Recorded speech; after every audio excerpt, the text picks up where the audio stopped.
Welcome. This is the Toyota bZ4X, and we are doing the 70 mile per hour highway range test. If you find this video later, after it's done live, if you find it posted, head to our sister channel, Out of Spec Reviews. That's where you'll find the full edited version. You won't have to wait to watch the whole live stream to get the results. And looks like some people are just coming in. The cell service at this location isn't amazing, but we are currently at about 92% or so, getting 6 kilowatts. The car's suggesting another 2 hours from 92% to 100. So we're gonna be sitting here at the charger for a long time before we can start this test. The sun might almost be down. These clouds will be long gone. The wind will have died down by the time we leave. So we are just doing this long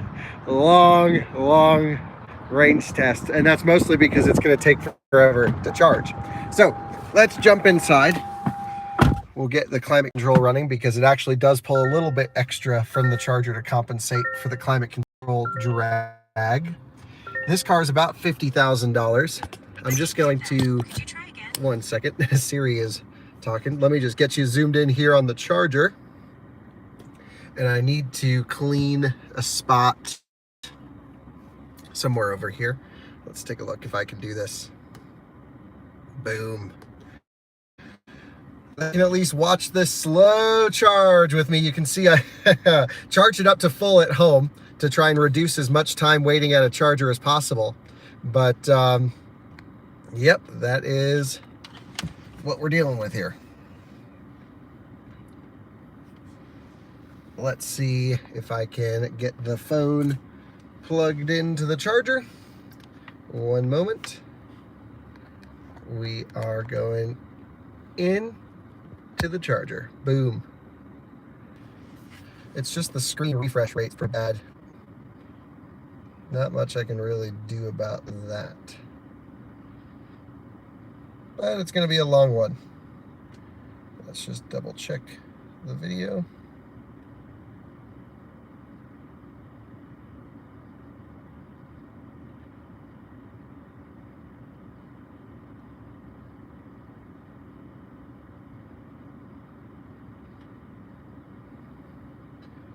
Yeah, the quality, the speed, yeah, certainly the location that we're starting in has very bad cell service, so there's really not much I can do about that. But we are going to be here for another 2 hours and a bit to get going. No, this is not paid by the minute. You can see I've already been here 25 minutes, and I've only put in 3.4 kilowatt hours. It's actually ChargePoint's not necessarily just updating that site, they're redoing all the chargers at that particular site in Wellington where we normally do it. Model 3 LFP range test will probably be in 2 weeks time. My colleague Ryan has a LFP here, but we're just waiting for the Wellington site to come back online because that's where I prefer to do our range tests out of.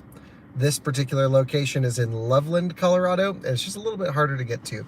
The stream is looking terrible because the windshield is so nasty. Give me just 1 second. I'm going to try and clear off the section. Let me just kind of figure out where I need to clear down here. Okay, so this rough area. Give me 1 second.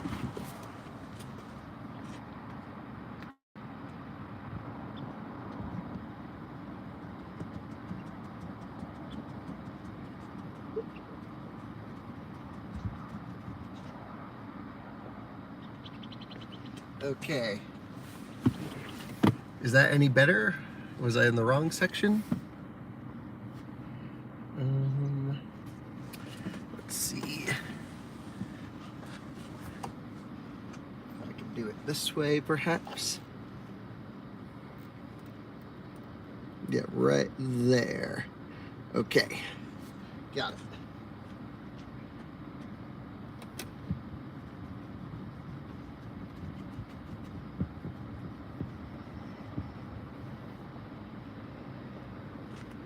Okay, better? A little bit. We're only doing 5 kilowatts. Sun's gonna be pretty brutal as it comes down. But yeah, better. Sorry, that's about as good as it's gonna get, I think. I've already run to Starbucks. I grabbed the acai fresh batch.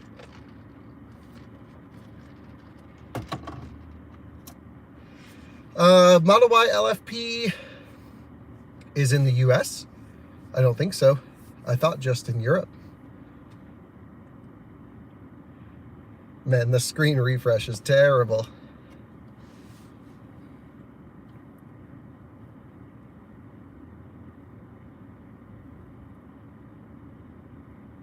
I have not been charged for no water yet. That's just been news, but I have not been charged for that.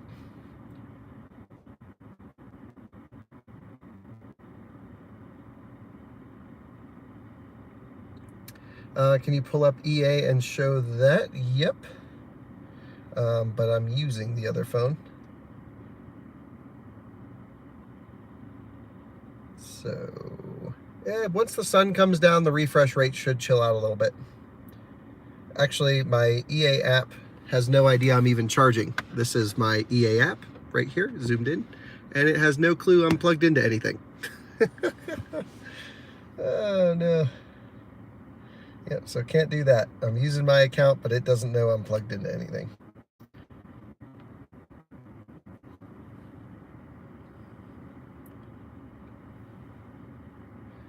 Onboard charger in this car, I believe, is a 32 amp onboard charger.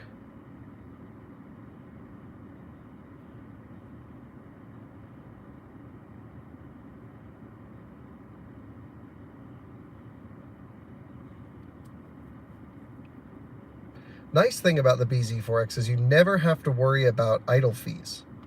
You just, you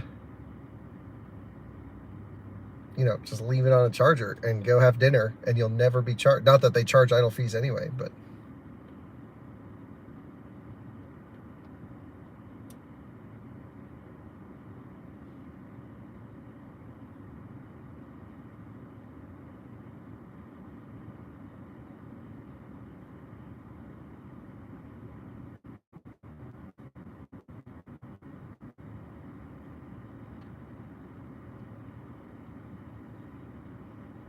I do have car scanner running.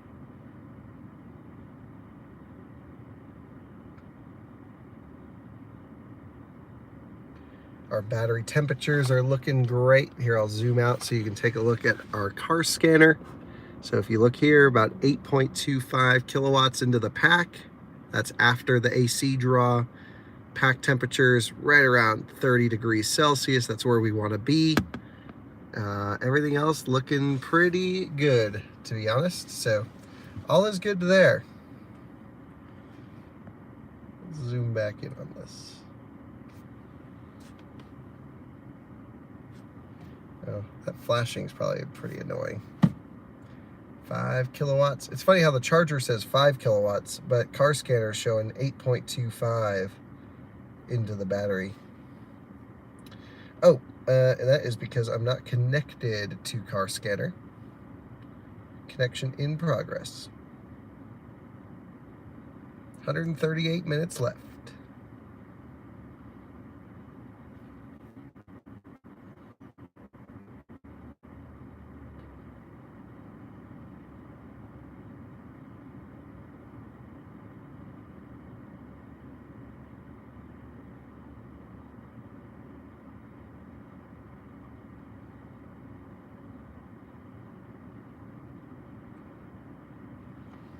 Already been here 31 minutes, and I've only gained 5% state of charge.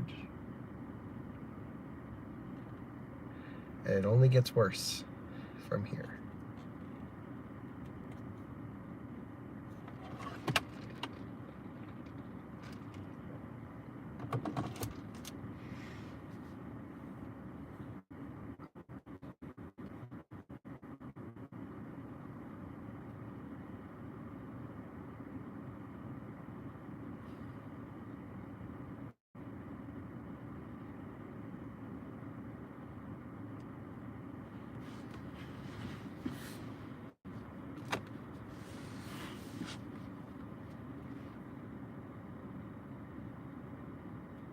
Nope, this is the first charging session of the day. It's just always this bad up top. I didn't get that. Could you try again? Yeah, Siri doesn't understand.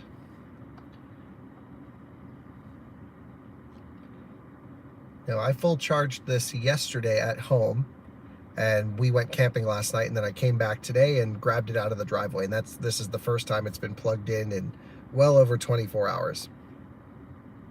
And that counter's only for DC charging, so it hasn't been DC fast charged in days.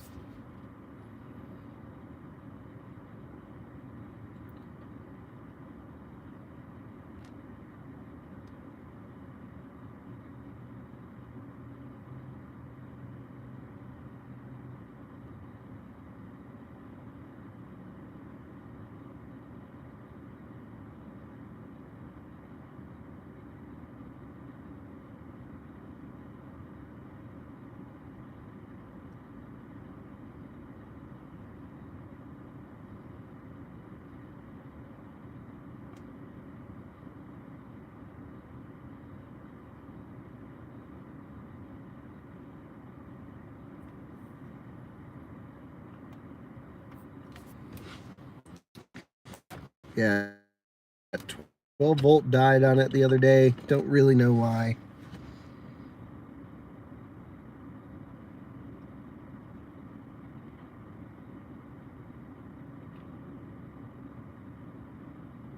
Successful connection to the Bluetooth. All right, let's zoom out and let's take a look at our stats right here. So we are at 88% state of charge on full pack capacity. 4 kilowatts going in, just insane. 12 volt batteries actually losing a little bit, 12.95 right there, 12.9496. Ah, good. Battery temperatures are good. 3 kilowatts, 4 kilowatts going into the battery. This is just going to take forever. I'm just curious if the air conditioning is affecting charging time at all. It appears it's not.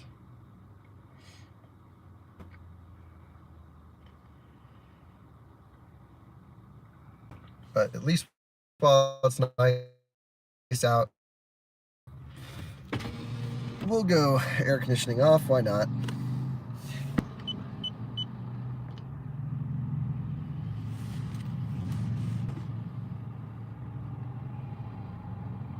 I think at 95% user indicated, which is what the charger would show, it dips to 1 kilowatt, if I remember correctly. And then we're going to sit at 1 kilowatt for 2 hours.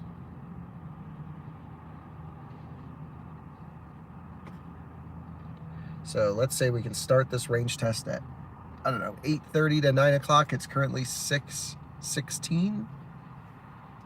10, 11, 12. Probably run 3-4 hours, 1 o'clock. Yeah, be done hopefully before 2 a.m.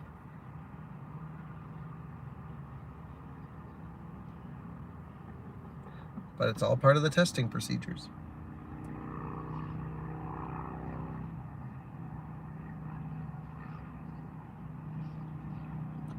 Yeah, get some sleep now, I know. I'm going to at least start filming for the main video, and then the next clip, it'll just be pitch black, which will be really funny. So let me go film the main video. You might have a slight connection interrupt while I walk away from the car slightly to film the main section. One moment.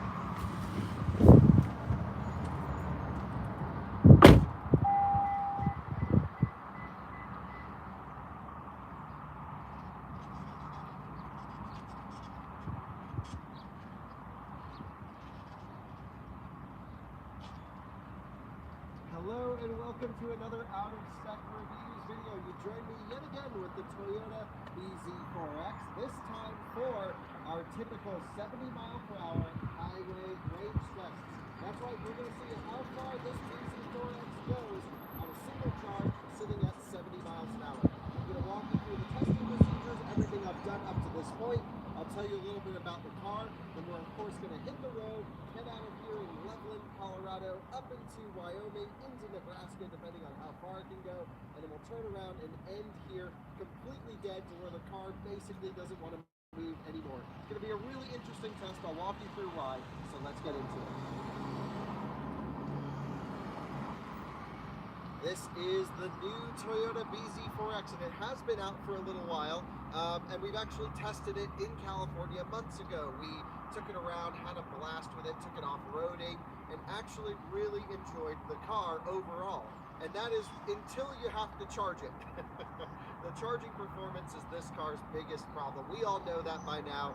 And I have to say, there will be a software update coming at some point, I believe, to the US spec cars. My guess is you will have to go into the dealership for the update, and the update will solve a few little things. Something we haven't seen, though, is a massive improvement in charging times from some of our friends in Europe. We still have a lot of improvements needed here for bZ4X. So let me walk you through what we're doing with it today, at least. This is on the original software. If the software update improves anything major, you know I will get it back and I will retest and we'll go for it. So this is the top spec bZ4X available in the US. It is the all-wheel drive limited. It has the CATL battery pack, mid 72 point something kilowatt hours, if I remember correctly. I don't know what's usable. I want to say there's got to be a pretty big buffer on there. And we'll actually talk quite a bit about buffers as we get to the end of this test, because wow, there's a massive buffer at the bottom that you can drive past 0% for a long ways. And I'll show you how I'll be monitoring all of that. One thing we always do with our range tests, of course, is set the tire pressures to manufacturer recommended, which I've done here, but then we also DC fast charge them up to 100% just to make sure the battery temperature's all good to go.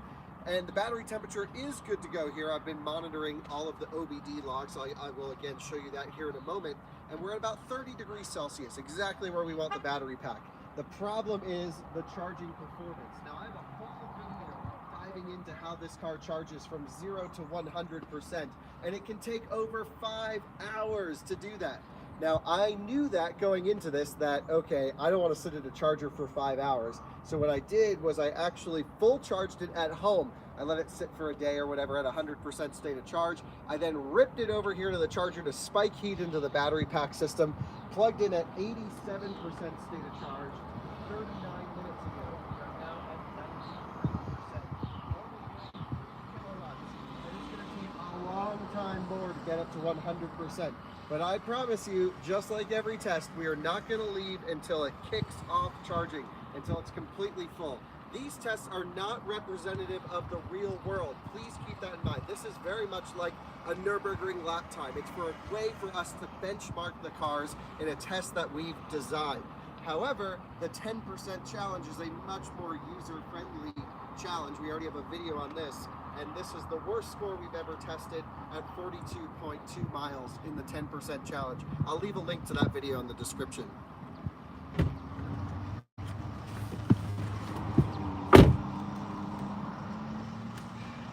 So it is getting slightly windy outside, but not to worry. It will be a completely different climate when it's about time to leave. And I've already checked the weather maps. We're looking perfect. We're going to run at night, of course. And the main reason is I have to start here in Loveland, Colorado. Typically, I start in Wellington, a few towns up on the other side of where we live in Fort Collins. There's a charge point station there. If you've seen any of our range tests, you're familiar with it. It's actually ripped out of the ground. All those CPE 250s are out, and they're put in the new ChargePoint Express Plus. But at least in the meantime, we're unable to use that charging station, which means I have to come down here to Loveland, which means there's more traffic, which is why we're running at night. So anyway, it's about 6 p.m. right now, 6:22, and we're at 93% doing 3 kilowatts. We have a long ways to go before we can leave. Thankfully, there's no other cars here at this station. I wouldn't want to be hogging up a charger, but it's what we got to do to get these videos in for you guys. I think today's Memorial Day, actually, so I'm surprised it's this empty at this charging location. But yep, we are just going to chill here for the next couple hours, maybe take a nap. We got the live stream going, and I'll catch up with you as we get closer to 100% state of charge. Probably won't be bright outside. All right, well, there's the main video intro filmed.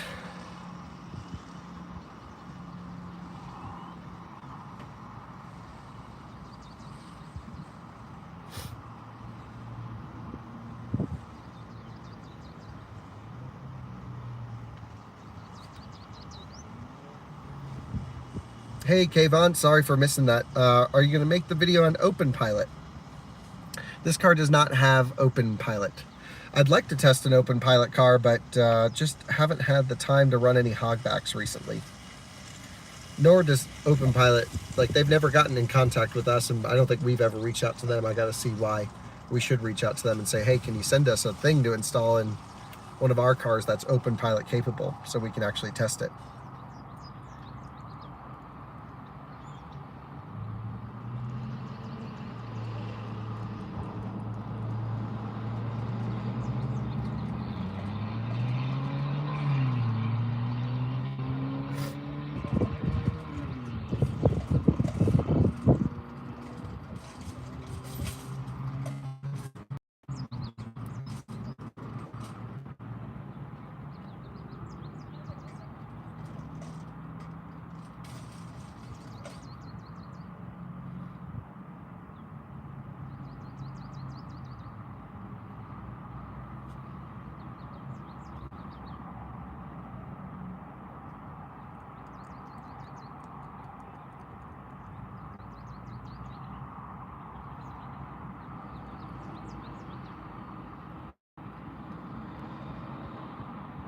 OBD scanner app is the same I've always used. It's the car scanner ELM OBD 2 app. Spits out an image that looks like this. You'll see all those little squares.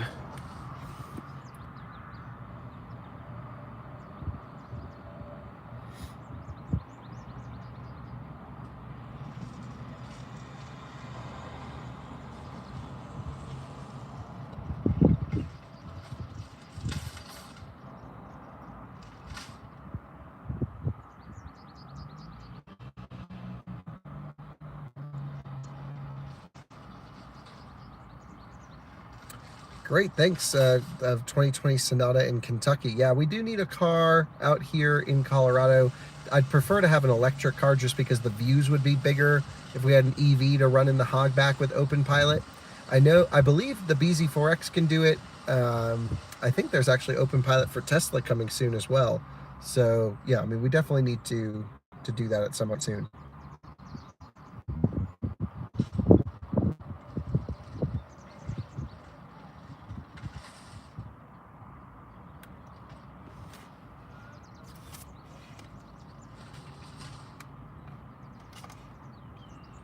Yeah, 95% we hit 1 kilowatt, if I remember correctly. That's the peak charging rate.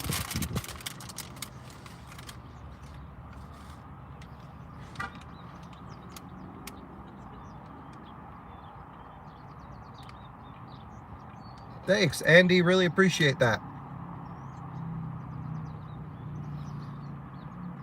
For those of you who don't follow Andy on Twitter, you really should.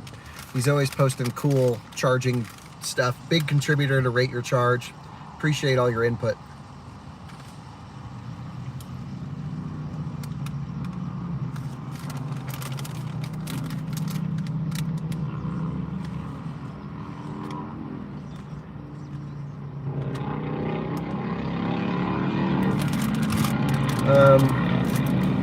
Hold on. Any advice for someone planning their first amateur track day soon? Yeah, just drive within your limits. The goal here isn't speed. Listen to your car. Listen to how you're feeling.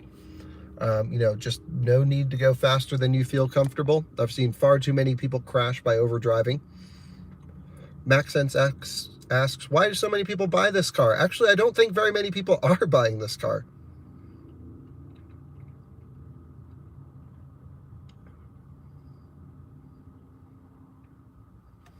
Yeah, I'd be really curious to see the sales numbers in the US on this.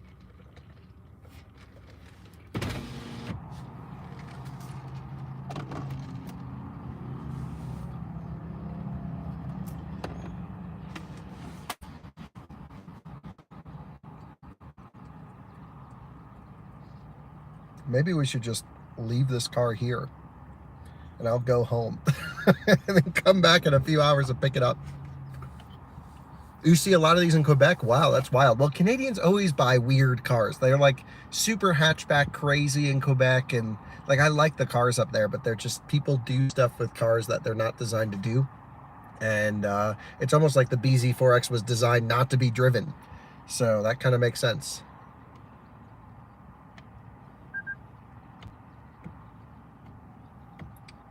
Right, I have met so many people this week that have asked me about this car because they love Toyota. And I have to tell them, I'm like, hey, if you're fine driving around town, it's a good car, it really is. But, you know, if you're going to spend 50 grand or 45 grand for a mid-spec one, like, why don't you get a car that can kind of do everything? And they're like, oh, yeah, that makes sense.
I mean, what are we going to do for 2 hours?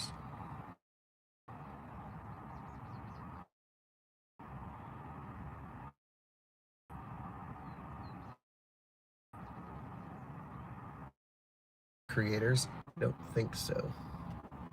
Not in this app.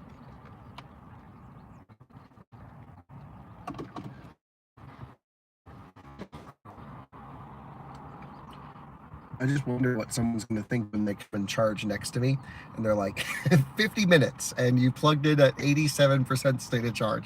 Like, what moron would ever do this?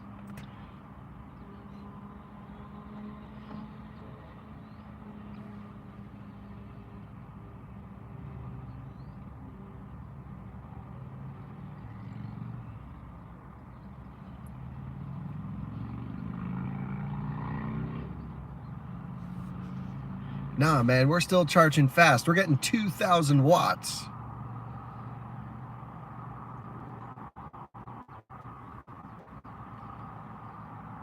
Yeah, ID4 owners would be like, damn, that thing's awesome.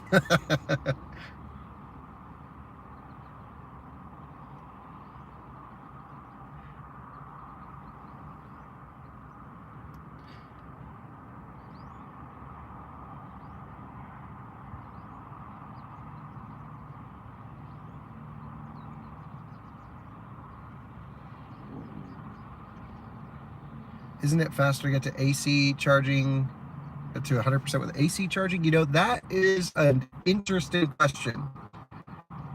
I would think that AC charging follows the same taper as DC charging,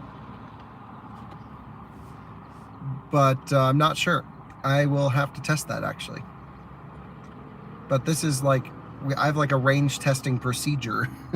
That, like, this is what we do. We start at a fast charger and we end. I need to do a loop style test. I need to end where we started, and I have to end at a fast charger.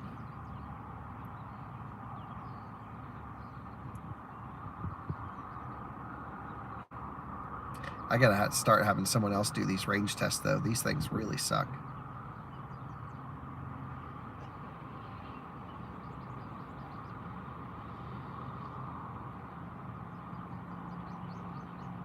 Awesome, cool. Glad you have your Lucid. Yeah, Dad, that ice machine would be really great right now.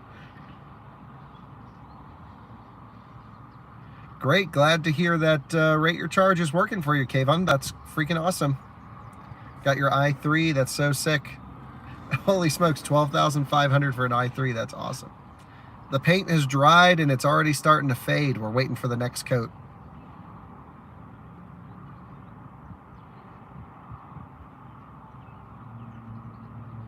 I mean, it's just like, this really sucks.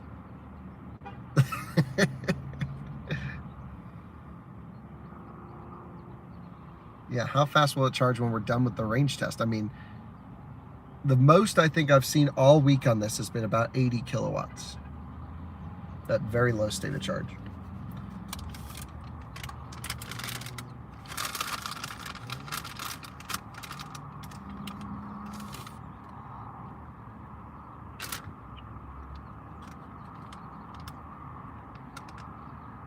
Yeah, we just packed up the Zenders because we have to send them back. But that would have been a great use for this.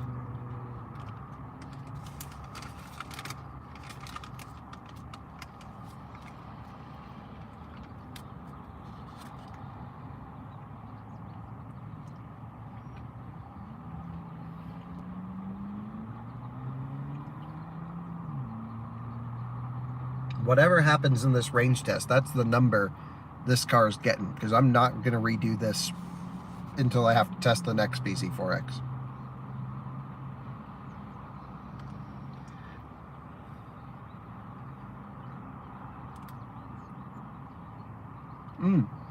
I'd like to test VinFast. As soon as one of our viewers gets one, or there's a rental fleet, or they're in the press fleet, absolutely I'll test it. I don't know if they'll let us drive it after my initial review, but I hope they do.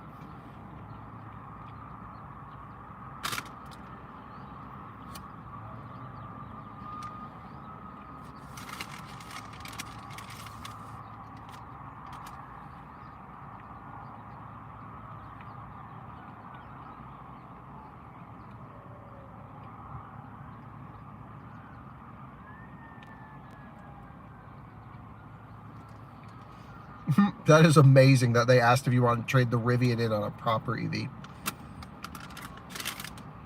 I think VinFast learned their lesson on working with the media, and they're going to, hopefully, if they're doing things right, they'll flip around their attitude a little bit and, you know, take reviews more seriously and the cars more seriously. Because it wasn't just me. I mean, once other media were able to drive it, unpaid media, they, you know, shared very similar concerns that I did. I'm seeing a tow truck to my right and a Model Y. If you see over here, this tow truck, let me see if I can flip you this way. Tow truck and a Model Y. What the heck? See that guy getting into the Model Y right next to the tow truck? I wonder what's going on.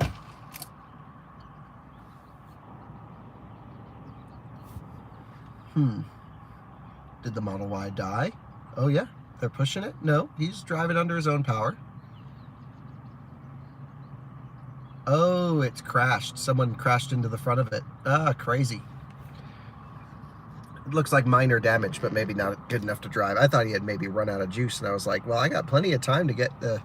I can Uber to my house, get an adapter. No, we can't do that, Luke, because with buffers, it's actually hard to know for sure that 5% theoretically. I just have my way I do the tests so that they're repeatable as much as possible.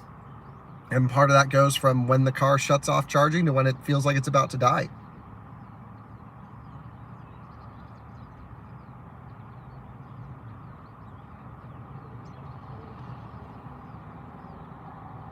From Australia, nice.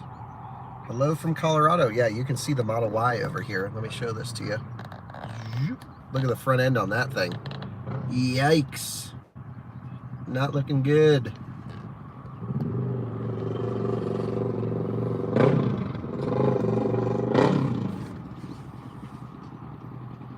Looks like someone ran over his bumper.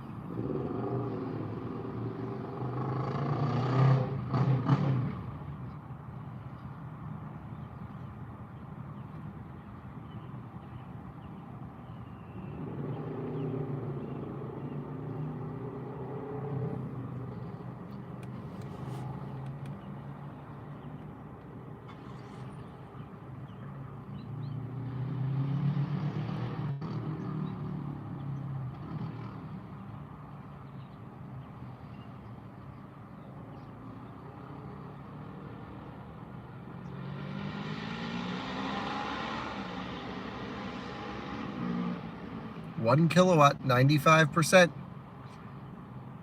118 minutes left. little update clip.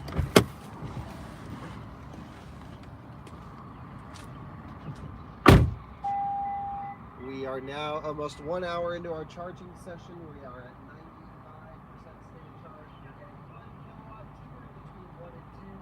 We've added 5.4 kilowatt hours, and we probably have another couple hours to go. One of my questions, and same with the live stream, is I wonder if it charges faster on AC charging at this high state of charge. My guess would be no. I would think they would taper the AC charging to match, but I am going to test that, and I'll mention it in an upcoming podcast just to see what the heck happens when you do AC charging all the way up top, and to see if it does taper like this. I would think it does. But part of our testing procedures is always starting at a fast charger. We're not blocking anyone, so we're going to go until it's full.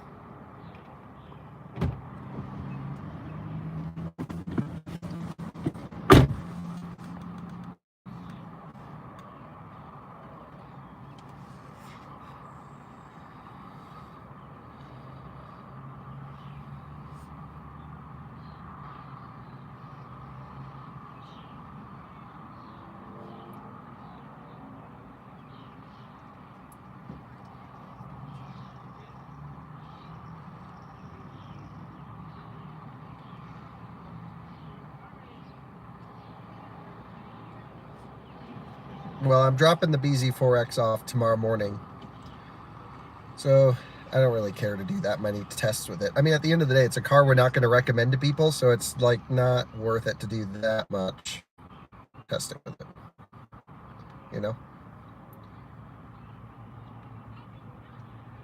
Yeah, I'm thinking I might be asleep before this thing is done charging.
Luke, it's on the same software as when the car first came out, so no different here.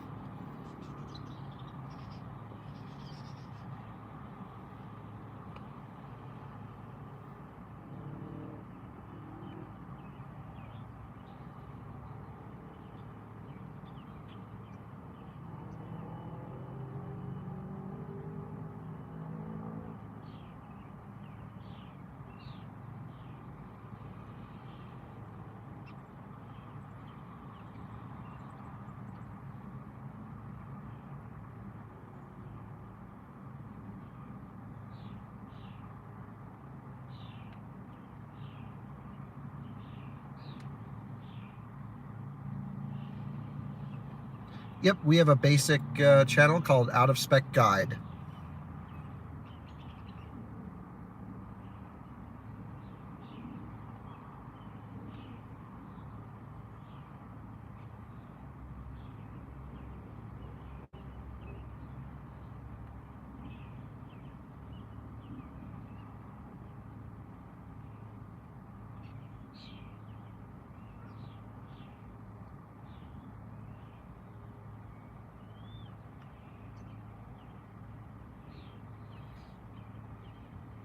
Well, we'll see the weather when we leave. It'll be totally different than now. Looking like it'll be still nice 68, something like that.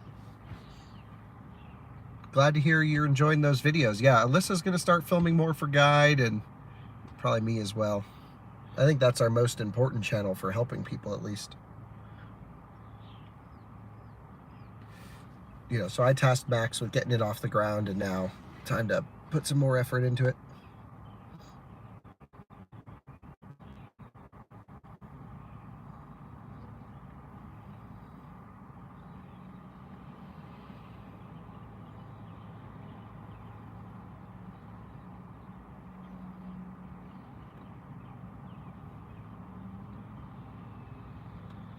Level 2 overheating issues at 48 amp on eGMP. No, I haven't heard about that. What happens? You mean the onboard charger overheats?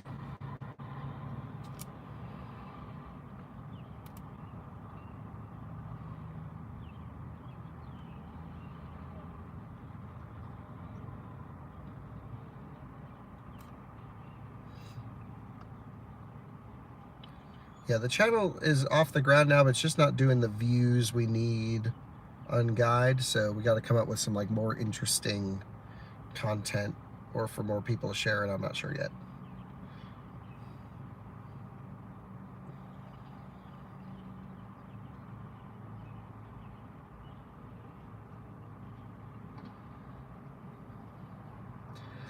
Your next vehicle will be the Jeep Recon. How do you know it will be if we don't know anything about it yet? What if it sucks?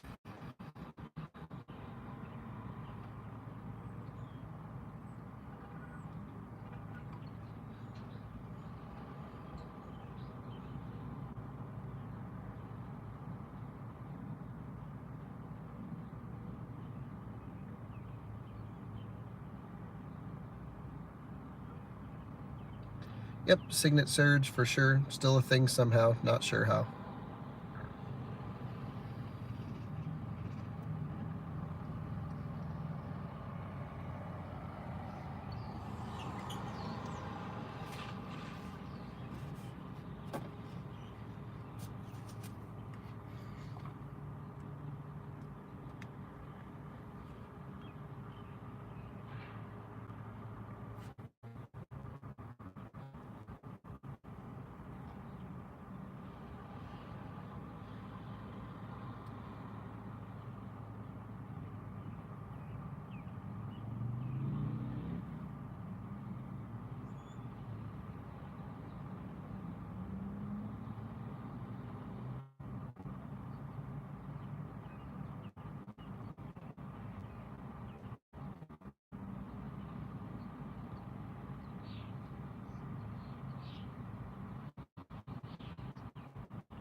More videos comparing cars, not at the moment. Right now, it's a lot of like, I don't know, just like new product launches. Like I'm gonna do ID Buzz this week. I'm going to California in a couple weeks, or a couple of days, for long wheelbase ID Buzz. Right after that, and then we're back to California. So like a lot of travel for the next couple weeks.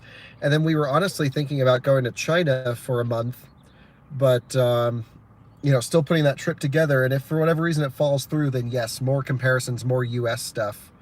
The Leaf's doing great. Actually, part of one of the trips to California in a week and a half is we're gonna bring it out there, have Tony from Quick Charge fix the onboard charger. We'll give it to our friends Patrick and Liv from Maki Vlog. They needed a second car, so they can keep it out in LA for a bit. Plus, I mean, I'm in LA so often that I kind of need to have a car there anyway. So may as well just keep the Leaf there in their garage. And sorry that the audio is dropping it out. The cell service sucks here. Not much I could really do about it.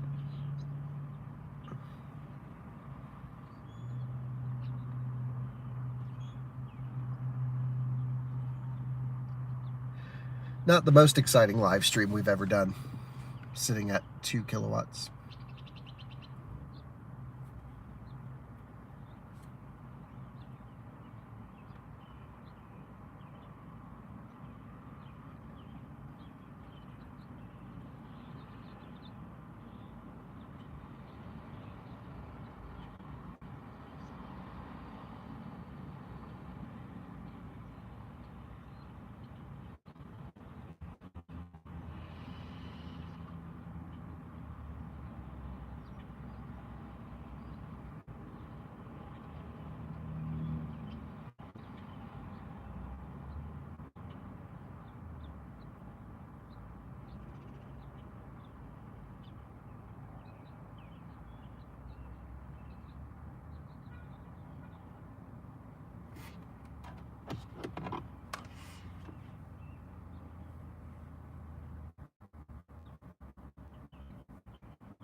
Yeah, you guys just shoot me a text when this thing's done charging. I'm going to bed. Actually, it's starting to rain, but all these clouds will be gone by the time we have to leave, so no problems. At least that's what my weather app tells me.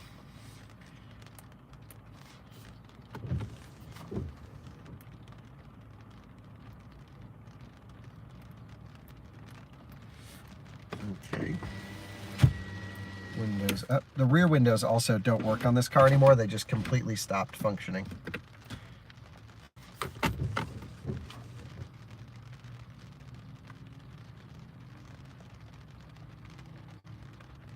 It's 96%.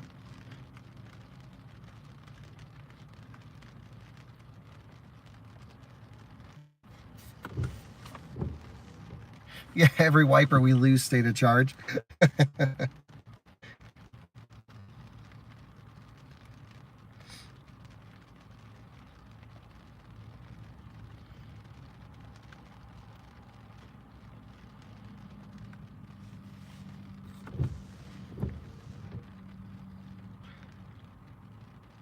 It says 80 something minutes, but it's just wrong info, of course.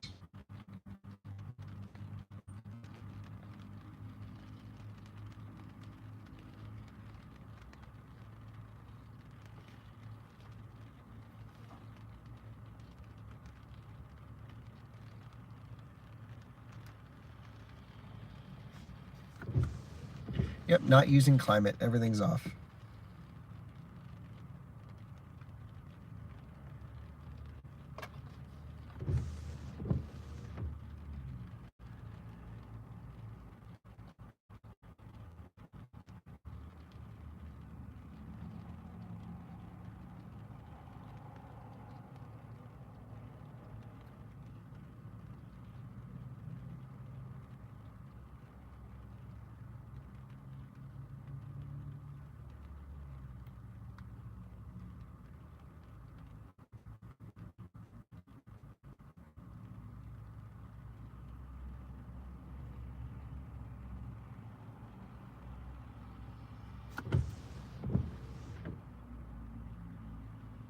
If you're considering a Q8 e-tron, is the BMW i4 in the same ballpark? Not really in any metric at all.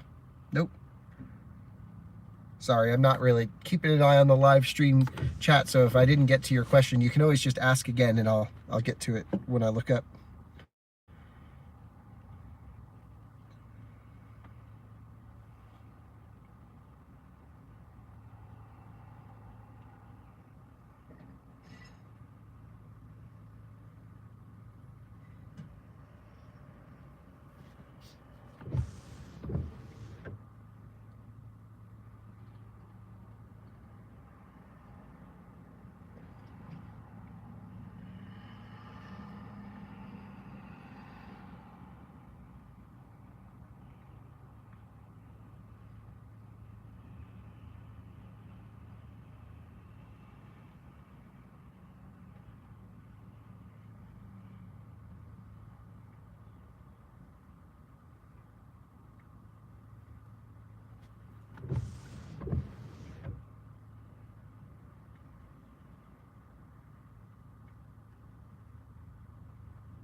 Yes, maybe my Taycan will be here before this car is done charging.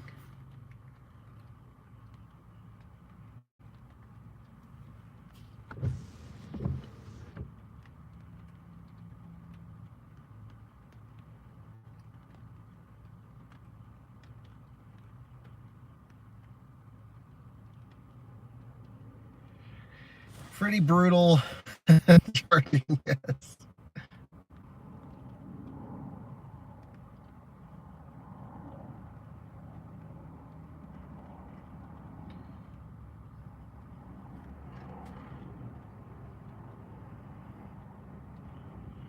Yeah, iX is a great option.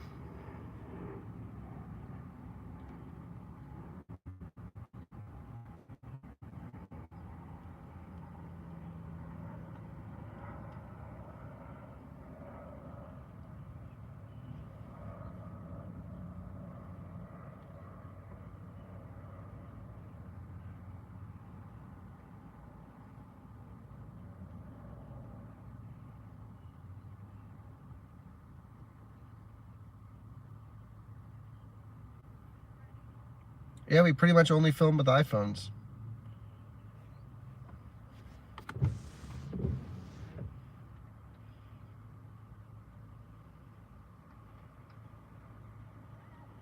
Here comes the Ioniq 5. They're just gonna laugh at this.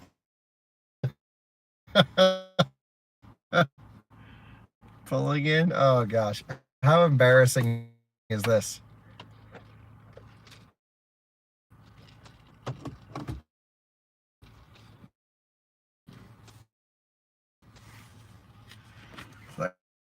Like nothing to see here. 3 days straight, 2 days, 2.5 days. They went away today finally. Wow, the guesstimates is just like all over the place.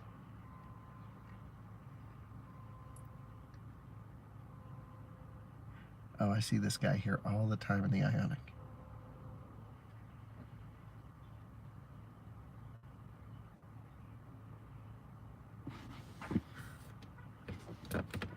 Also, why would the rear windows stop working in this car?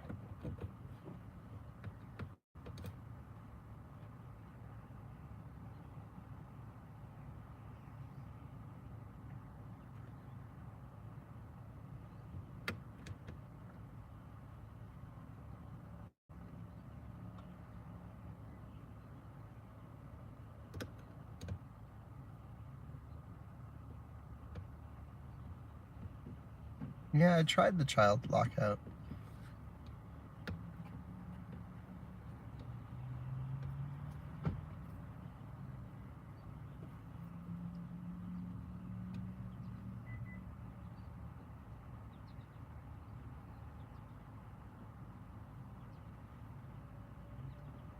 This is just how the car charges, guys. This is normal. We've repeated this.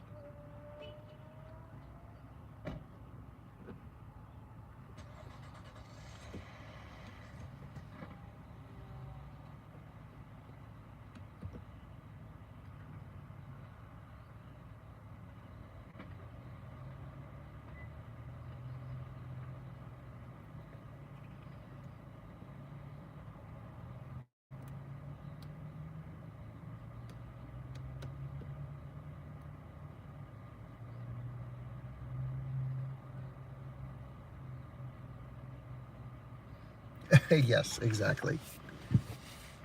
It's not a bad car if you don't use it.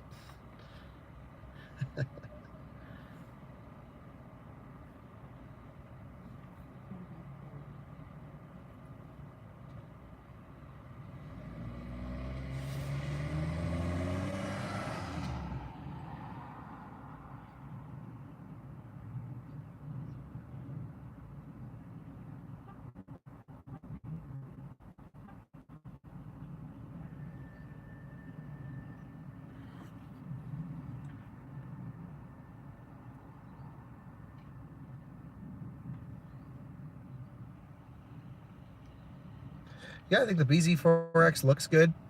If you truly are ever just going to only charge it at home, then it's fine. But why? Who does that?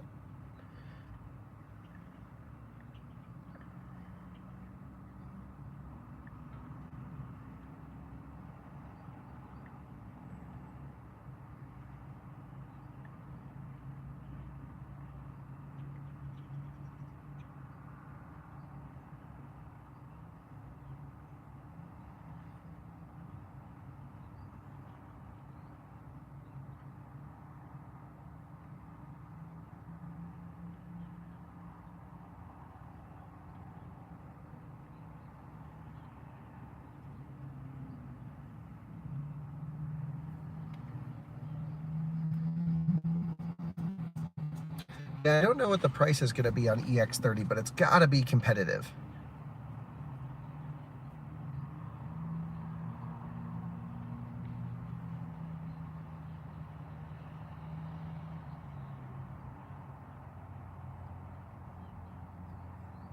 We'll still be charging when you're back, David. 2 hours, we'll still be here.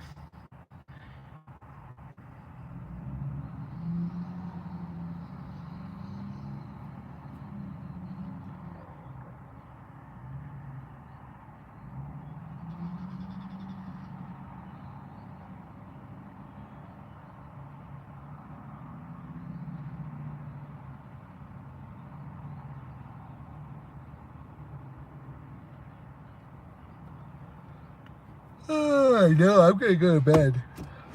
See y'all in the morning.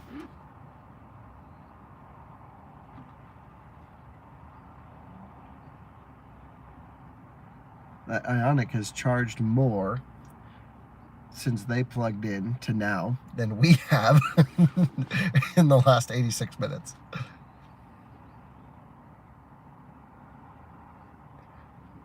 The Escalic, yeah. Gosh, it's just like...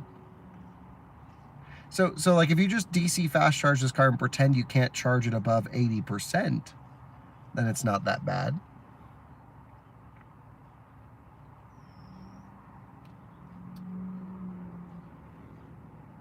It's just the top charging is really bad, which is not something you really use often in ownership.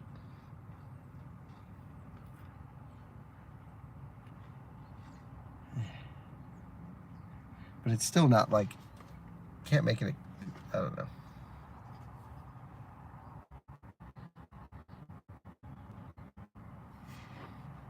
Oh my gosh, yeah, if bZ4X only charges on per-minute chargers, gosh.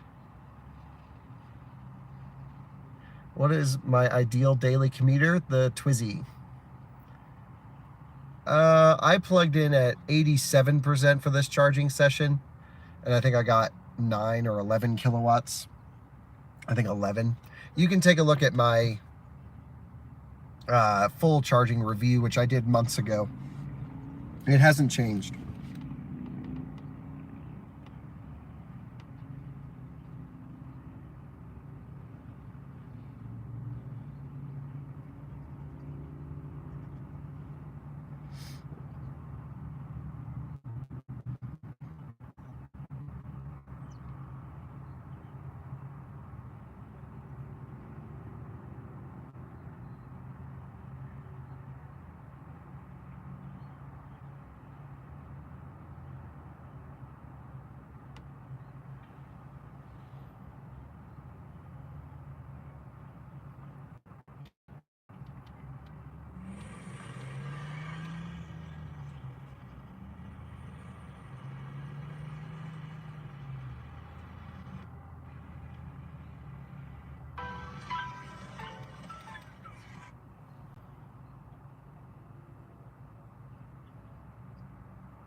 Is that 2 kilowatts, not 6.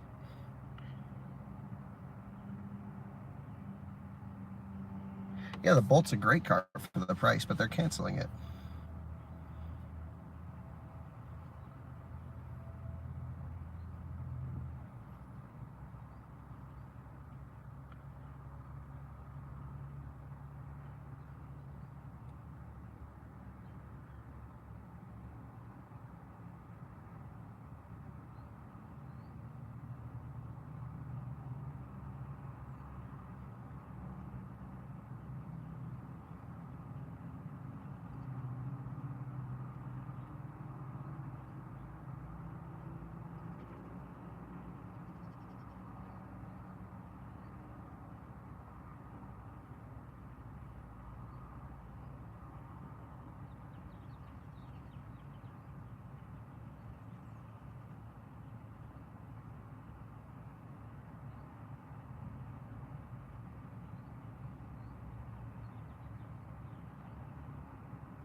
6.7 kilowatt hours delivered, but only 2 kilowatt charging speed.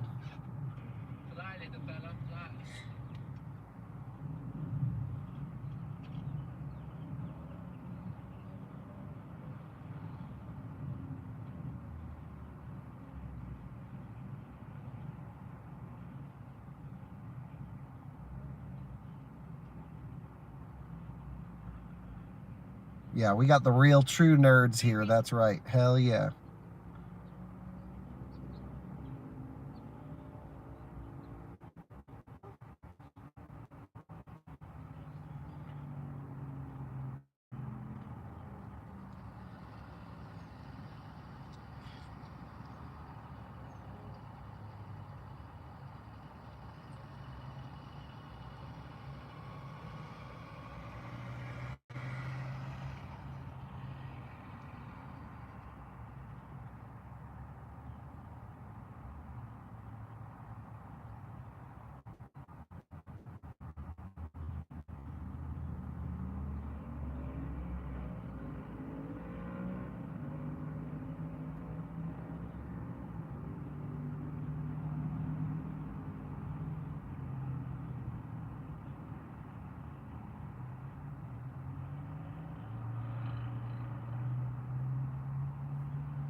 I think this guy charges Ioniq 5 here every day.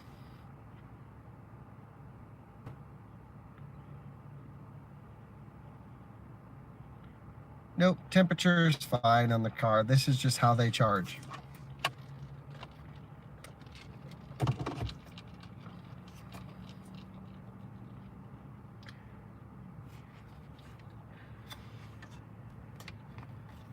Oh, I just found another phone. Good thing I opened that compartment. I was wondering what was going on.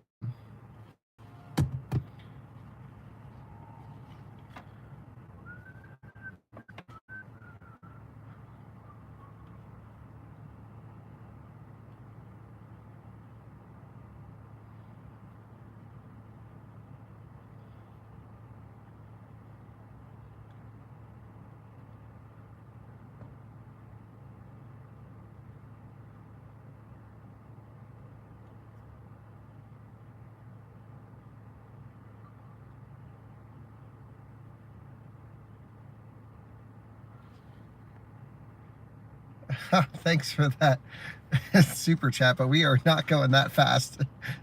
It's like the opposite of that dude on a rocket.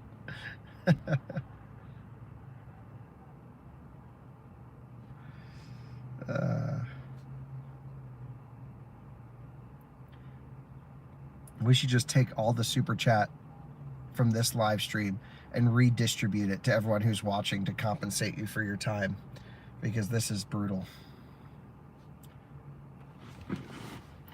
Here, maybe you guys will find this screen interesting as well.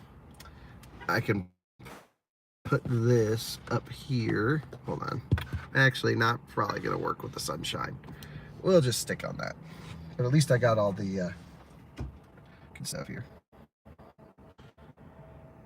We are, of course, still charging. 96 minutes in. The Ioniq 5 pulled up and is almost fully charged from dead. And we are still sitting here for a long time. 30 degrees Celsius on battery temp. Everything's looking healthy. This is exactly what we want. The car hasn't been AC or DC charged in the last 24 hours. So we haven't used the DC counter, which, yes, this car does limit you from DC charging a certain amount in a 24-hour period, and that does get updated in the newer update to a higher number of kilowatt hours in that time period, but still just crazy that that's a thing. It's just like the charging part's the worst part of the car. So let's see what it does for range. That's what this is all about. I've already done charging videos on this car. Nothing has changed for the US market since the last video. The Euro market, some, I believe, Asian market vehicles get the update. In the US, we have no timeline yet. Yep, let's just keep chugging along.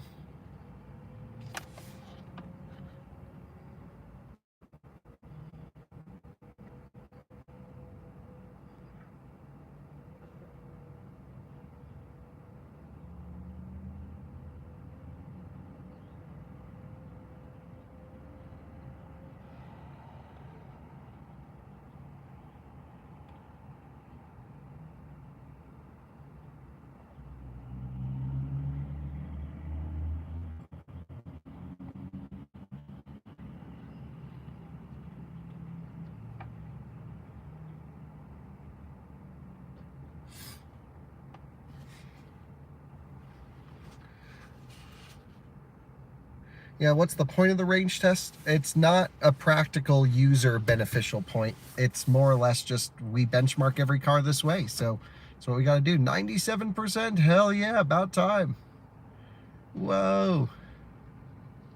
How could like Subaru and Toyota work on this and say, yep, job well done?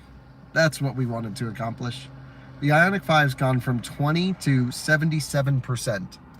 In the time it's taken us to go from 95 to 97%.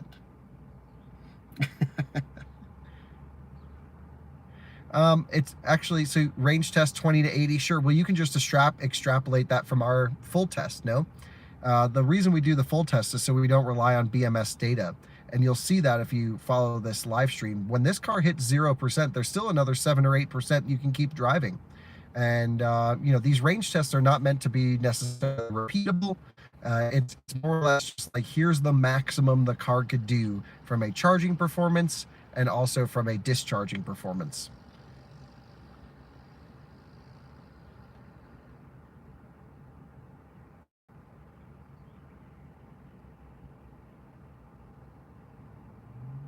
Well, Bjorn's test was on a completely different battery pack supplier. So the US all-wheel drive pack, the one in this car, than he's driving. So it's actually a totally different battery, you know, than what he's doing. So it's not even similar. I believe he has what we use as the front-wheel drive battery in our market. Yeah, the charging performance of this car is unmatched. That's true.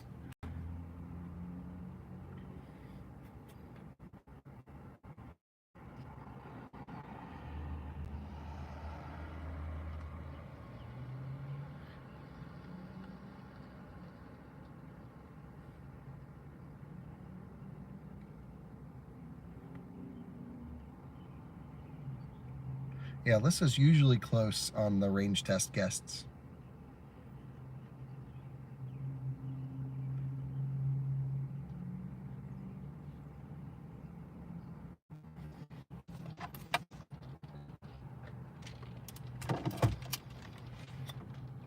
I just can't believe Toyota was like, yeah, let's send this car to Colorado so Out of Spec can test it.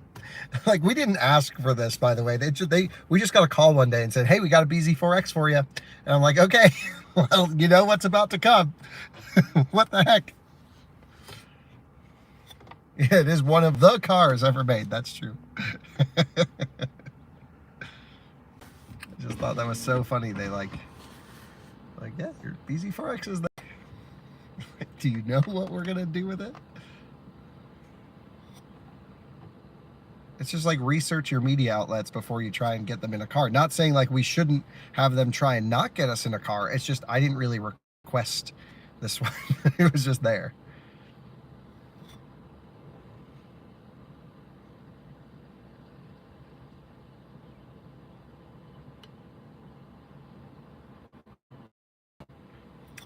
The Wellington charger is ripped out of the ground, getting upgraded to ChargePoint Express Plus.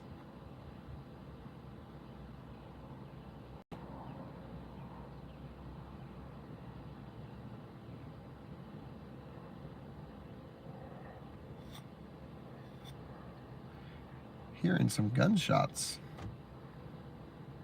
but not sure from where.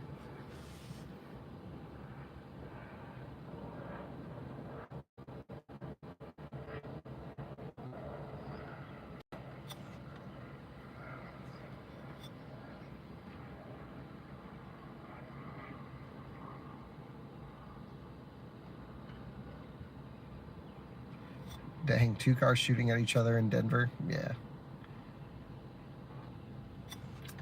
Well, I was thinking it'd be kind of fun to put a machine gun on the roof of the Nissan Leaf and calling it the Charger Patrol. But then, like, someone actually shot someone, and then it wouldn't be funny. So, yep. Yep, I have an AWD dongle attached, but you can see what's going on. I'll show you here in a second. Okay, here we go. Here's what's going on inside the battery pack at the moment. We are at perfect battery pack temperature. We are at 394 volts, so I believe 400's when it hits full. Yep, 2.4 kilowatts going into the battery pack. 2.6. Whoa, spicy. Slow down now. Okay, good job. And yep, nothing really that exciting going on here.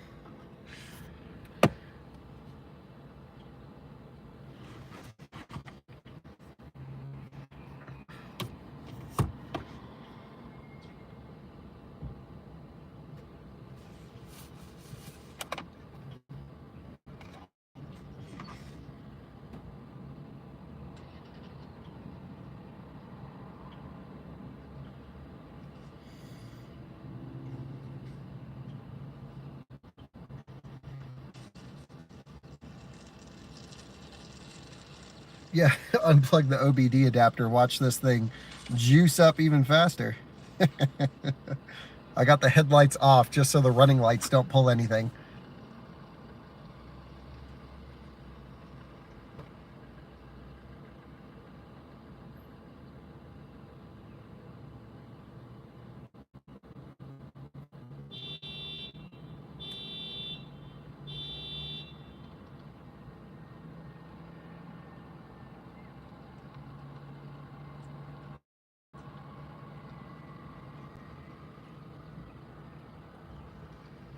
Polestar 2 rolling up now. Just roll up the window out of shame. 1 kilowatt. Actually, Polestar 2 is not that great at charging up top either, but I just hate to be that guy.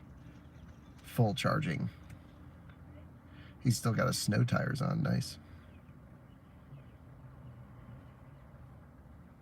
Yeah, when this gets like used and they're like 10 grand in a couple of years, it's going to be the buy of the century because the batteries will have 0 degradation.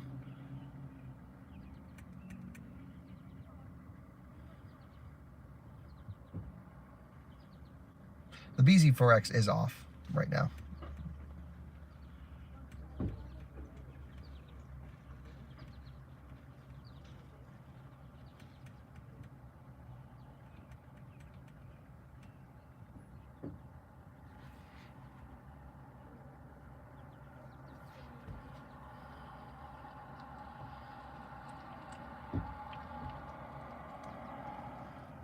And here comes a C40, but the Ioniq 5 is leaving, so we're still not blocking a station, which is good. Don't want to do that. The kids are like, why have you been here 106 minutes?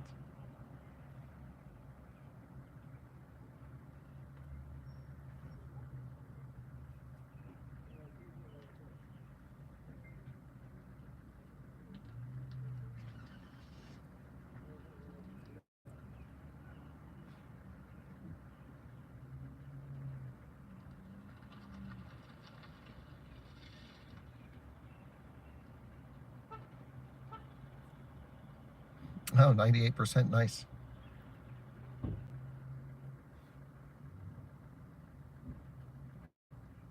C40 and Polestar 2 rolled up at the same time. How about that?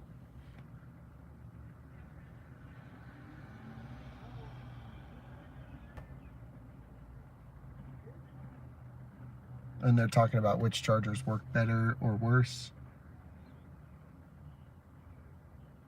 Huh. It is so funny to watch the dynamic at charging stations.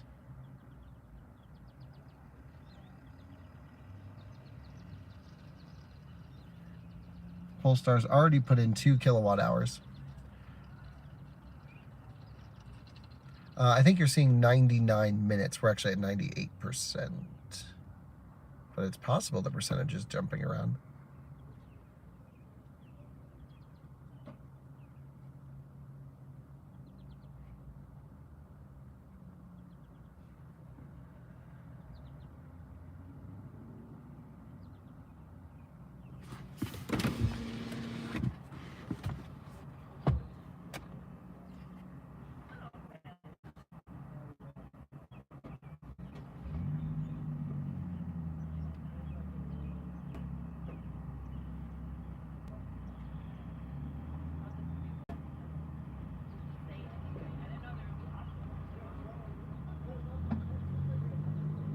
They're explaining the membership plans.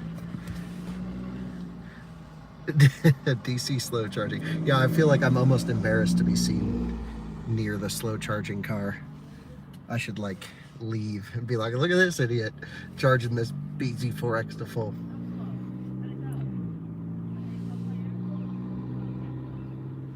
But I don't think they're in a rush because they're also talking and she hasn't plugged in her car yet. So Polestar's charging, but not the Volvo.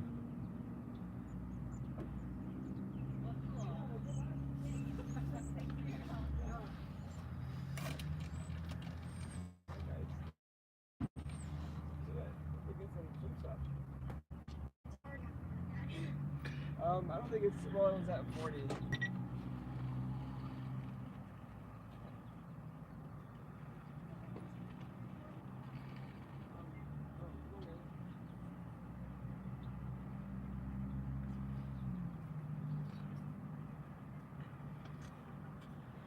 So now there's just one stall available.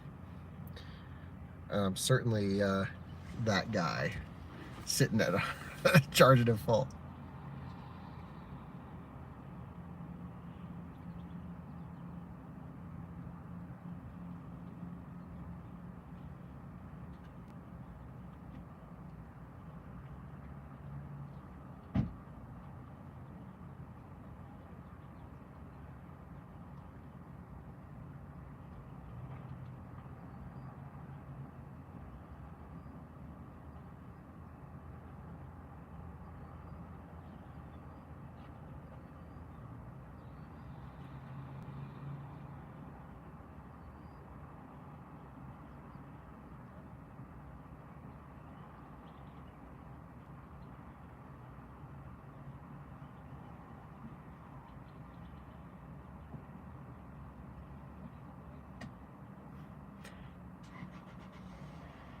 Tito, you got to get with the out-of-spec testing procedures. We go until it's full. There's no compromises here.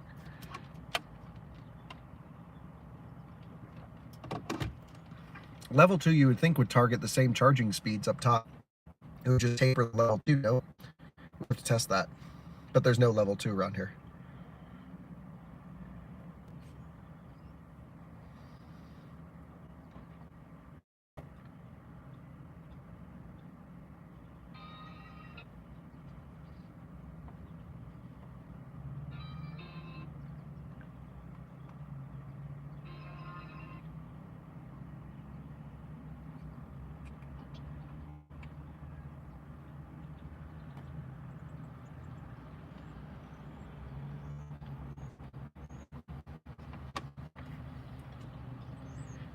Yes.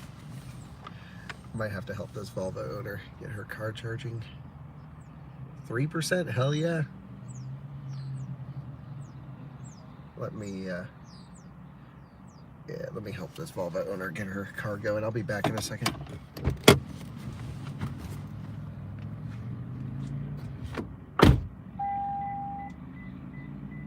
there, do you need any help charging by any chance?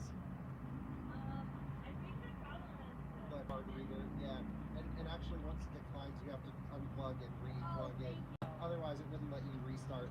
So the little button in the door right there will unlock the charger, and then you'll be able to hit the button and then. No, it's all good. We've all been there. Yep. So what I would do is, are you going to use the app or the credit card? Do you have the Electrify America app? Oh yeah. All right. Well, a credit card. Okay. You certainly can. Absolutely. Let's just go through that. So just give it 1 second before you show payment. It'll actually ask you for it. So now you can tap your card.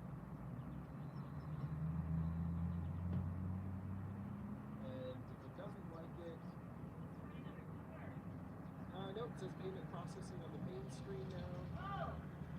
Yeah, I gotta kind of. Yeah, sure. Let's just give it a second. Worst case, I should be able to get your charger as well. Yeah, there we go. So, yep, we'll have to go through that whole process and then unplug and replug in. And let me see if my app will let me charge 2 cars at once. Do you get free charging? Oh no, don't worry about it. Oh, stop it. No, don't worry about it. So if you just unplug your car first, then I'll try and activate the charger from my side for you. No, please don't. It's really no problem at all. So charger number 2. Yep, will not let me do 2 at once, but let me just try.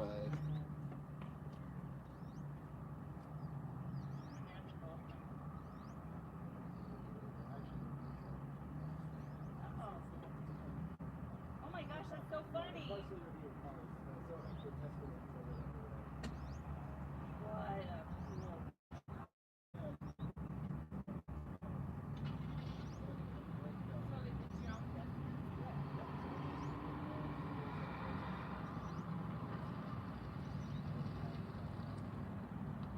Manufactured plated? So I like that. So Toyota. Is this a new one then? Really? Oh, I just thought everything by Toyota was good.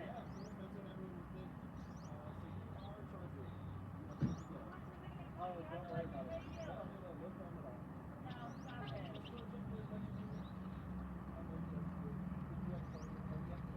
Yeah. Oh, no, seriously, it's no problem. It's okay.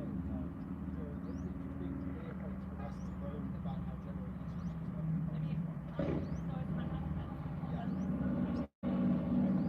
Yeah. We're just made out of health insurance. Okay. Yeah. So cool. So charge like 80, 90, 95%, something like that. You need 150 kilowatts, so I'm you're just good to go. doing how long I'm in the store, but I Yeah, couldn't great. think so No much. problem. Yep. What's your business? If you go on YouTube and look up Out of Spec. Out of spec. Yep, we've reviewed the C40, so you'll see the stuff on there and all How do you that like stuff. this car? The C40 is great. Really, Nice. really a stylish car, and I just love driving it. yeah, they're fast too. Get out of my way, people. Yeah, that's right. Yes, and so yeah, ask your husband when you talk to him about the Electrify America app. It'll Yeah, make The other guy was saying that too. Sure. He thought it was free with Volvo for the first couple years. Yep, but I then- believe Volvo does get some. Polestar does. They're similar companies, but not the same. What's your YouTube. It's called Out of Spec. out of spec? Yep. Or if you just look up, I don't know, Colorado electric car or something like that, you'll find our videos. Yeah. Here in Fort Collins. Yeah, That's so cool. yeah. I really appreciate it. Yeah, no problem. Thank you so Glad you're much. charging. Have a good day. Yay. Okay, she is charging, but I had to put in my credit card. Her credit card wasn't working for some reason, and I can't charge 2 cars at once. So yeah, don't know what was up with that. And you know, once the payment process fails, you don't realize that you have to unplug the car and replug in. So she just kept trying different chargers. It's really interesting to actually watch this unfold. Honestly, like, you know, people should, EA employees or even any, you know, charging company employees should just sit at a charger. Yeah, that's right. I'm going to spend a lot more money charging that C40 than I am this car. What's weird is the Polestar next to us is only doing 40 kilowatts and her car's doing 150.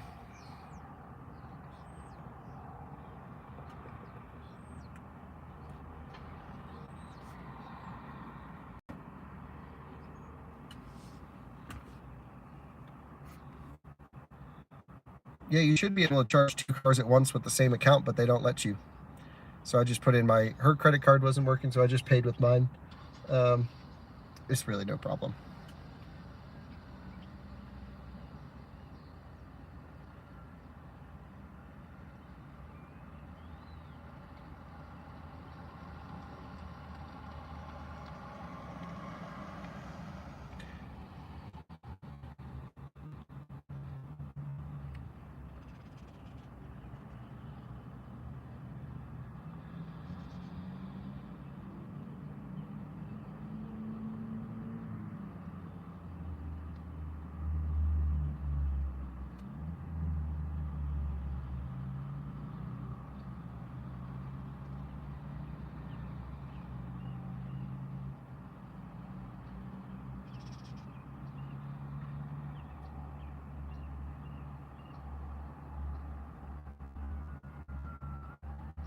And now it's saying 240 minutes to full.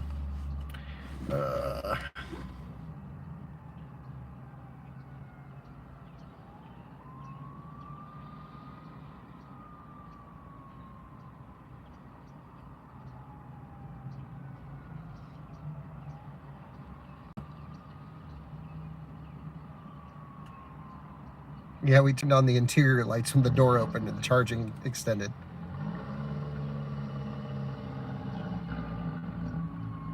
I mean, I've attempted to do a bZ4X range test 2 other times, and the slow charging has stopped me from doing it twice before. Now I just want to do it and get it done and post the video tomorrow and never have to do this again. But I don't know why the Polestar next to us is charging so slow.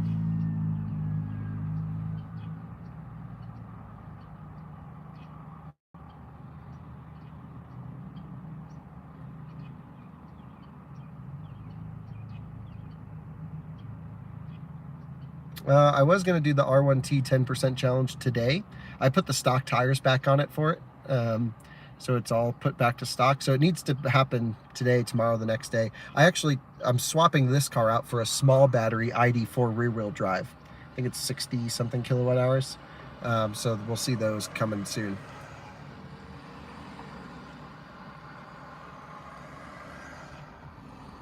Yep, I do have the VP hood. So let's take a look.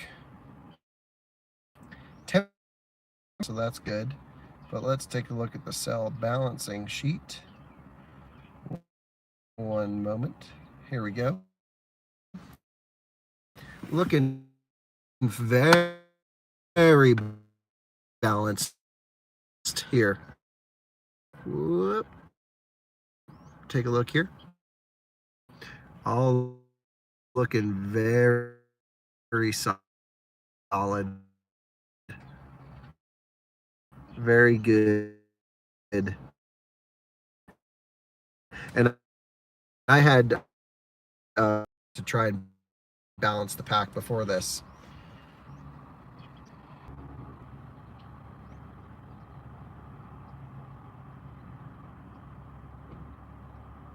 %. Hell yeah. We're almost ready.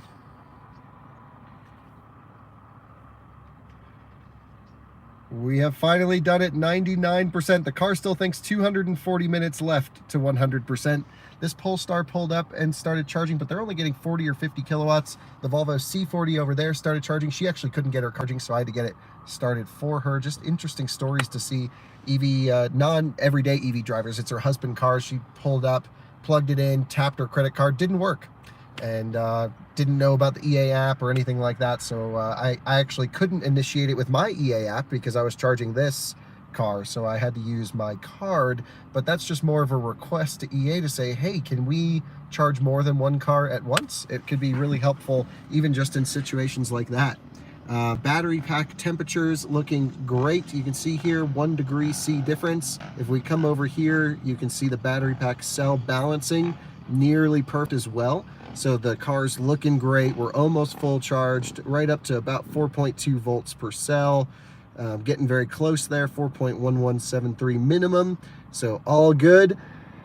We should be at 100% very soon. And by very soon, I mean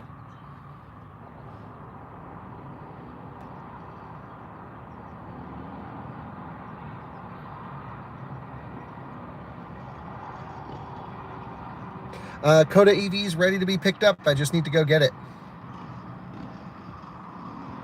Yeah, sorry about the live stream quality being so bad.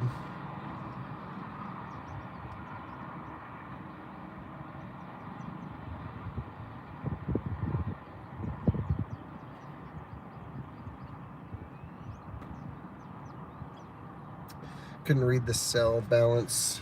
The average cell balance, I don't know if I can find. So minimum cell voltage is 4.1173. Max is 4.127. So there's very little difference.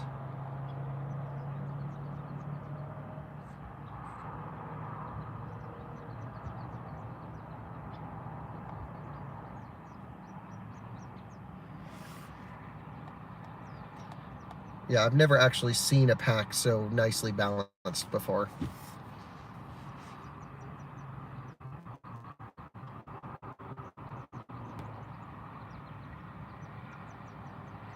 This is not a LFP pack, it's NCM.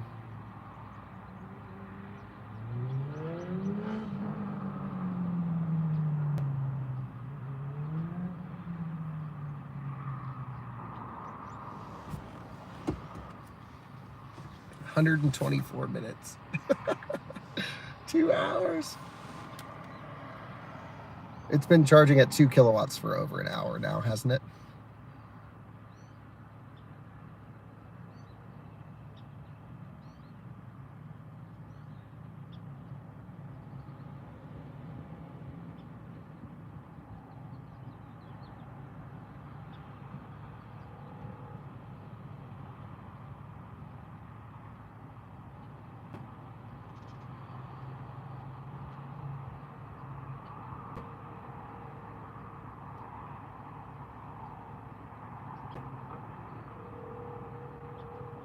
Yeah, the i7 is awesome. And there's now another car at the charger, so now we are completely clogged.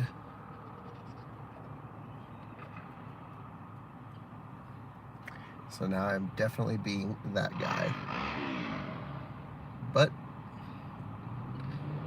we're technically still charging.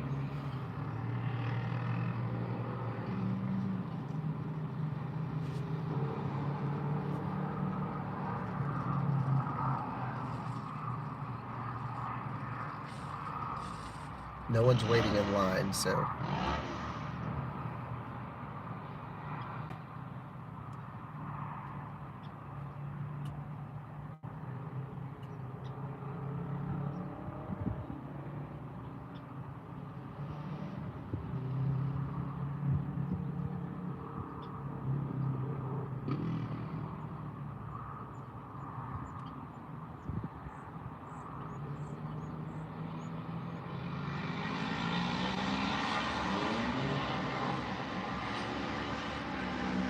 Dude is shredding on that bike. Hell yeah.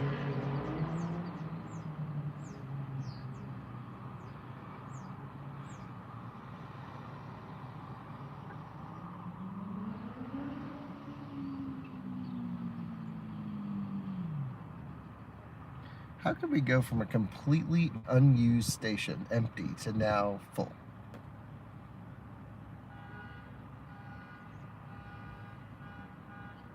Yeah, the steering wheel isn't that big of a deal. Now there's a Mach-E waiting to charge.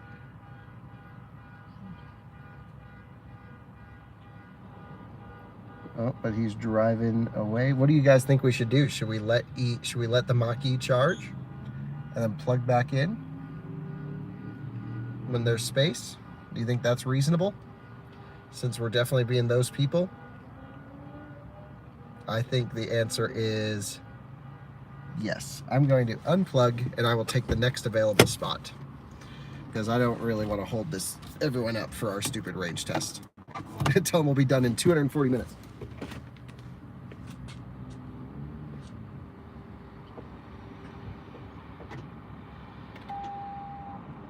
No way.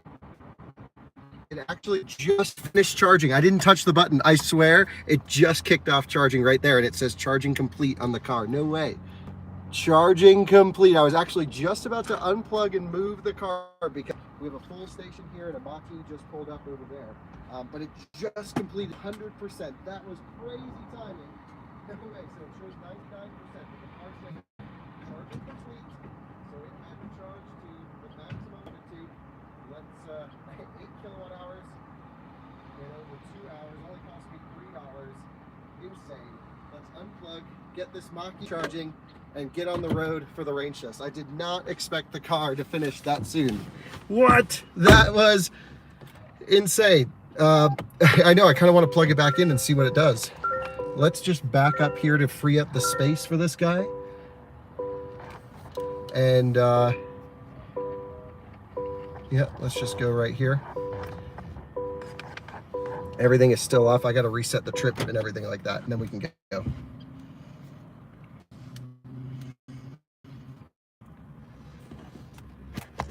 Okay, let's try and do all this. The button, I swear, an inch away from hitting. It's pretty close to this. We're ready to roll. All right. 1 second, just got to get the camera position here a little bit better.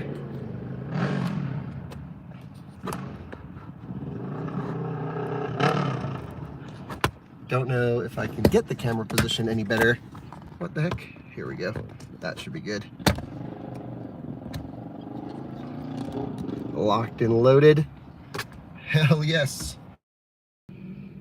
We are now completely charged up. Of course, I backed up to let that Mach-E into the spot, but now we have to reset our trip computer and everything. Climate is off, so we're not burning any energy right now. So what we need to do is go here to Vehicle, Trip Information, Clear Data.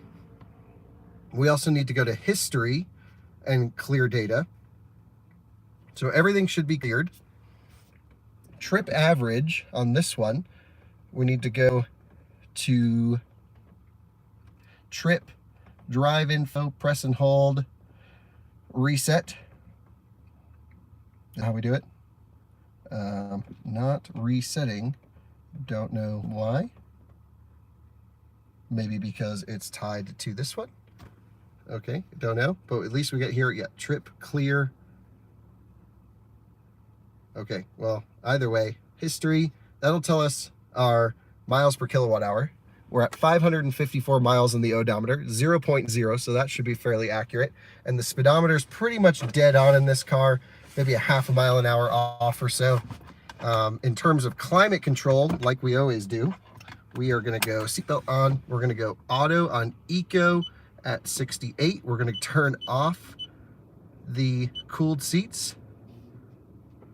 Eco, why does eco put on the cooled seats? Well, that's not how we're gonna do it. We're gonna go auto, and I'm just gonna lock it to a low fan. We're gonna go sync on the temperature, and I think we're good.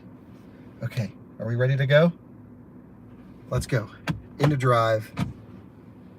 Everything's set. Lights to auto. Eco mode. Whoops, got to put on eco mode. And I cannot use regen boost, which is this button here, until we're at lower state of charge, but we don't really need it anyway. So let's go. We're heading out. Got this Mach-E here, and they are charging. They're low. They're at like 4%. That was good. Off we go then. The bZ4X range test. Holy smokes. I just can't believe that timing. Literally, just as I was an inch away from stopping the charge, it went, oh, charge complete, and the car showed charge complete. That was just epic, epic timing. Can't even make that stuff up. That was insane. Let's cruise along now in the bZ4X. Jump on the highway and see how far this thing go on a single charge.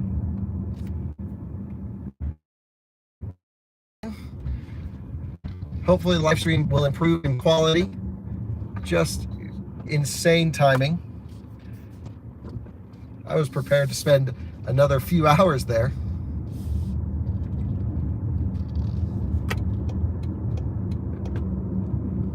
So we just need to merge up on the highway over here, lock it in at 70, and we'll be good to go.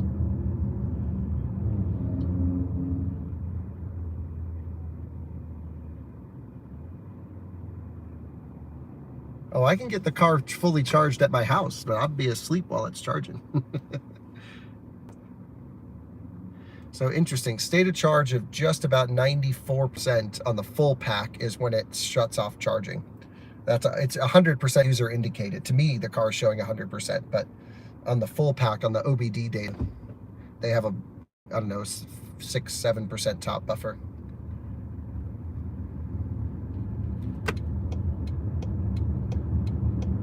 Yeah, I could run the bZ4X and the Hogback tomorrow. I guess I don't see why not. Maybe I'll do Volkswagen Travel Assist and this tomorrow. Just do a day of Hogbacks.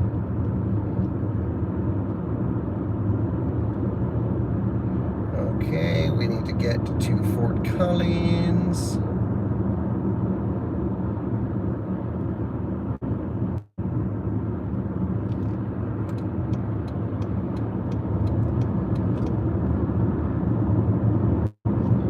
Gotta get the GPS speed out.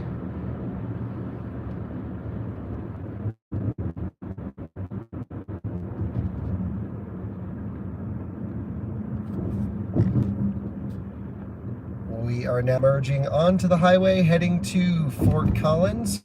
We're gonna lock in our speed at 70 mile per hour GPS. The road is looking empty, so it shouldn't be a problem to maintain 70 as we head up into Wyoming, go past, of course, Wellington, where we typically start these range tests. And yeah, can't wait for that new charger to be installed in Wellington, that upgrade to happen, so we can do everything out of there. But let's merge up gently on the highway like usual. Hit 70 mile an hour by the end of it. Road is looking dead empty back there and up here. So let's do that. Lock it in. We'll use the Toyota lane center throughout the drive as well. bZ4X is a fairly quiet car and it rides fairly nice. You know, driving it really isn't the worst part about it. It's just the whole charging thing. So I'm going to go adaptive cruise mode, lock in lane centering, at roll as we continue down the road. Very good. So let's just double check 70 is truly 70. The answer is hard to say at the moment. I'll quit out and reopen.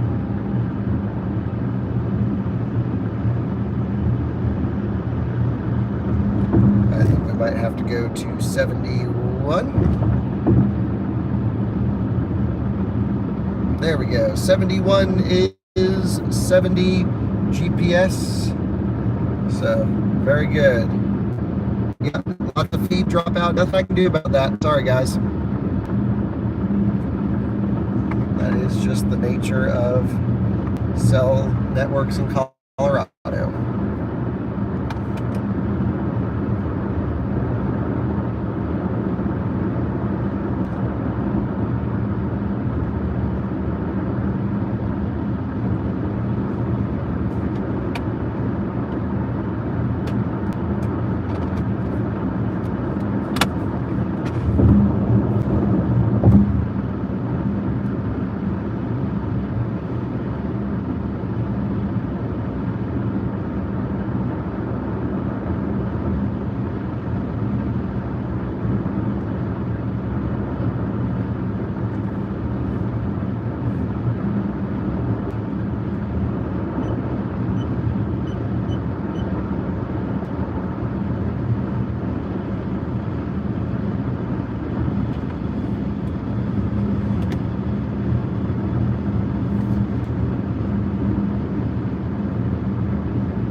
This truck wants to drive the exact same speed as us, but there's really nothing I can do about it. So we're just pissing everyone off today in the bZ4X.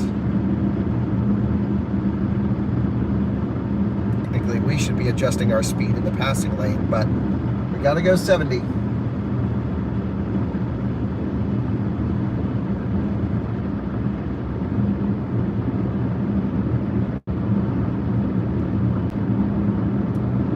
That sign just confirmed for a second 70, but it's definitely... Now we can let some cars pass.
along here along the beautiful front range as we have the sunset about to happen. 71 miles per hour, indicated is 70 GPS. And the car, for the most part, will just kind of teeter between 70 and 71, which is fine because it's actually like 70.5 indicated is 70 GPS. So pretty much locked on the speedo where we need to be. Beautiful day for a drive. No wind at the moment. 73 degrees. Honestly, perfect conditions to get the biggest score possible out of this car. What a brutal session that was.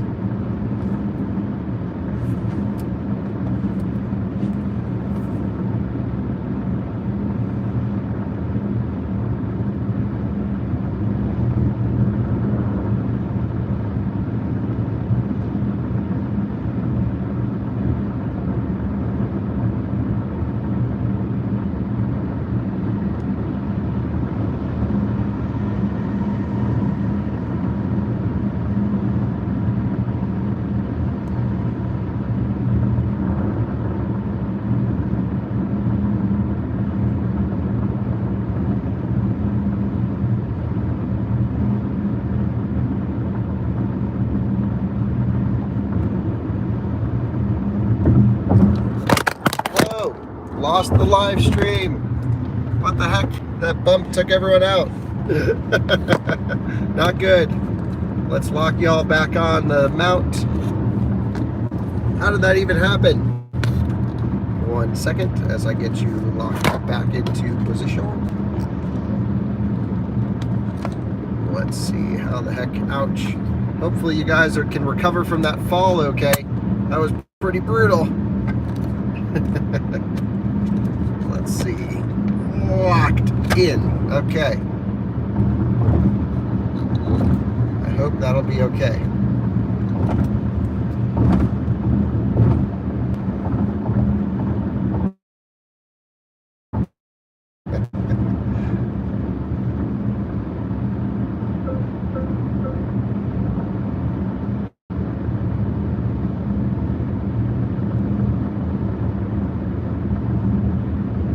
Car's very quiet at speed. Almost no wind noise.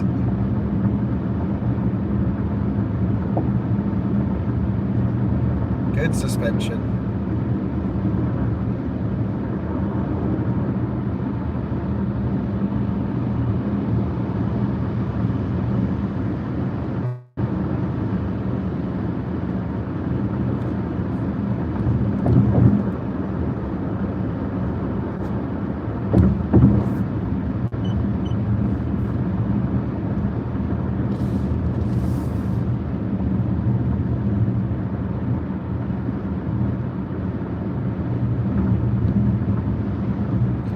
I can tell the camera is focusing on the dash. Yes, I agree.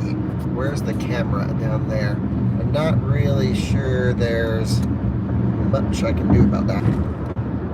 Just based off of where it's mounting.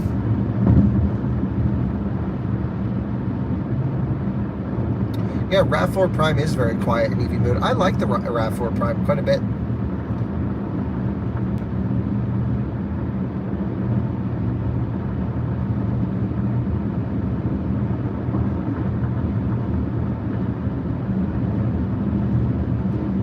Toyota lane centering going a little bit out of the lane there.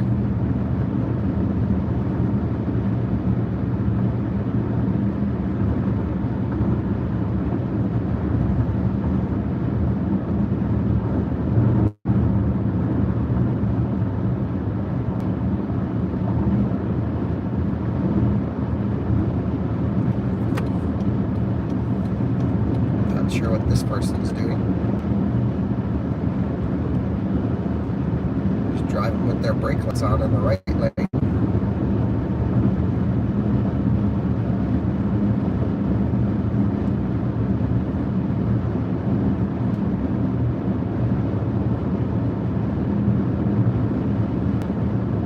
Seems inefficient.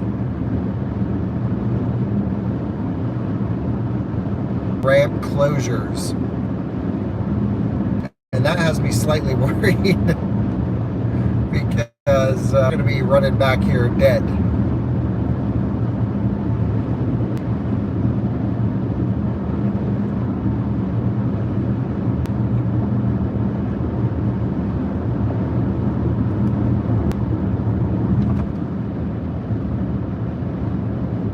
So we just need to make sure that we pull off the highway maybe even slightly early.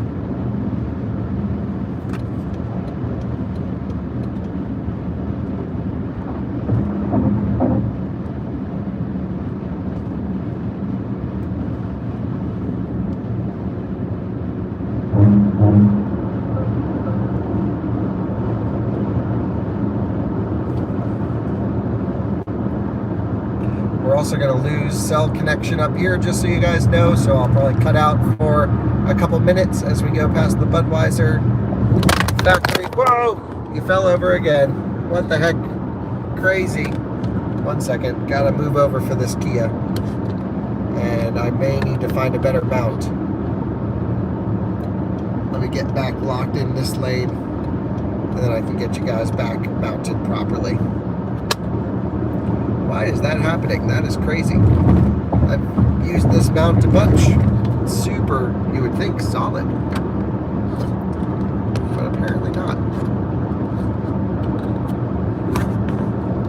Let's see, maybe I could put you guys... No, so that would be a bad angle.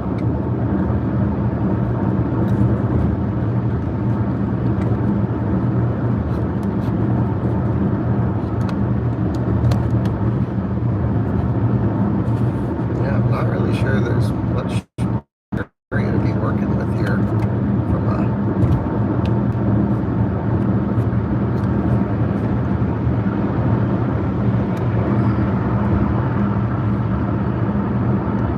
let's try this. 1 second. Just gonna try and put some pressure on this. Try and stop it from bouncing. Okay. I know it's focused on the dash, but maybe that's better than you falling over.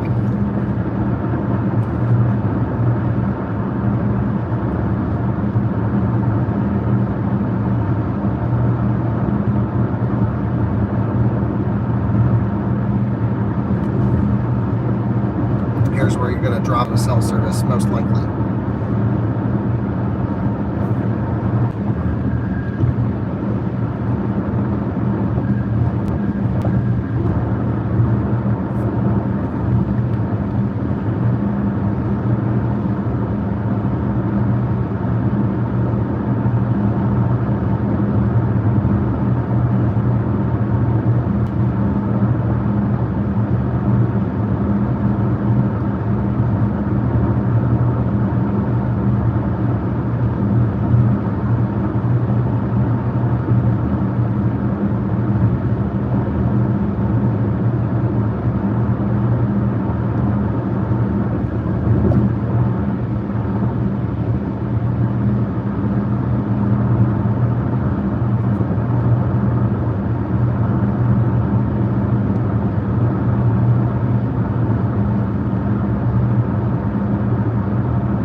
now about to drive by where we typically start our range tests, and hopefully we'll get a little sneak peek to see if the new chargers have been installed at the Come and Go just up here.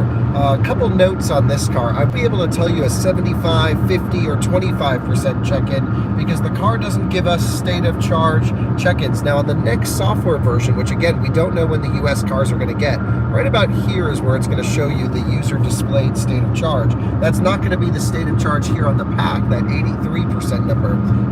Let's take a look over here at the chargers. Can we see anything? I see a truck, a boom truck, but that's about all I can see. Not sure if the chargers are in. And we can't really go because it's not 100% accurate. So I won't be able to give you full check-ins along the way. And also this 203 mile number, I'm not sure what that's based off of.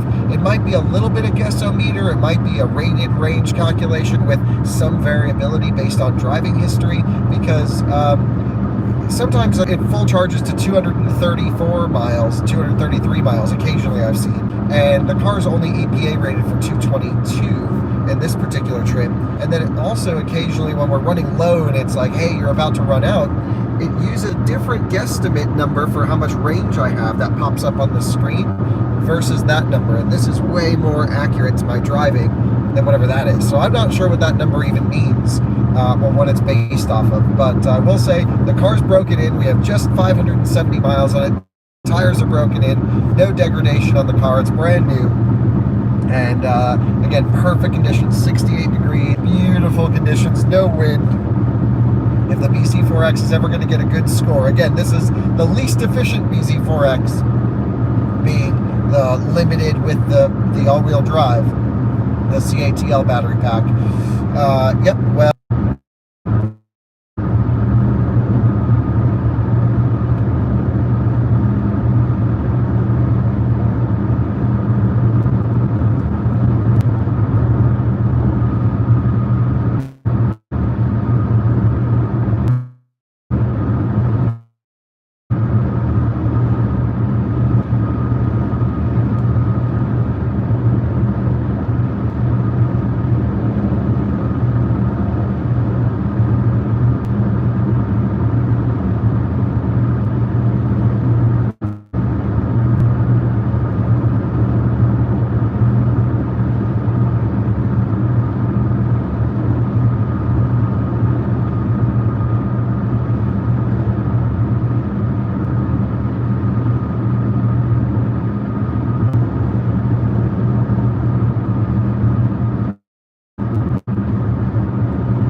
900 volt pack electric Land Cruiser. Now we're talking.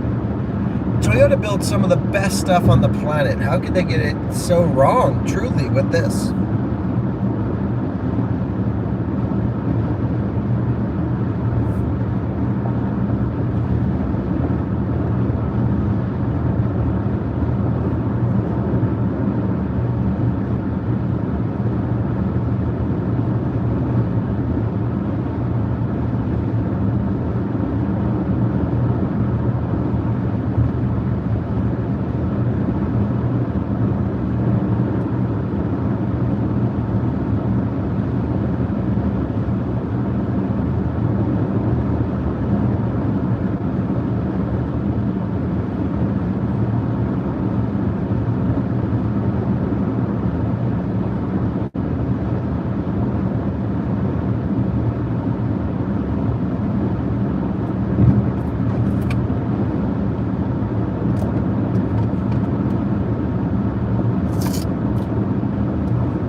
This to, you know, like focus on the road ahead rather than on the dash. Not really.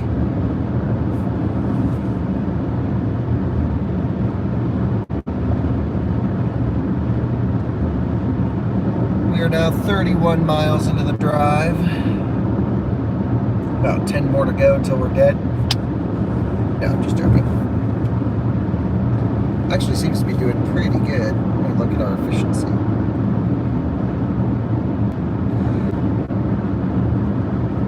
.4, but we are going uphill.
Toyota thinks 229 miles. That's more than EPA. EPA is 222.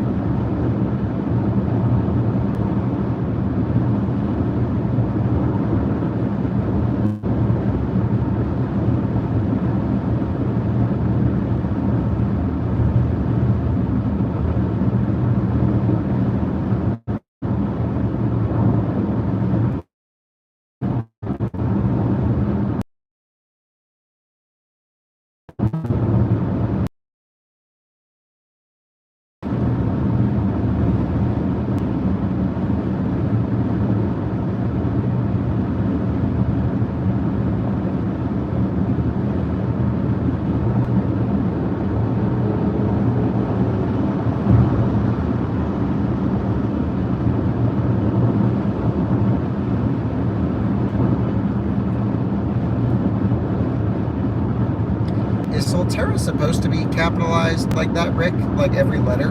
Is that how they actually do it? Or are you just screaming Solterra at us?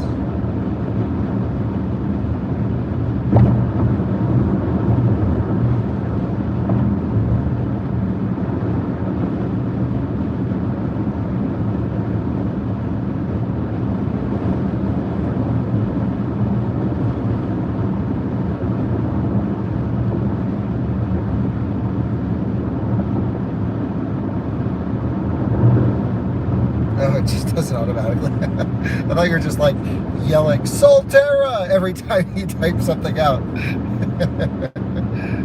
Yeah, around town this will probably get much better efficiency than what I'm seeing right now, but we all know the first half of this test is always less efficient than the return because we gain some slight elevation heading into Wyoming. That's why we do a loop.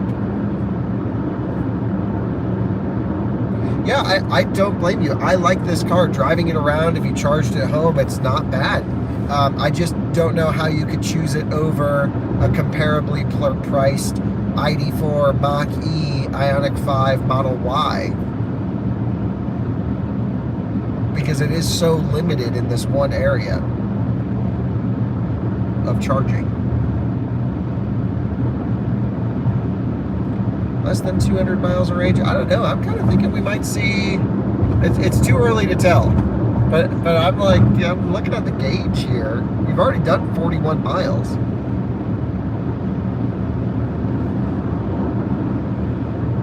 I have the latest software available in America, but in Europe there's a different software version. Also, Europe does not get this battery pack, so totally different battery than what Bjorn's testing right now.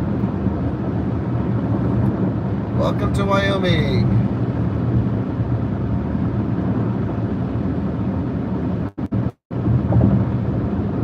Oh, the Toyota actually just said welcome to Wyoming. Popped up a little message on the screen. That's nice. Horn test. Ooh, terrible horn. Really bad. I mean, Toyota reliability is unproven, as this car broke down on me this week. But the four-wheel drive system is great. Totally agree. One of the best all-wheel drive systems I've experienced in an EV. Yeah, that's a terrible horn. Sorry, I'm killing the range.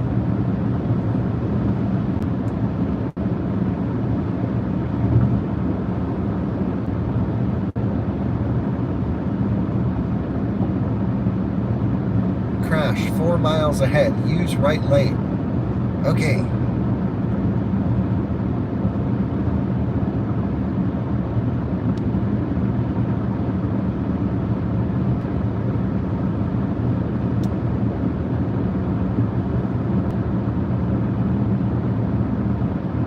Yeah, I feel like so many people would buy this car and get burned just like you did, not realizing it has, you know, DC fast charging counter in it, and just get screwed.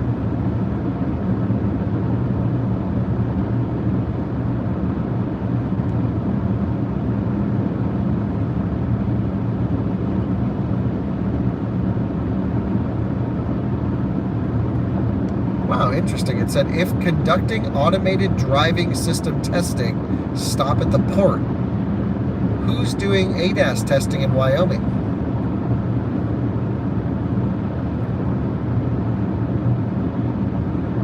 That's a new sign. What the heck?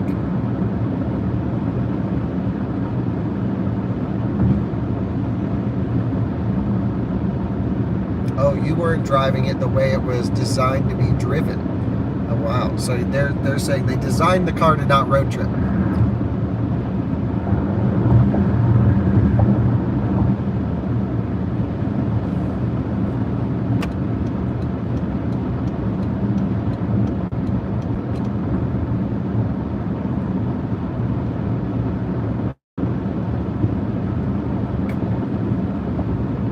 Crazy.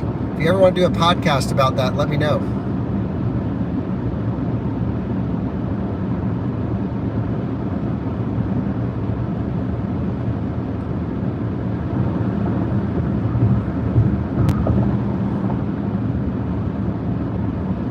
Alyssa said the live stream is boring. She texted me. So I apologize for making a boring live stream.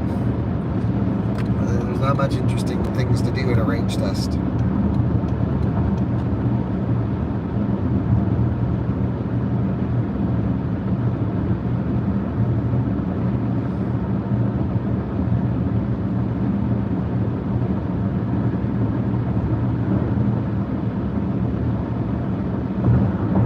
Okay, we have some police activity over here. Just gonna kick it off of our speed here slightly, just so we don't go blowing by all these guys. Consider it a slight advantage to the Toyota. Only a couple miles an hour.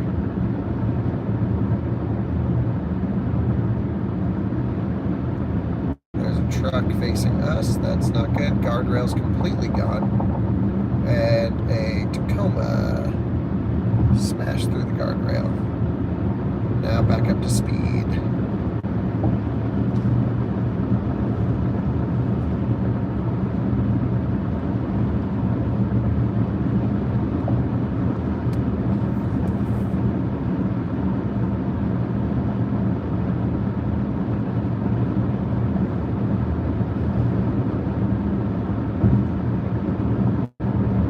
Yep, daily driver, totally agree. Great car. But Rick, I have to ask, why would you spend so much money on a car that can't do like other things beyond what you're just using it for? Like, resale value is going to be severely limited on these vehicles. Like, if you have to take a trip somewhere and you're already spending, 45, 50 grand on a car, why wouldn't you get a car that could do a road trip easily if you wanted to? That's just what I'm having trouble understanding about folks who would buy this car knowing its limitations. I'm not saying it's a bad car for what you're using it for. It's just sometimes you got to buy a car for more than your 95% use case.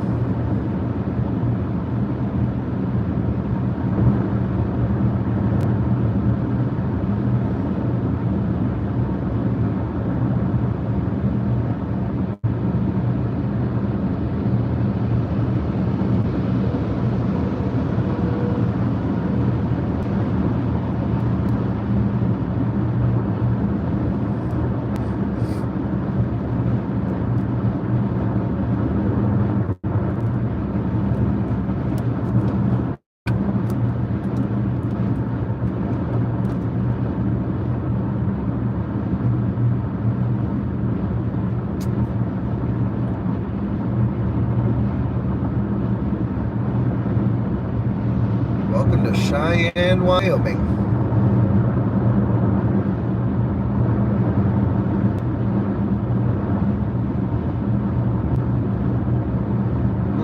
Yeah, I think the Tesla quality stuff can be blown out of proportion. Justified. They're terrible examples, and my Model S is. Haven't seen any Tesla Semi since a couple weeks ago. I was driving through Nevada. I don't even know what car I was in the Lucid, and I saw some.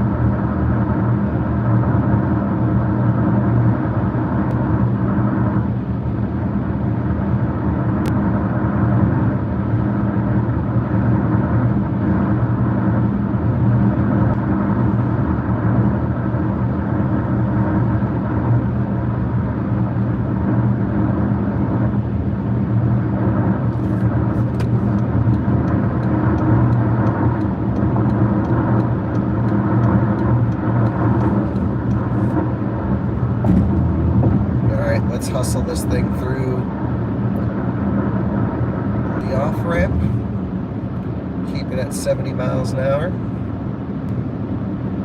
Oh yeah. Try and maintain as much speed as possible.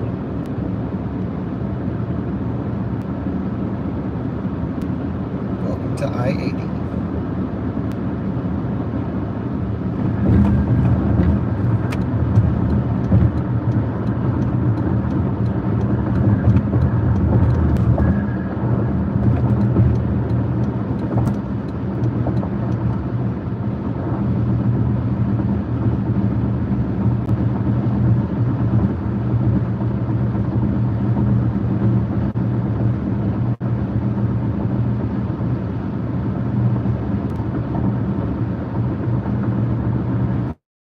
We are 51.1 miles into the test now.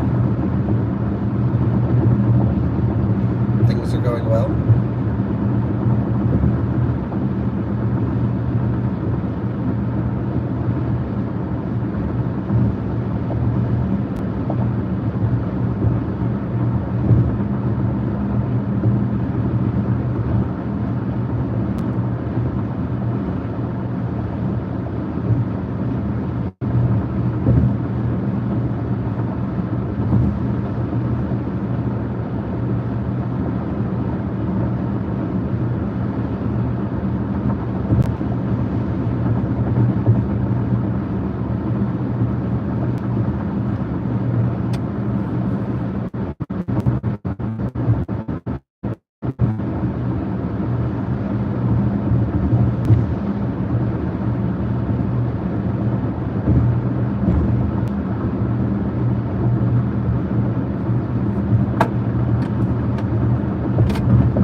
Uh, 54.6 miles into the drive so far.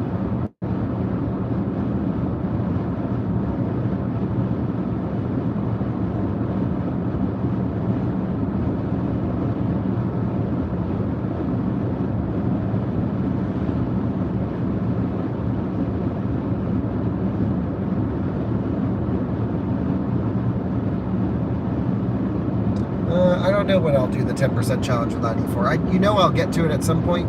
I will definitely, I have the small battery ID4 I'm picking up tomorrow, so I'll do that. I only have 2 days to test that car. 1 hour per mile, we're at 2.5 miles per kilowatt hour. But that, you know, that doesn't tell the full story. We have to do the loop because we gained some elevation getting up here.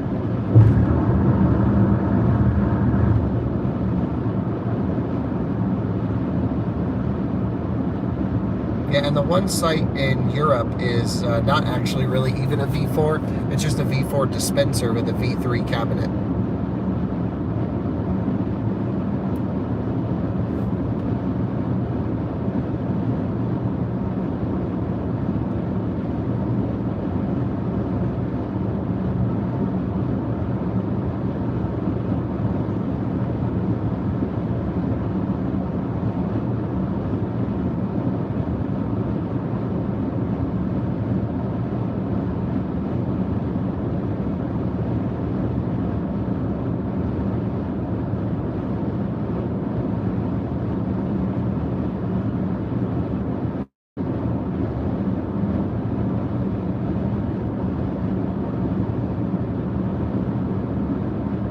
It's a rear-wheel drive small battery ID4 is what I'm picking up, basically a base car. And then we have Michaela's, which is a stock all-wheel drive long range, which I want to run. But I'll probably not, I don't have much time to do both. So I have to get all the small battery testing done because, you know, that's just a review car. It'll be hard to reschedule it, but Michaela's we can use anytime, so.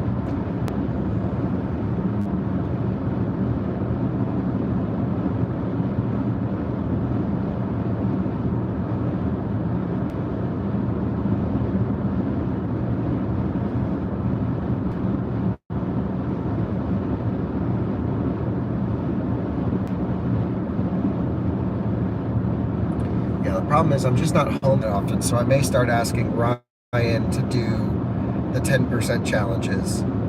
It's, you know, I spend a lot of time driving for videos when I really, you know, like anyone can kind of do this as long as they follow a good testing procedure.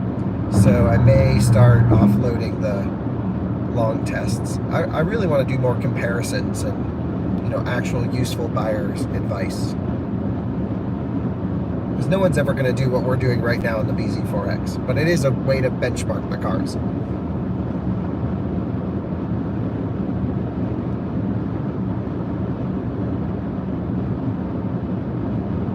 And we are literally going the exact same speed as this truck. So frustrating. But no one's behind us, so it's not like we're holding anyone up.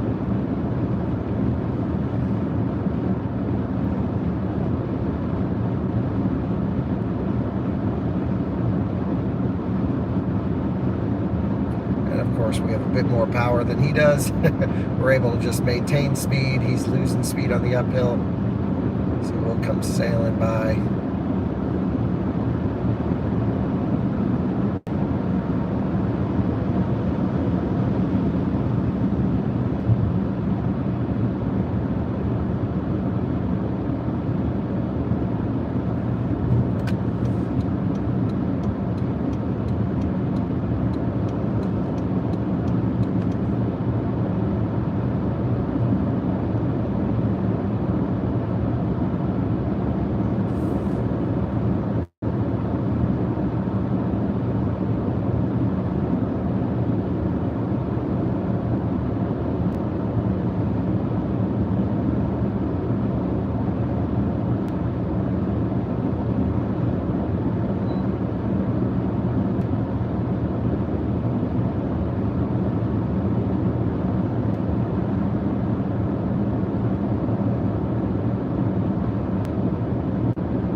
Toyota's lane centering, pretty good.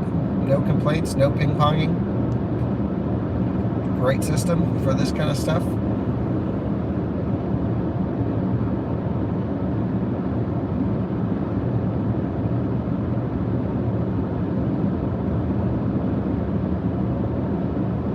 I think Tesla doesn't necessarily need a higher peak speed, they just need a better charging curve.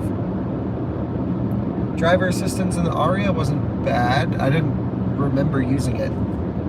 Like, nothing, you know, it's Pro Pilot, right? Nissan's thing. It wasn't terrible.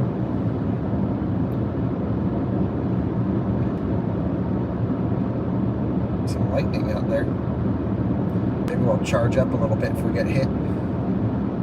Get a little boost.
Yep, the Leaf driver assistance is pretty much identical to the Arias.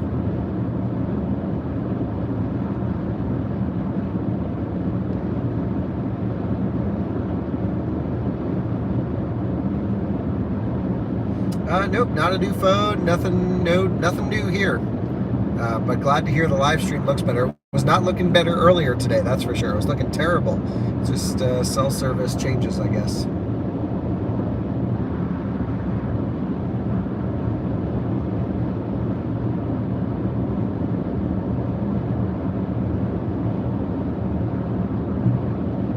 And again, if I miss a question, I'm not always just looking, so feel free to, you know, repeat if I miss something.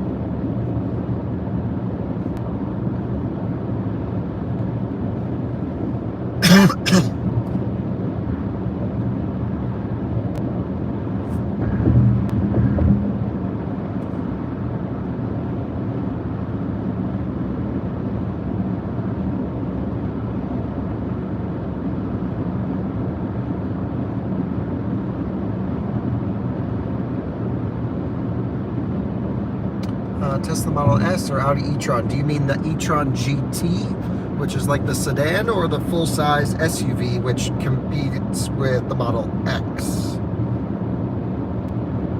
Yep, some lightning in the distance for sure. I'm just trying to tell if it's heat lightning or rain lightning, and I don't really see many clouds. Rain clouds, at least, so I think we're still good to keep going. Wisdom teeth recovery is all good. Really no major problems. The only problem I had from recovery was just extreme hiccups. Like violent, painful hiccups for days. Today's the first day they've gone away. But other than that, couldn't ask for anything better.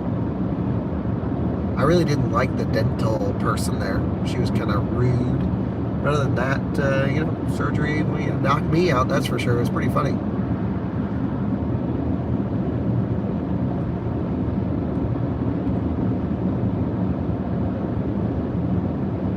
But I like almost walked out before they started because I just did not like this lady. Did not think she was competent, couldn't answer my questions about what was going to happen, and I was like just on the brink of saying, yeah, I'll find someone else to do this. And then, you know, she kind of like started to come around a little bit. I'm like, okay, well, I don't have any other time to schedule it, so let's just go for it.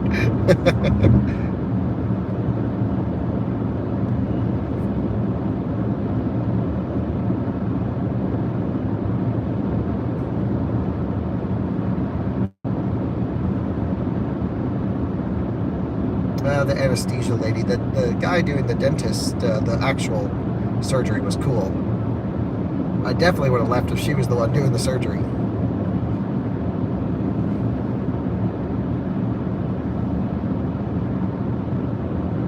Audi e-tron SUV or Model X? Well, just depends. I mean, the Model X is going to have more range, more space, better tech, better charging experience, but the e-tron's going to drive better, look better, feel more premium, and be more of a bank vault. So I guess if you're driving, expected driving time with the car, then I would think like e-tron would be my choice, unless you needed the Tesla for long distance and space stuff. Yep, thanks for sending us the email. It might take us a little bit of time to get back to you, but definitely we'll make sure it's logged. Appreciate that. And we'll try and do a podcast about your bZ4X experience. I really want to get more podcasts going, probably daily, something like that. So many topics to talk about at random, really.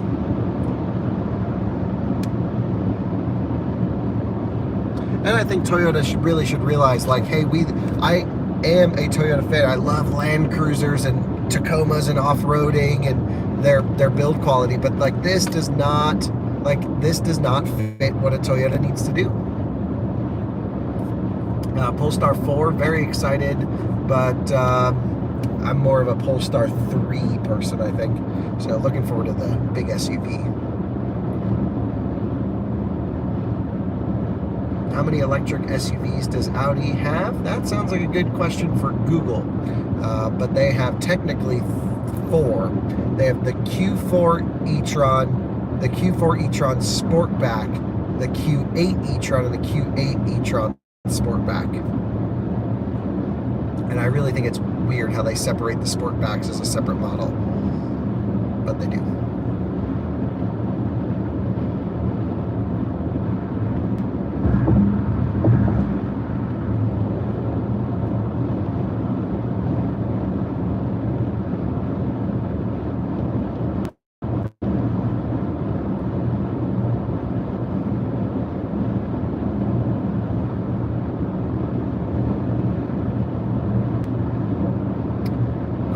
I believe Electrify America made some statement after the Ford situation that I've only seen on one Twitter account, but it was basically like they're just going to monitor the charging situation and provide the electricity, basically just adapt as needed. So we'll see. I don't know. Nothing definitive.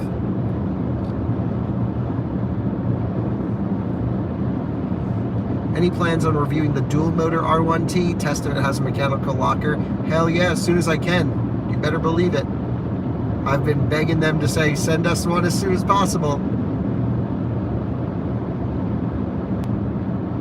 So Audi says they only sell about 20% Sportbacks compared to 80% SUVs, roughly.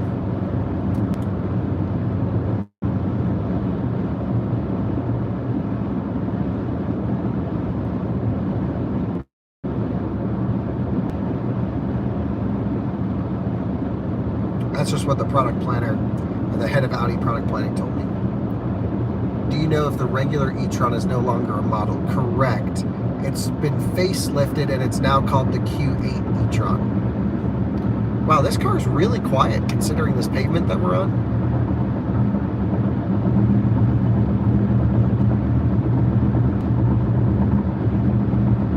Yep, just a software glitch for EA. Everything seems to be good now. My favorite everyday driver, honestly, it depends on where am I driving to every day. Is it a commute or is it just a Starbucks?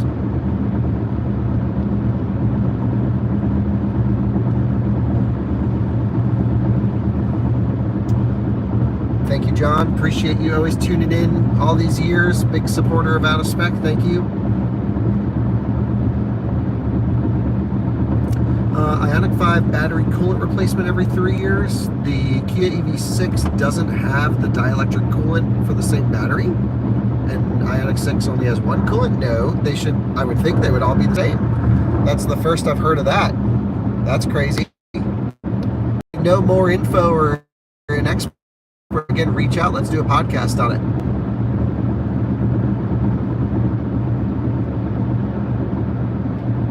Been a while since we had a Leaf update. Yes, but it won't be much longer because I'm actually going to tow the Leaf to California next week. And it's going to spend time with Patrick and Liv from Mach E Vlog. They're going to hold on to it indefinitely. The onboard charger is going to get fixed out there at QC Charge. And they're just going to drive it and use it. They needed an extra car, and I was like, just take the Leaf, and it's already got to go out there and get fixed. So you'll see the Leaf updates on their videos, and then I guess when I fly to LA, I'll just steal it from them if I need a car. But usually I just drive review cars in LA, but occasionally I need to rent something for a trip here or there, so it'll be nice just to keep one of our cars there. And just to bomb around LA, once that car has the onboard charger fixed, that'll be fine. Just plug it in everywhere. What would be my favorite car for 200 miles? Probably the new e-tron would be pretty good at that. Thank you for all the incredible work. Appreciate that. 3 weeks ago, no way. 800-mile road trip right away. Reed, that's awesome. Congrats.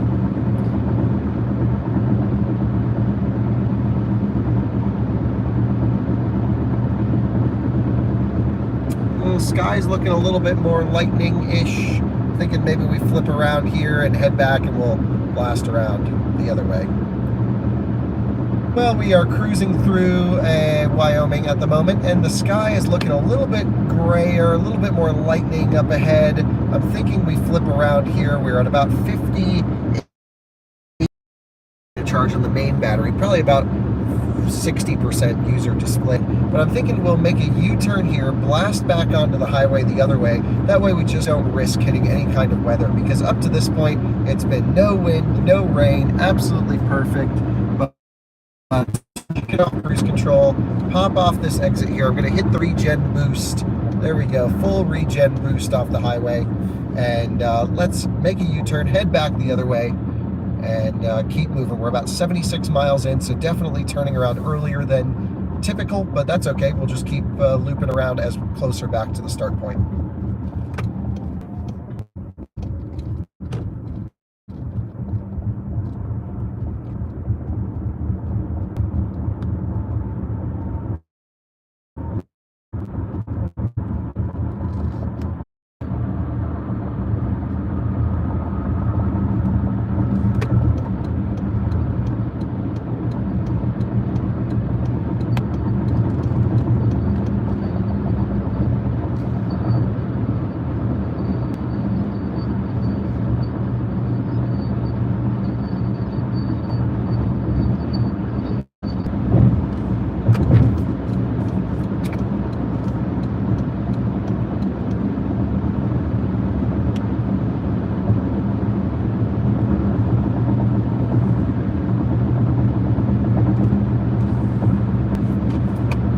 Sunset this way.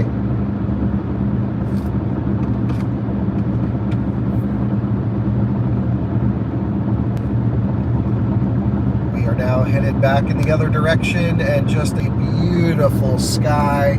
Absolutely gorgeous time to do a range test. Efficiency 2.7, probably will increase as we dip back into Colorado as well, lose some elevation. That's why we run a loop style test. Again, I told you the car will bounce between 70 and 71. That's actually kind of what we want to kind of keep it perfect, but it is set at 71 miles an hour. And all is good here. Car's quiet, nice, good beam from the headlights actually. Do a quick high beam test, pretty nice. Don't want to blind that guy too long, so there we go. But yeah, I mean, the driving of this car is good. The driver assistance is truly phenomenal. No ping-ponging, just locked in its lane. Occasionally the odd exit comes up and it tries to take it. You know, it's nowhere near as good as some of the best systems on the market, but I would like to run this and do a hogback test. Perhaps we'll have some time to do that before I give it back to Toyota. But, you know, I see why someone would buy this car, because on the test drive, if you're not doing charge testing or efficiency testing or 10% challenges, the car gives a fairly good first impression. You know, as long as you're okay with the interior, the software I think's terrible. Like this screen sucks. There's no way around it. It can't find charging stations. It's not adapted for the car. It's convoluted. If you just like don't touch any of this and you just drive the car, yeah, it's a nice driving car. It probably drives better than your last RAV4 did. So, you know, I see why people would buy it. And honestly, for most use cases, this car is going to work great. Charge at home, have plenty of driving range, and you're good to go. My thing with it is for $50,000 as tested, why wouldn't you buy a car that could do everything? An ID4, Mach-E, Model Y, Ioniq 5, they can all road trip much better than this vehicle can, with far less limitations and truly better software in all of those than this car. To me, that just is a no-brainer.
Like, are they actually pushing the limits on the back end, and we're just got these crap vehicles, you know, from a battery management perspective to start?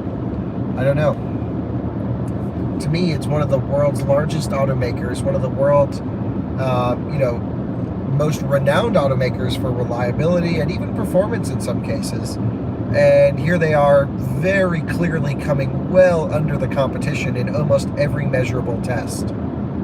And then also being more expensive. Like, you know, they're not dumb. They know what they were doing.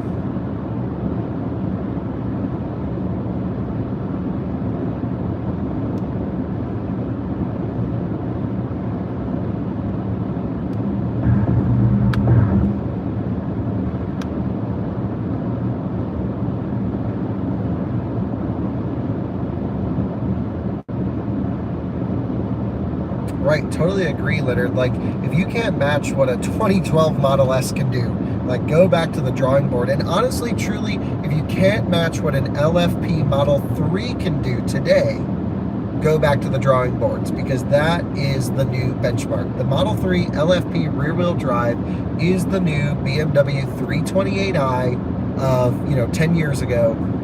You know, it's just like, it is the benchmark, and you have to hit it.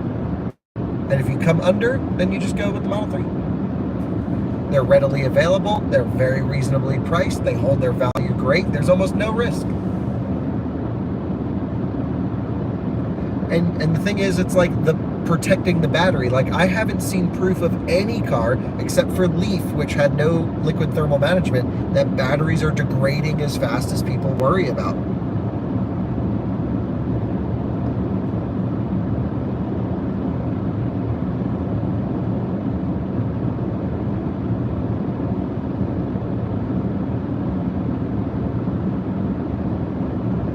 The car is great. Like, the non-EV stuff, yeah, it's quiet, built well, it drives nice. I have no issues with the car. I like the size, I like the styling.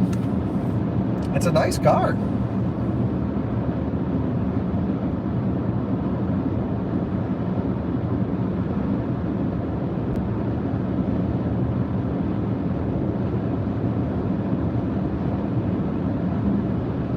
What do I think about the UX300E not being sold in America?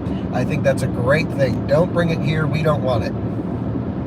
Thing's got Chatamo, doesn't it?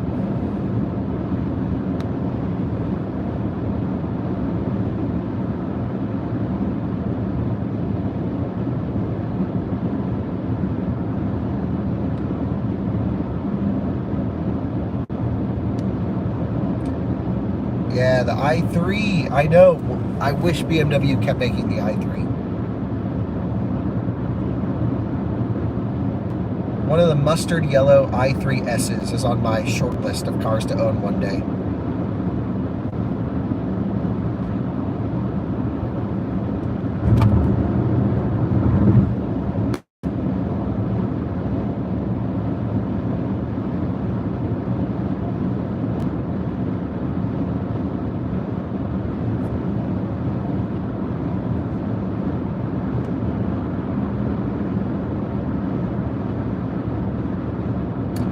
GR Corolla on my personal channel? Absolutely. Everyone tells me that thing is a blast, and it's just awesome. Yeah, actually, I really do want to drive that, and so I got to see when it's coming. There's a few cars I want to do.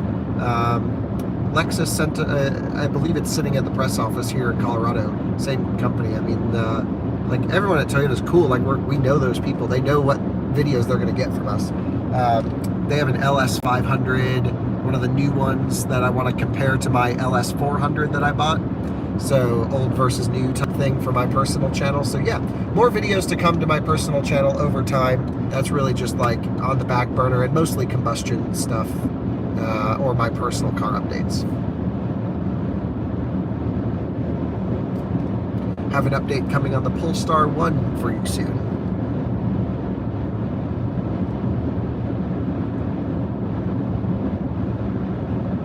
New warehouse did not pan out. We signed everything, we were good to go, and the HOA denied us the garage door, and which is really a shame. So that was actually our clause out. So before we we had stuff signed, but we had an exit plan, which is like still waiting on the HOA approval for the garage door, and you know, we were able to walk away, which was great. And big shout out to our realtor Marcus, who is a viewer, also a friend in town, for saving us on that one. But there hasn't really been anything coming up that's like worked really well for us in town. And then yeah, just been traveling, got distracted, so I ended up getting a few storage units to put all the cars in, which has worked out okay, but it's still not ideal. But at least like my immediacy of like gotta find a place to store the cars inside if there's hail or anything, that's all solved just in a storage unit. Cool, first time you're able to catch a live stream. Great. Yeah, test is going about as good as you could expect for a bZ4X, I would say. Ford dealer buy you as a 2013 Focus Electric? No way. Lightning E-Motors has a bunch of Focus Electric shells, and I was like, can I just have one of the shells to put on display? And I think they were kind of like, yeah, we just keep them in the back lot. So one day I want to have like every electric car on display. Inexpensive EV that can go 250 miles. What about a Bolt? If you're just looking for the single charge range and not so much on the recharging time, then yeah, Bolt's great for that. Bolt is probably the longest range, inexpensive option you'll find. And most of them have newer batteries on the used market.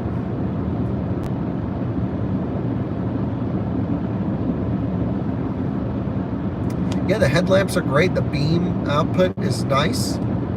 They don't have much throw, much range, but really consistent output. And we're back.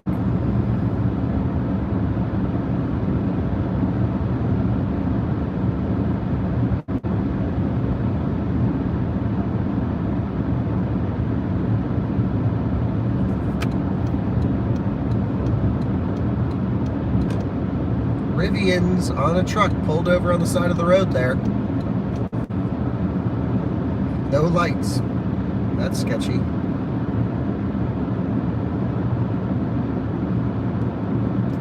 Hey, my dad's in here. How's it going? Not really sure there's an inexpensive EV with all-wheel drive that can go 250 miles. I mean, the cheapest new thing you're going to be looking at is Model 3 or Model Y, realistically. That could do that.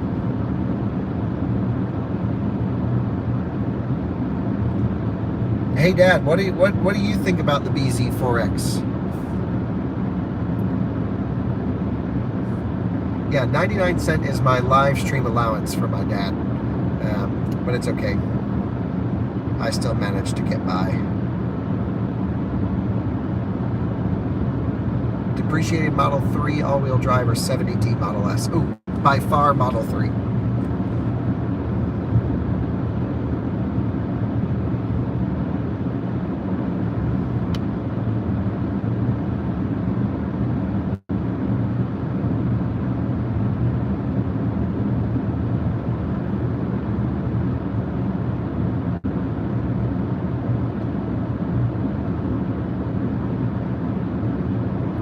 Nope, the Lucid is still sitting in Colton's shop. Actually, the Lucid got a flat tire. I had to take it to go get patched.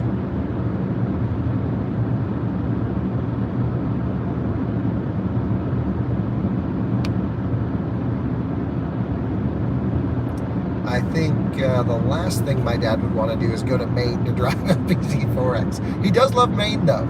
So, Dad, maybe you want to go check that out. Honestly, we could probably get Toyota to send you a review car, but maybe not after the videos we've made with this one.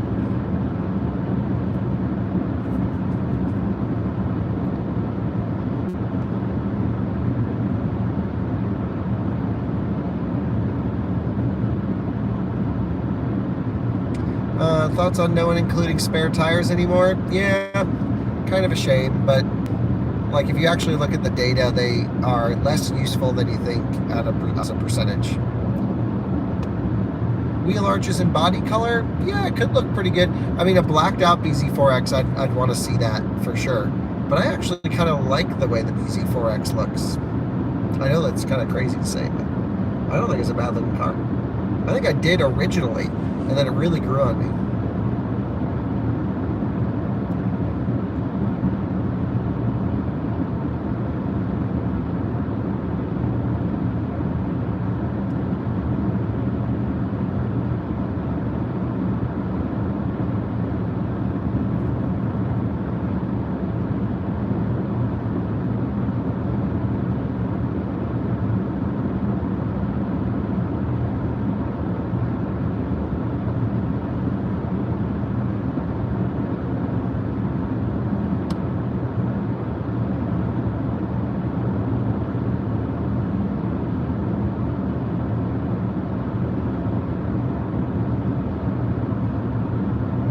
How's the Model 3 performance? Great. It's got full KW suspension on it with the sway bars disconnected. Rides awesome and really good. My weekend trip in the Model 3 rear-wheel drive? Question mark.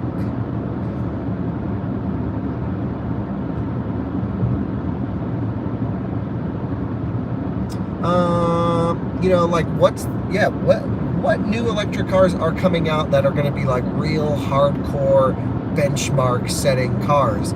Lucid was supposed to be one and is in many respects, but not necessarily all of them.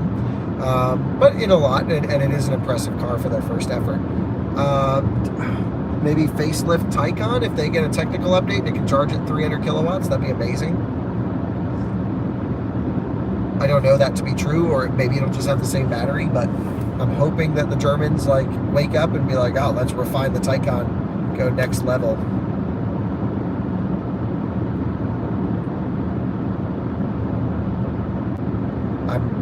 I'm not expecting any technical updates on that car though.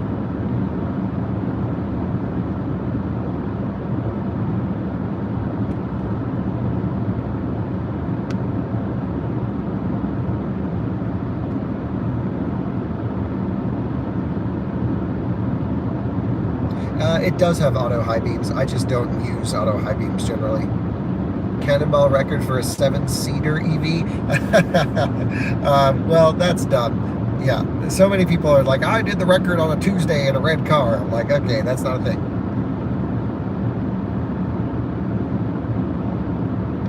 Has there been a software update to increase the charging speed of bZ4X? Nope, not for this battery. As far as I'm aware, the software update changes some of the limitations, but not actually the charging curve. And I don't believe there's any data on CATL battery packs with the new software, because I don't think Europe gets this battery. So I guess the answer is we don't know. And I'm going to reach out to Toyota this week and say, here's all of our concerns.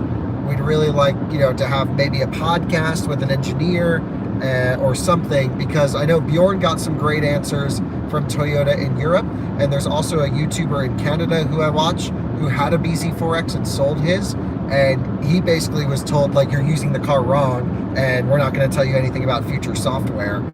So I really hope Toyota USA, because we work with them, we like review their cars a lot, be like, look, we're not trying to bash you about your car, we just like, honestly, the car needs to improve, what are you doing to improve it? And hopefully it can be more of a collaborative conversation rather than us just saying, your car sucks, your car sucks. So I don't know, we'll see. The Toyota people are really cool that we work with. They're great people. It's just this particular car is not optimized yet. Shouldn't have ever gone on sale like this, truly.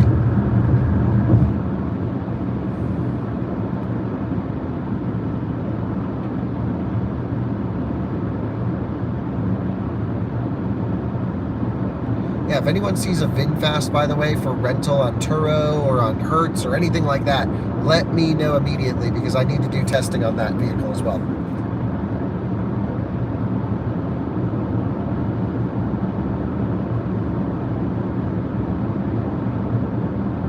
Do I have a range? So it's looking like we're under 50%, or maybe right at 50%. Showing 101 miles left. 100 miles left now. Well, we are well on our way back, and it's looking like here on the percentage bar that we're at just about 50%. It says 100 miles remaining on that weird guessometer calculation. I can't quite figure out what that number means.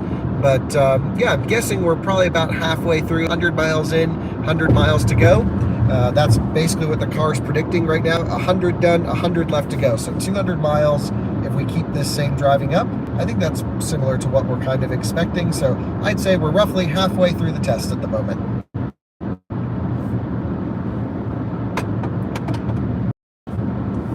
Okay, let's hope this car keeps the pace up a little bit through here. We can go too slow.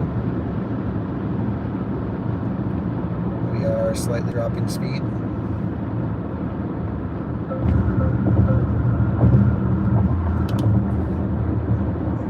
Okay, car, come on, we gotta go.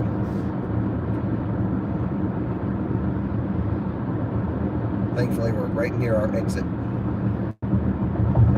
Toyota lane centering, trying to push me into the cones.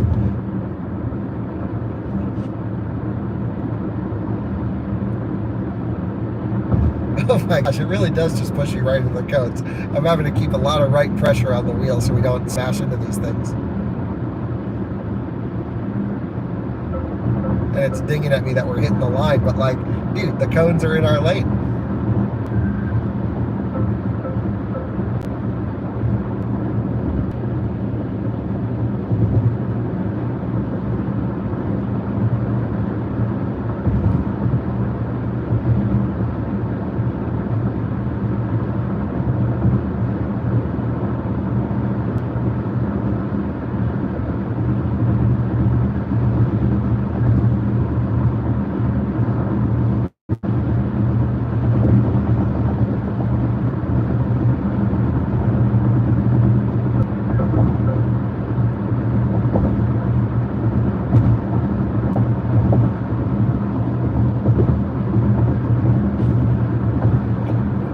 Right, so the car's trying to read the lines, but it's not reading the cones.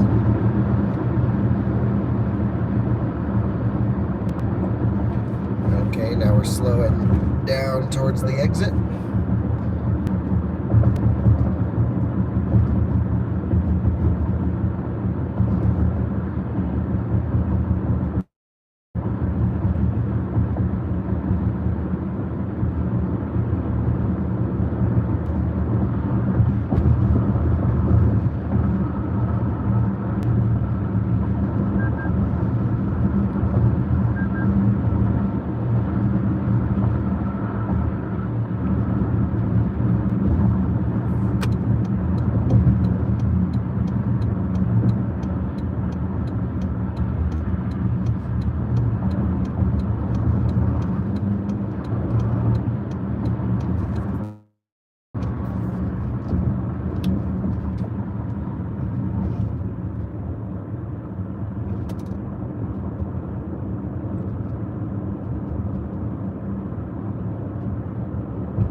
F-150. Let's go, buddy. Full send nation.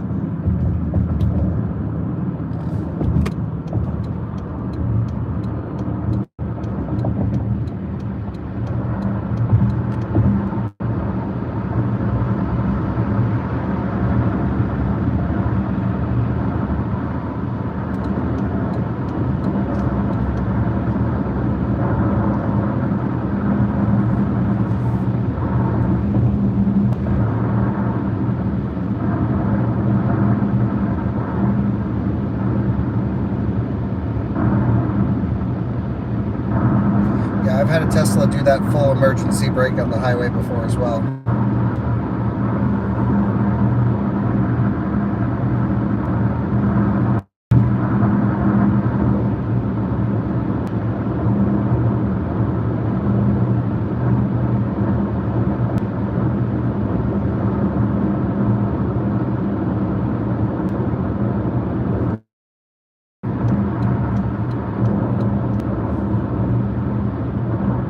I have not driven the new Prius Prime yet, but we will get one to test soon, I hope.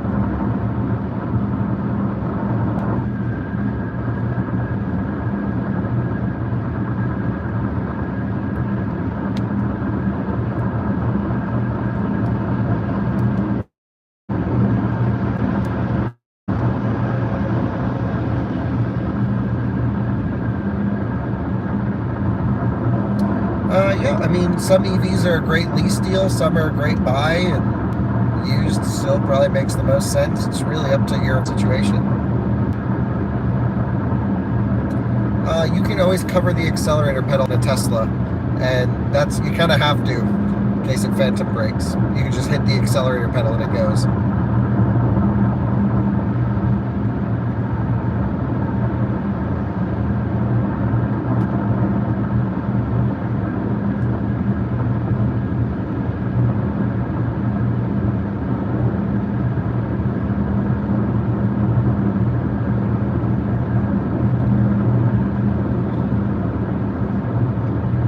So I'm really curious what kind of DC fast charging speeds we're going to see after this test, starting at completely dead. I'm hoping pretty good. But either way, I'm going to take it home and full charge it on AC, because I'm not waiting for a DC charge, that's for sure. Yeah, beautiful night for a range test, Lori. Absolutely. Great conditions. Quiet, comfortable car, truly. Nice to get back out on the road for a little bit. I was driving the Sprinter the last couple days. We went off-roading and camping into the mountains near Keystone. It was beautiful. We were camping at, I don't know, 10, 11,000 feet of elevation. It was crazy. How much have you DC fast charged in the last 24 hours? Just about 8 kilowatt hours. And that was just to start this test. Missed the initial charge. How did that go? Slowly. I think it was 8 point something kilowatt hours in 2 hours and something minutes. It was brutal to full charging.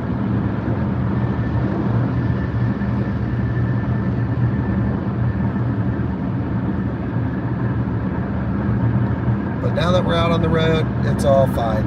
Honestly, I was expecting 4 hours, so I am okay with the 2.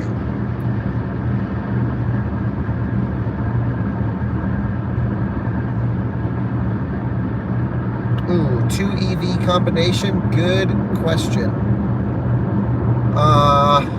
Dang, that is a great question. I don't know. I kind of want the... I don't know. That is a great question. Maybe the I don't know. I'm thinking a couple different things here. I'm thinking, okay, Rivian with the Plaid drivetrain would be great to have like a super sport truck. But yeah, F-150 Lightning Plaid, Leonard's on the same thing. Yeah, like sport fast truck would be cool. Or maybe we go the other way and say like, I don't know, e-tron with Model X drivetrain. Could be interesting.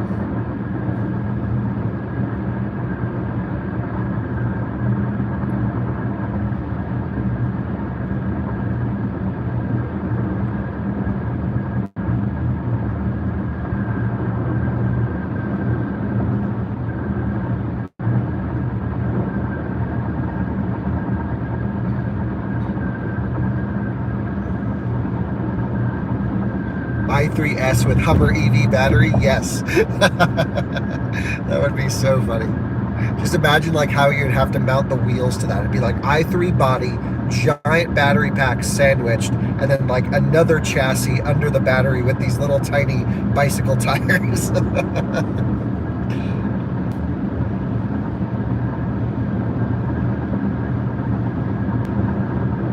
Oh yeah, E-Transit with Model X Plaid drivetrain. That would be a great combination.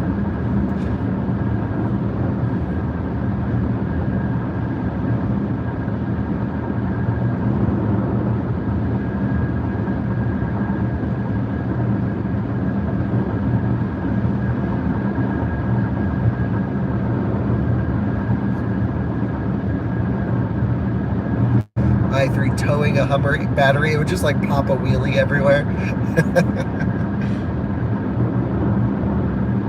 Man, the i3 is such a good car and such a great engineering masterpiece. I wish BMW would have updated it. Like, what would they do if they could just build the most efficient car today, you know, using all the German brain power they have?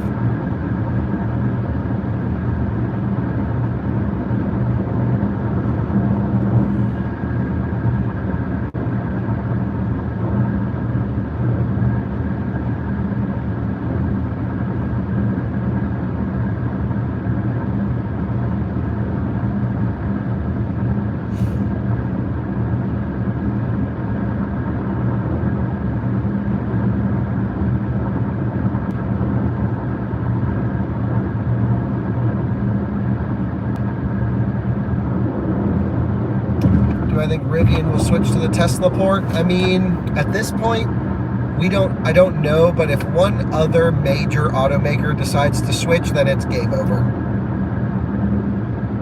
It's just a matter of time. And I love like all the CCS people that are like stuck up for like, oh, well, CCS is the standard and blah, blah, blah. It's like, holy smokes. It's like the Tesla plug's better.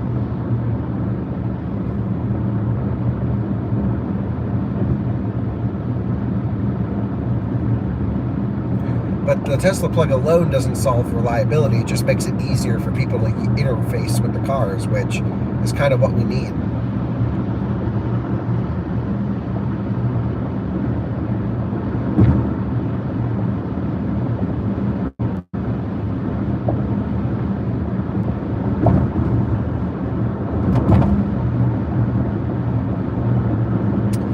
Hyundai Kia used the Tesla plug in South Korea, really? That is something I didn't know. Are you sure? I'm pretty sure they use CCS too.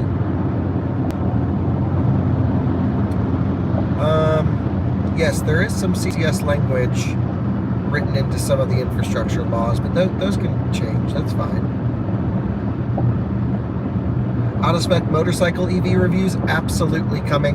And you might actually see Jordan back for some of those. He's been riding a Zero. I wanted to talk to him about on a podcast if he has some time, which would be cool. So yeah, maybe we'll get Jordan on the motorcycle thing a little bit more. His schedule's a little bit crazy, I think. I've been thinking about getting an electric motorcycle, but honestly, what I really want is like a BMW adventure bike.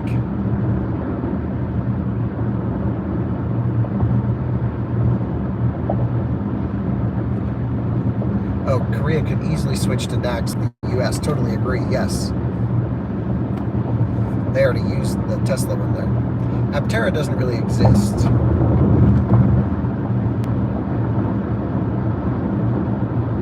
But if they exist, that's going to be the coolest freaking car ever. Aptera is awesome. It's just like make one, and then maybe 2 or 3, and then we'll be in. Then we can start talking about it.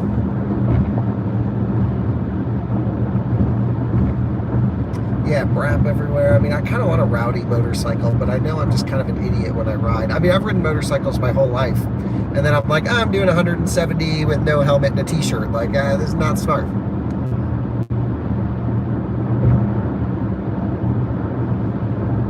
I remember Zero dropped off the SRS for the first time at the track, and I just was like, oh, I'll just ride it around the building and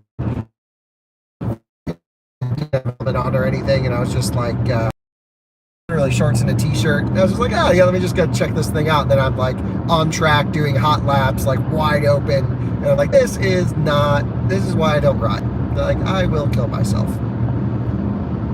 I'm like full ABS into the first corner, and I'm like not an amazing rider. And it's just like, there's something in my brain that doesn't factor safety when I'm riding a motorcycle, which it really needs to. And of course, full gear is step one. Like, I'm hardcore on the safety train until I start riding.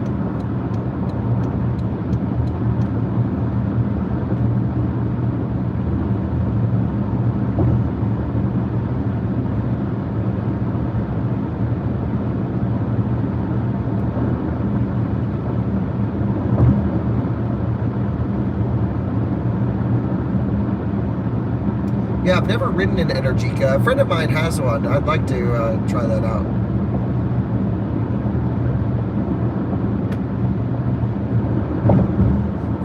The thing with Energicas, they use a chain rather than the belt. And the belt on all the Zeros I've ridden kind of are a little sketchy and snap.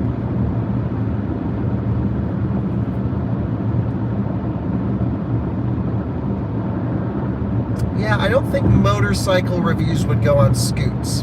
I think they would go overlanding for like an off-road dual sport adventure bike, and maybe the main reviews channel or my personal channel if I was to do it. Probably my personal channel for motorcycles. There's just not that much viewership out there from the car world. There's not much crossover. And so it doesn't make sense to build a whole new channel on motorcycle reviews, especially that, like, I'm kind of tapped out on the car side right now. Like, I'm just, yeah, definitely need to, yeah, like, gotta optimize some things. So you'll probably see more of Max and Ryan on the main reviews channel, because I think what I need to do is focus a little bit more on the big comparisons and testing and race to Vegas style videos and, you know, all the individual car testing, kind of offload this stuff.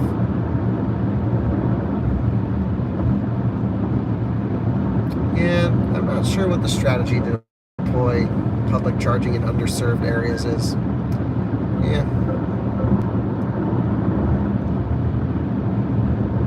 Right, if Tesla will start selling the supercharger, or with their plug on it, everyone to install, then game over. Totally game over at that point. I think that's the final missing link, is Tesla to sell their superchargers. Even if they just sell their V3 and keep their V4 in-house to anyone to install, and where, you know, then we have reliable charging pretty much everywhere, and cheaper than most of the DC equipment that's out there now, if they choose to sell it at a reasonable cost.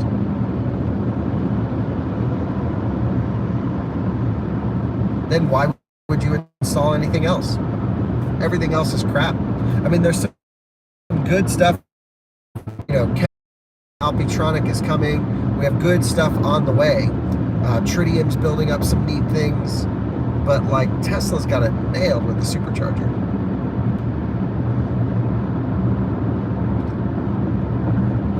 Well, I was going to say Rivian's network seems to be really reliable, and until today I heard that the whole site in Salida was down.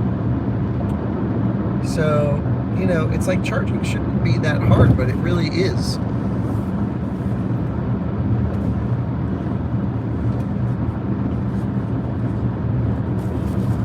How many gigafactories build superchargers? Buffalo, I believe, is the only one.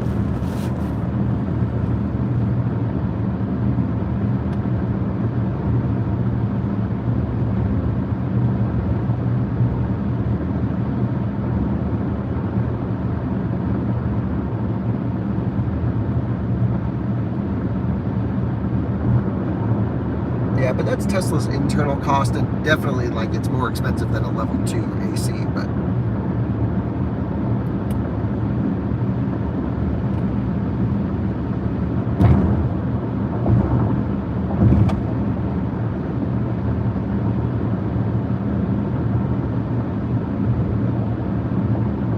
I mean, there's still time for all of this Ford Tesla stuff to bake in and probably come to full terms. My gut feeling is it's a little bit of an announcement early, and some more details will be worked out over the next year.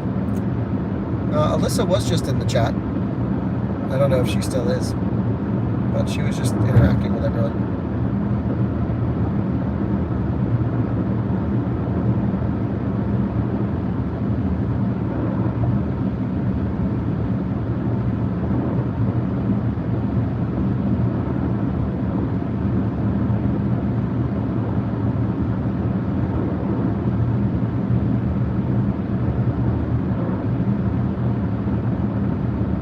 Range, guess, and current mileage. Well, we're at 121.4 miles. The car is predicting 80 miles more. And, yeah, I mean, everything's showing on track for probably just over 200 miles.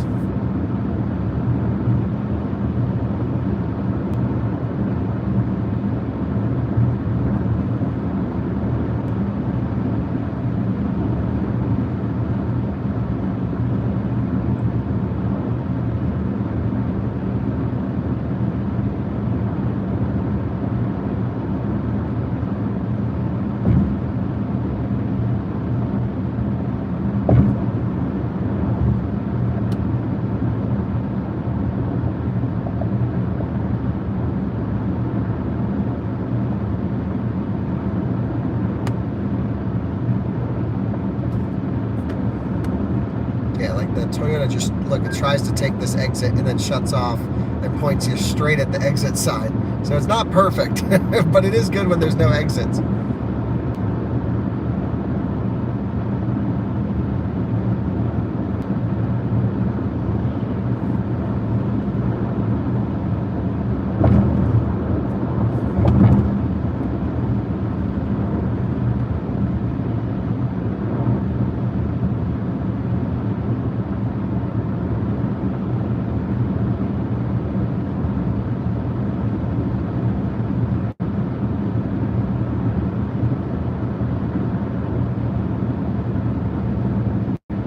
Right, take the side right in the middle, yep.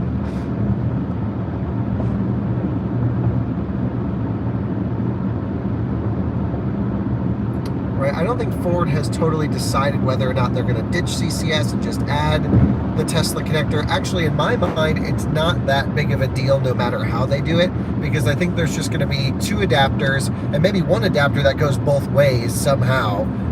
That will just kind of work and plug in whichever way you need it to work. And honestly, I think it's less about the Ford deal and more about the adapter existing that will very quickly then open up Tesla to everyone.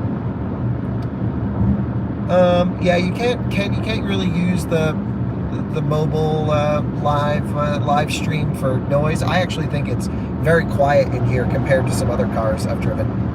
And especially considering, like, you know, it's a Toyota and those typically have not the best sound performance. It's actually pretty good. Pretty quiet car, built really well from like a body fit and finish standpoint.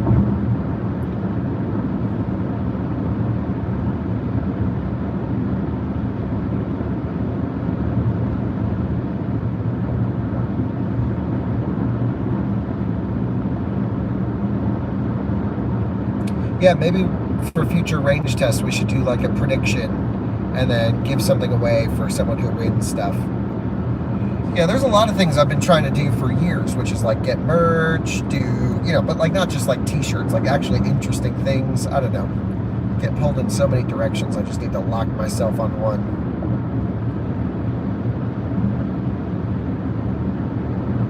Out of spec stickers, yeah. Yep.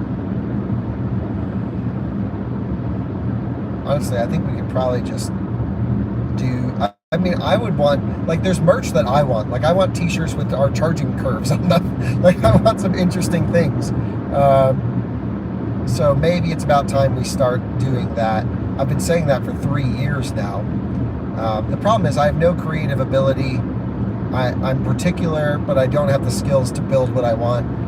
So, yeah.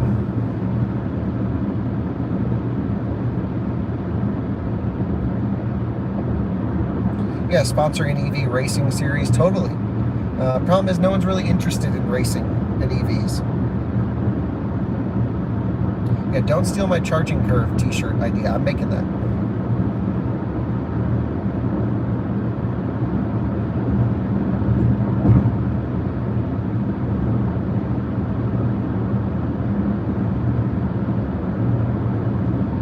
So then the question becomes, which charging curve do we print first?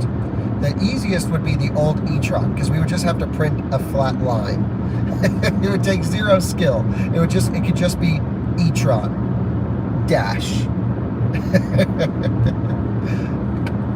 And then the Rivian one would be really funny because it would thermal throttle every 10 minutes. So we'd have big dips down.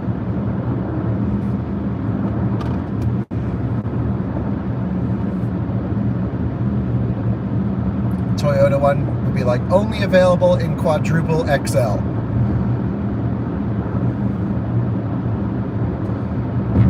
Yeah, Twizy, no charging.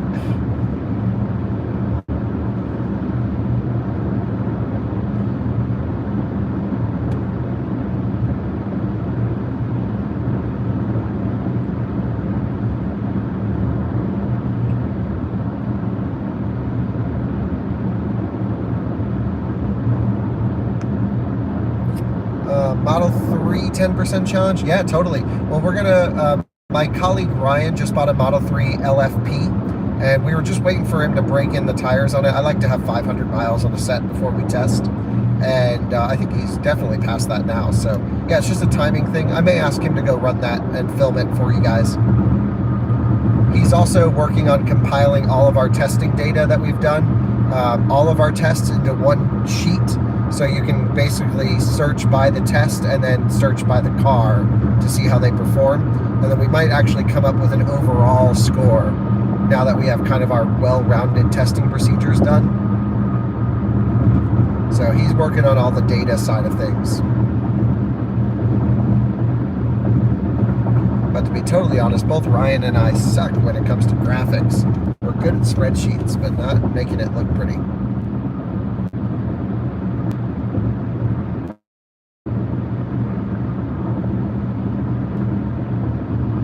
Target truck.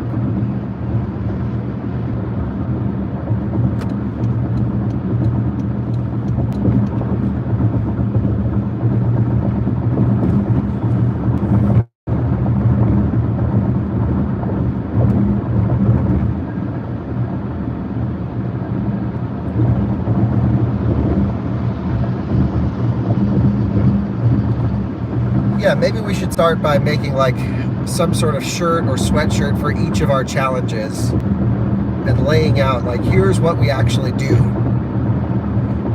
But you know, it's taken years to come up with these challenges and you know, testing procedures, because we're essentially writing the rules, if you will, as to what tests matter for a new type of vehicle. And a lot of that just comes over time by us using them and all that stuff. Yeah, so whoever's waiting on merch, it you know, like if you're good at graphics and can do merch stuff, like we will like hire someone to do all this stuff. Like I have no time for it, and no one on my team, I've learned over the last 3 years, is good at any of this. So we need someone else. Now the problem has actually been finding that someone else has been really difficult, because like I really need someone with a strong creative passion, and most of our viewers are nerds, data nerds, not art nerds. Yeah, the 10% challenge I really love, and I actually hope one day that the 10% challenge, we can figure out a way for that to become an industry standard, because that's more important than the range on the car. I'm just moving over for smoother road.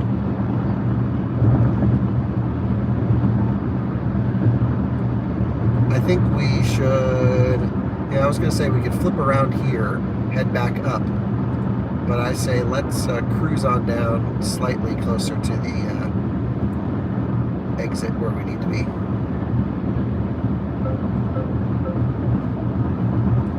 I mean, I don't know if there's data to prove most people pull in at 10% at a charging stop, but it's just, I think most people get uncomfortable below 10%.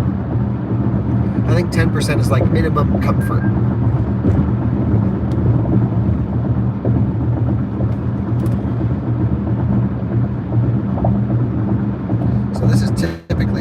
find our tests.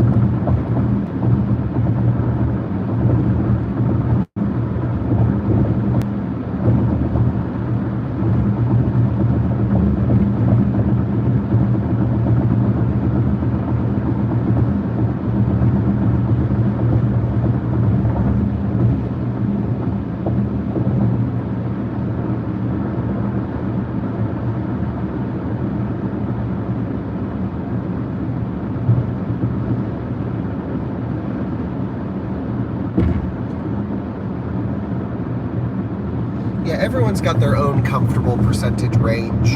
I just think 10% was a great way to maximize charging curves. 20% is too much left in the battery.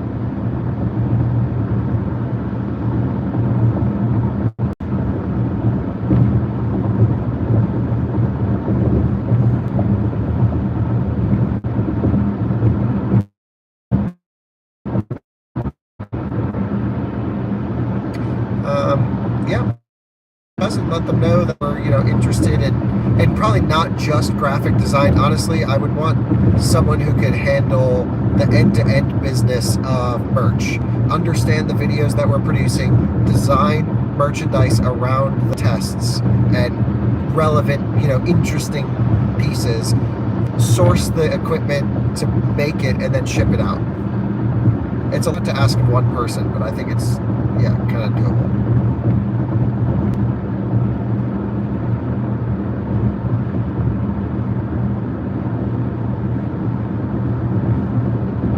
But I just look at like some of the stuff that Rivian is producing with their artwork, their internal wraps on their vehicles, the art, the murals on the side of their vans, and I'm like, that is what we need.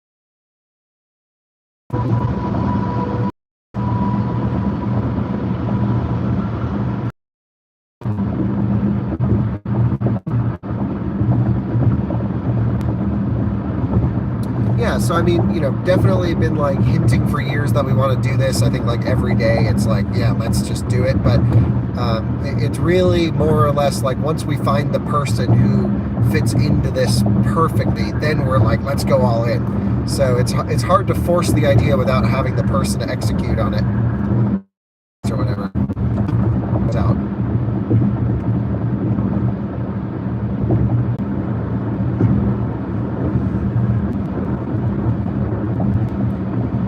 I just got a notification here on this screen that our charge level's at 28%. So I guess that's what we're at, 28%. Heading closer back into where we started. Efficiency, I told you, was going to creep up as we came back in, and that's what it's looking like. So we got another, 65 miles it's claiming here, probably a little bit less to cruise around at 7 miles an hour. We'll see what happens. But yeah, all good. No complaints at all right now.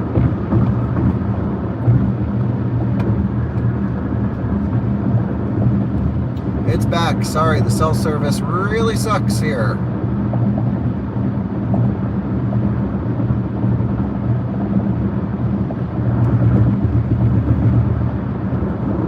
Yeah, 5 minutes. I know. It's a crazy section where there's service. Like I have 5G on my phone, but I just lose all data through there.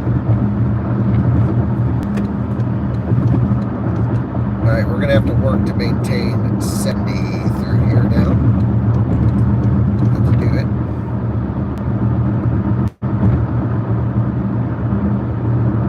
As soon as we get into civilization, it gets worse and worse. Right now, I'm just heading back to our exit to make sure they didn't close it, because they're having intermittent closures, and I don't want to run out in the middle of a construction zone. So I'm heading back to the start point.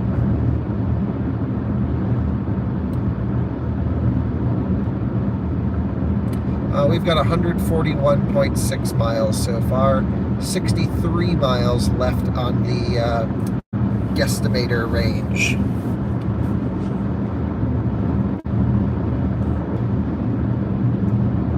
Sign is confirming our speed pretty good there.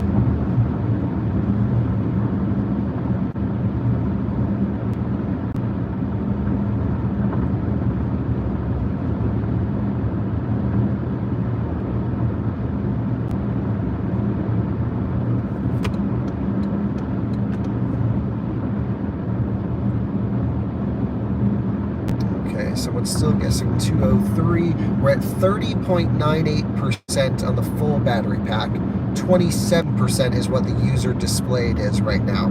So the crossover point is somewhere around 30% when you start losing user displayed range faster than battery pack actual state of charge.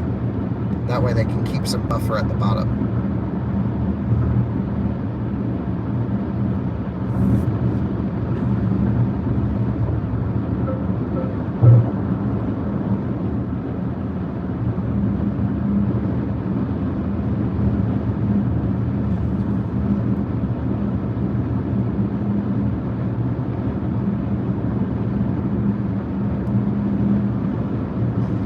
Question is, when do I stop driving? When the SOC hits 0 on the battery or on the user display? Obviously there's going to be some drivable buffer below the usable display, but I don't think this battery's really been tested down to 0 before. I haven't, at least. So it's very possible we will run out if I kind of get this wrong. I'm going until the battery shows 0%, or at least close to it, to where the car can barely move. But that's going to be, 7 or 8% after the car indicates it's dead to the driver. So we're going to have a lot of driving to do past 0, which is always a bit scary because, unfortunately, where the charger is, the roads are like this. There's no pullover lane. So it's really important that we kind of don't run out on the highway, because there's nowhere to put the car if we do run out. So I may just run up and down. There's another road near the charger that I can do like 60 miles an hour. Is Alyssa ready with the Rivian in case? No, I don't believe so.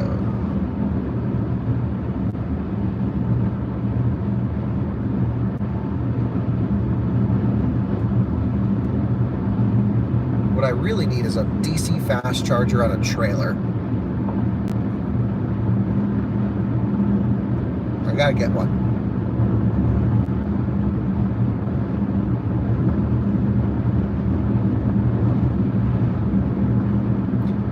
Get out of our way. We need to maintain 70. Thank you. Also, there's just no breakdown lane, so we cannot plan to run out on this stretch of road at all. Maybe what we should do is go past the charger in the other direction slightly.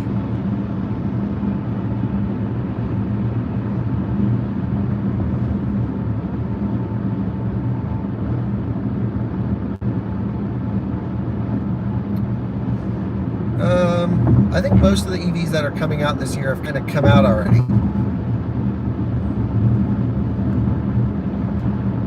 And there's nothing that comes to mind that's like that crazy exciting that I am dying to test.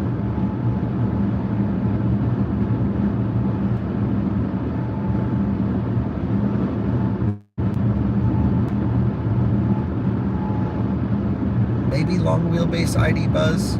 It'd be cool just to see ID buzzes in the US, but I think it's going to be not this year.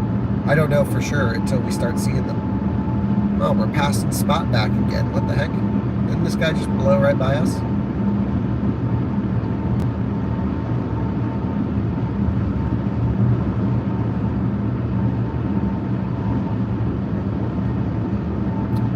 ID4 3.2 software. Yeah, but I can test it, but what's it supposed to change? Yeah, dynamic headlights really needs to be added to US cars as soon as possible. Alright, let's start hustling it through these corners next to Spot. Please don't squish us into the guardrail. Thank you. That would suck. Okay, so here we can easily run out. Look at how much room we have on the left. So we are good to run out of juice here. Plug and charge, V to L, and a couple other things. Ah, interesting. So yeah, I mean, I won't need to like retest the car, because if it's not affecting range or charging speeds, then nothing to really get into there. I can just do like a review of the software update when it comes. And both Colton and Michaela have ID4s, so yep, we'll be able to test on those cars. My colleague Zach's Ioniq 5, actually, his battery coolant circuit went out, and he's like without a car. I think they gave him a loader, but I gotta ask him what's going on with that. But his Ioniq 5's at the dealer for a couple weeks getting fixed.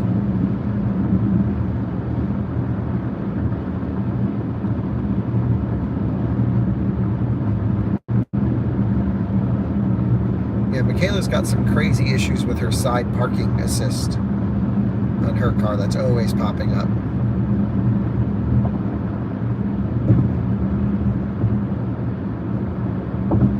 Honestly, VW should just buy it back, because they can't seem to fix it, and she could get a Model Y.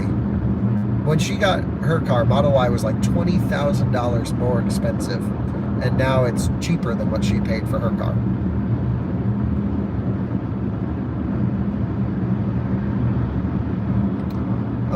I don't believe they're DOT approved. I think it's in a bill position to get it approved.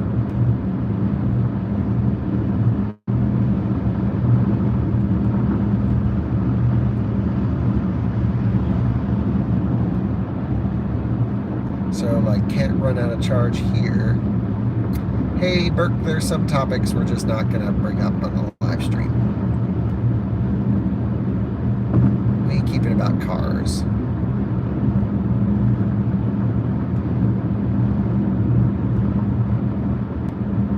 Yeah, I hope they get it approved as well. I mean, there's some functions that allow lighting technology. Like if you drive Mercedes EQE or EQS and you put your turn signal on, it lights up the lane next to you and stuff like that, which is cool.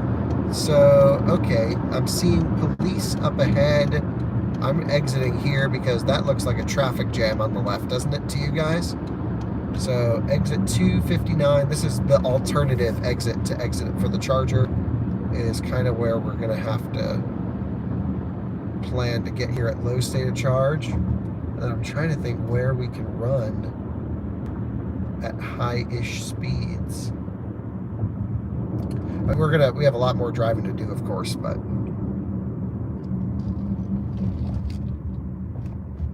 this is how I go to get to Colton's shop, so I'm here like every day.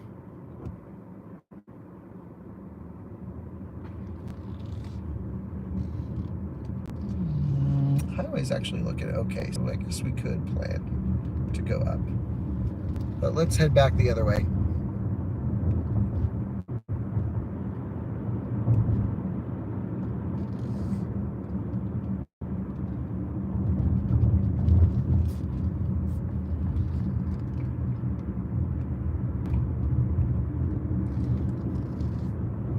And back we go.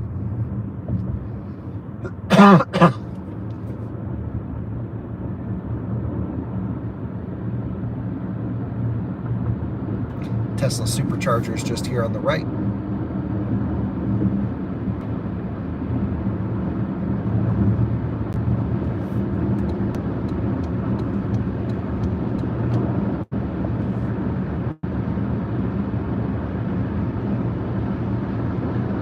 We're at 23% state of charge now.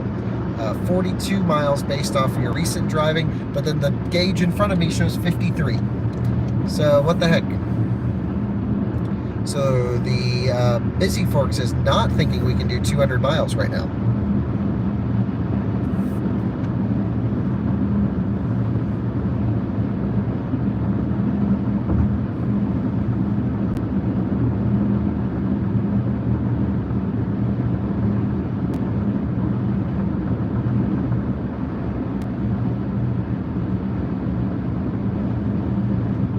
Yeah, to me, infrastructure out west seems a little bit better as well. Just more space, easier to put stuff in.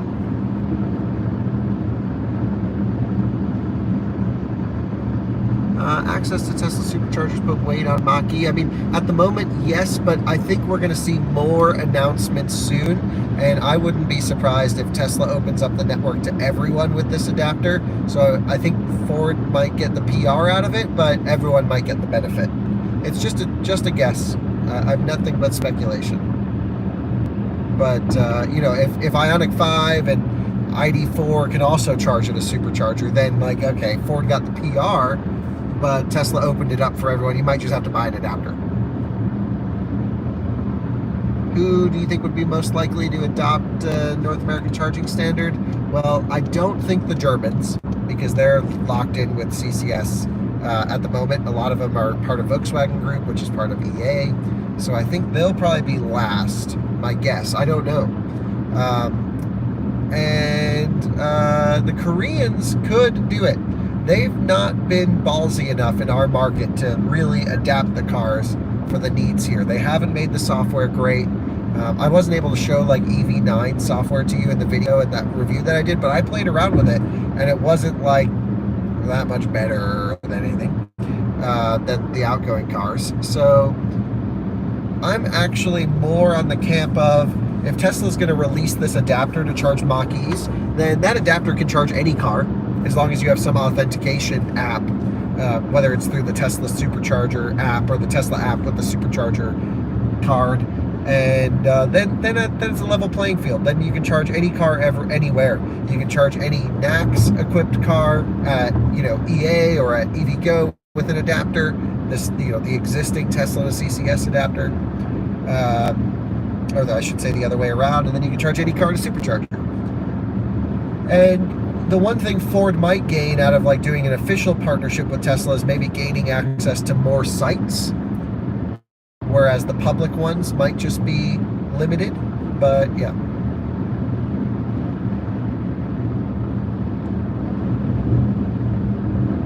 Correct. It's just version 3 chargers that can do CCS communications at the moment.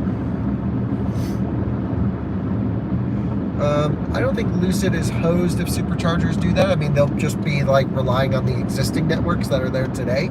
But certainly Tesla needs to support up to 1,000 volts. And that's really on a Tesla technology thing, is to stay with the times.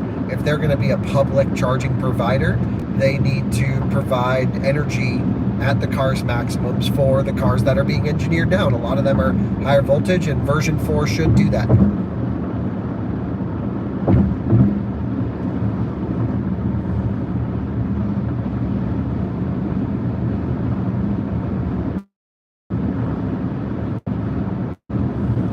What's the ISO number for charging communication? It's ISO 15118-2 is current, and -20 is coming in the future. And Tesla will be using that, I believe. They're a part of Charin, so. And it was funny, I was at that Charin conference a few weeks ago, and Tesla and the Ford guys were all buddied up, having little side conversations, and now I'm like, that makes a lot of sense. I was like, wow, they really seem to talk a lot.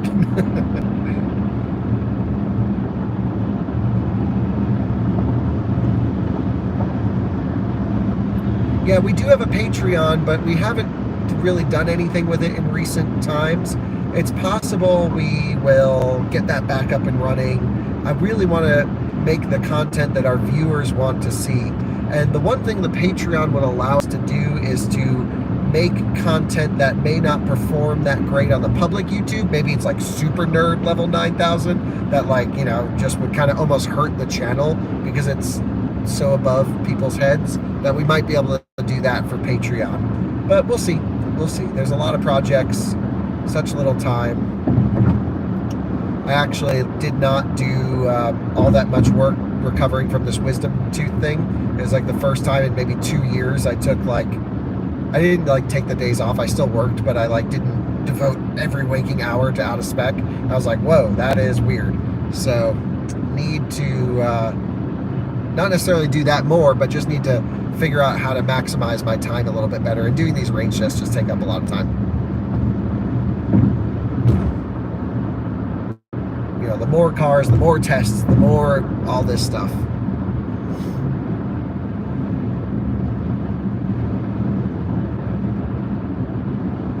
And, you know, a part of it is also just getting our audience to accept new presenters.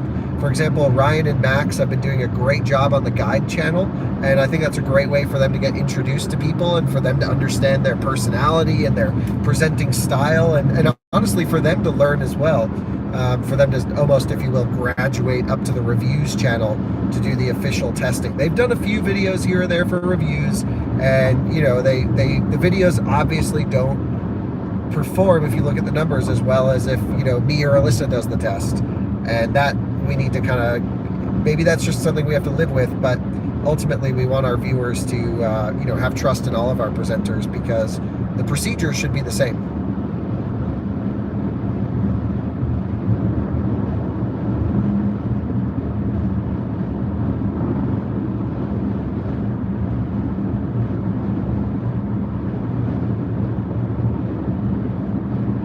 Yeah, it's kind of like Doug DeMuro bringing on new people.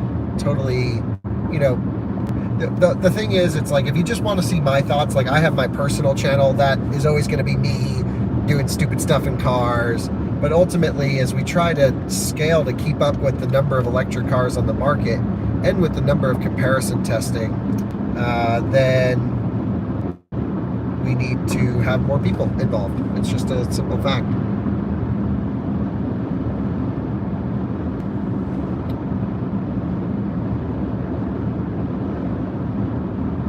Yeah, I actually haven't watched many of the guide videos at all, to be honest, so really looking forward to your feedback on those channels, or on that channel specifically. You know, Max is learning along with the viewers because he just got his first EV, and, you know, it's kind of fun to follow along. So, yeah, Aging Wheels, we're going to do a thing together, especially around the Coda. So Robert has become a friend through this process, and he's really a great guy. And we're going to do some stuff together for sure. More collaborations. You know, one thing you'll notice is we haven't done many collaborations up to this point. But, yeah, it's all part of the fun, all part of figuring out how to grow this thing.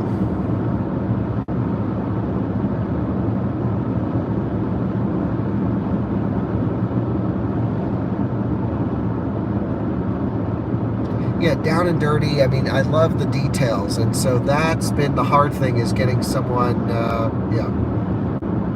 Oh, that's funny. I didn't actually know that he shouted us out in a video. That's great.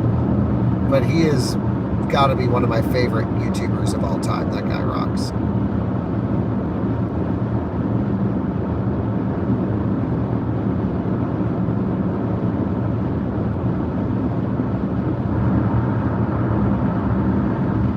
Yeah, Out of Spec Dave, I've heard of his channel. Seems like an interesting guy.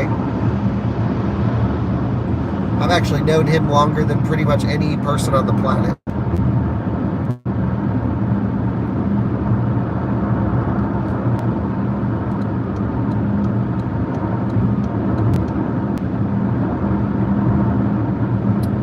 I actually haven't experienced the throttling in BMW cars like Bjorn. So Bjorn does all these 1,000-kilometer tests, which I love. The US review car world works a little bit differently. We're not really able to do that. Like, typically 500 miles is all you put on a review car in the US, and like I have to ask for permission if we're going to go over, you know, 750 miles, something like that. And that's between all the other tests, the hogbacks, the charging. Where we live in Colorado, the distances are huge. Like, I'm pushing our range on every load. I'm just flipping around here before we lose service again. So, yeah, it's a different world reviewing cars in the US than in Europe, but I hope our videos are complementary to Bjorn's. I don't really want to copy him, or I want to have different tests that work for our market. And to be honest, I don't get to watch as much of Bjorn as I would like.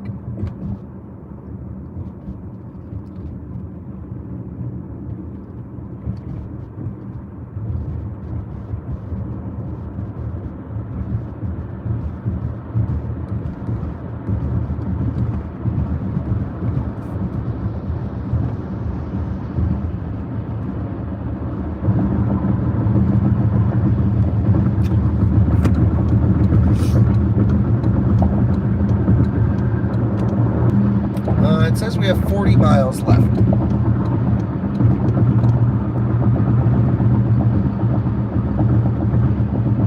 Yeah, technology connections. I also was thinking maybe we could do some collabs with him. He's a really cool guy. Also a little bit probably more practical than I am. I think that'd be cool. He comments on our videos from time to time. I really like his stuff.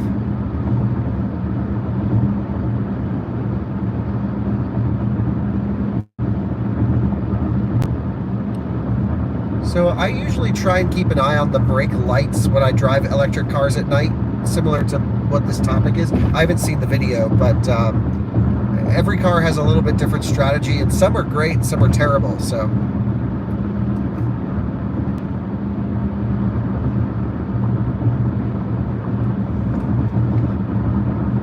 Yeah, Roger, it's a hard balance, and you'll probably see us swing in and out of what you like and dislike, and ultimately, I always try and tell everyone, our team, it's like, let's make the content that we would want to see. And, you know, if we wanted to make content to get more views, we would just do Tesla stuff. And I'd be like, let's blow up our Model 3. You know, like, that's not, like, we're here, obviously we need to stay in business, but also we want to make the content to help drive purchasing decisions towards electric cars. And that, you know, some people will like certain videos, some people won't, and you know, I think our key is develop a testing procedure that works for our audience, which I think is the 10% challenge is our best test.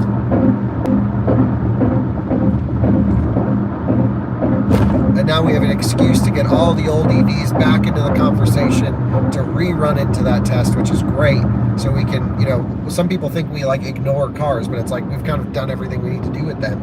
And now we have this new test. We can bring them back in. We can get them in a hog back. We can get older cars brought back into the spotlight, if you will.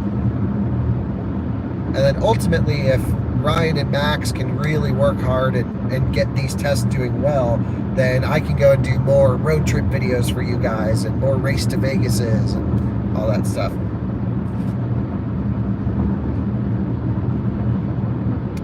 Yeah, Tesla content is the best. I mean, anytime we post a Tesla video, it's just through the roof. And what's crazy is, I actually was thinking about this today, we don't post enough Tesla content.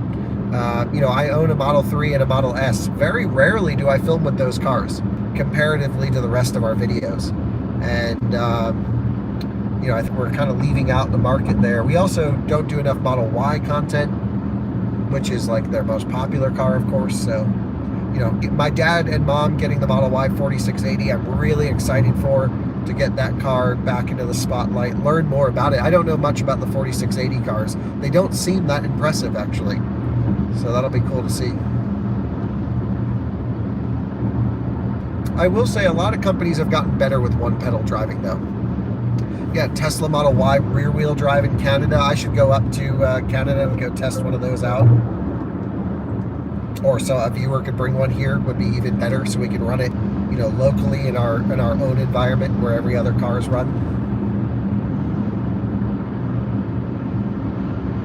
Yeah, well, we held the Cannonball record for years, but you know, the Tesla network's great. I mean, if we wanted to do it, we would take a Model S long range and run. I'm not really interested in it for the record. I'm interested in it to push tech, which is why I've been running CCS cars the last few times, because you know, the current record's Tesla. So great. Could we go faster in a Tesla? Maybe. Would that prove? We're at 15% state of charge now.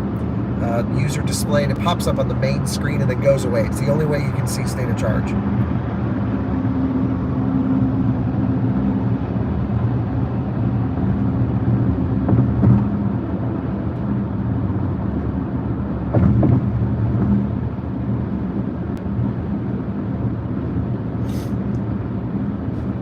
I think the e-bike thing is pretty interesting. I actually really enjoy e-bikes. And I'd like to, I'd like to, like we've done with cars, develop a whole bunch of testing procedures for them, which I think we have done, where we have them laid out.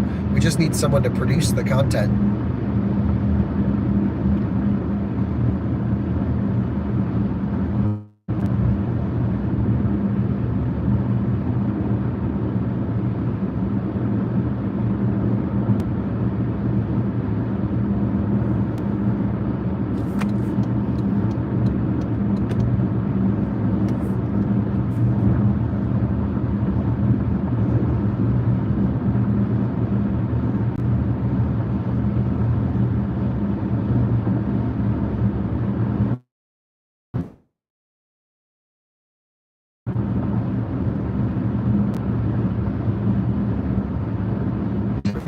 General mode.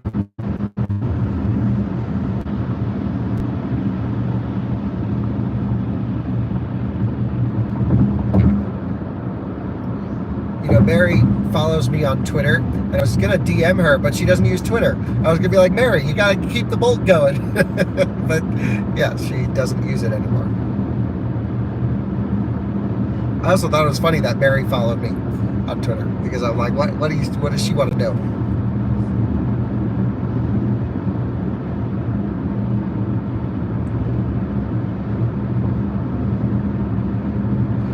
Is this my Model 3? You stole it.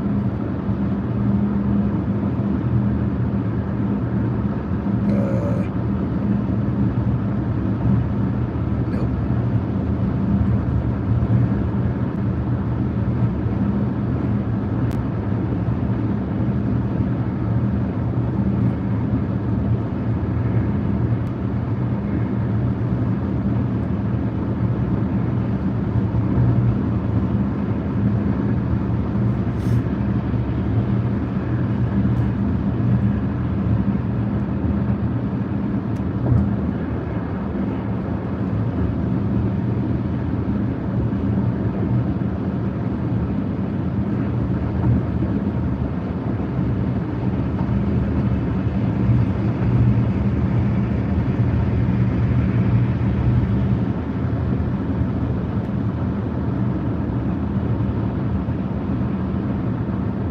Yep, totally agree. Need more info to the driver when charging. Kilowatt display, all these things.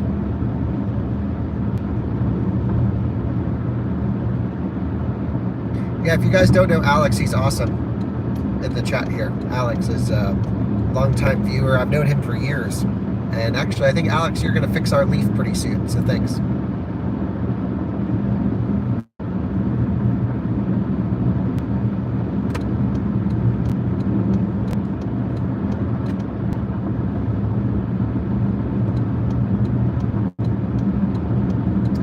The onboard charger in our Leaf was dead since I bought it, so I've only been able to Chatamo charge it. But I actually just found the license plate for it yesterday. I've kind of not been driving it because it's on like expired temp tags from, you know, like November of last year or whatever. And I had the plates. I installed the front one, but never installed the rear. And I found them in the garage, and I was like, great, now we're legal.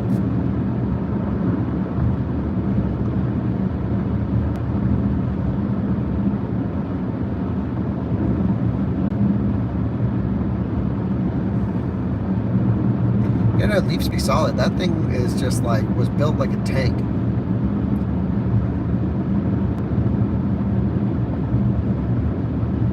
Thanks for watching. Appreciate that.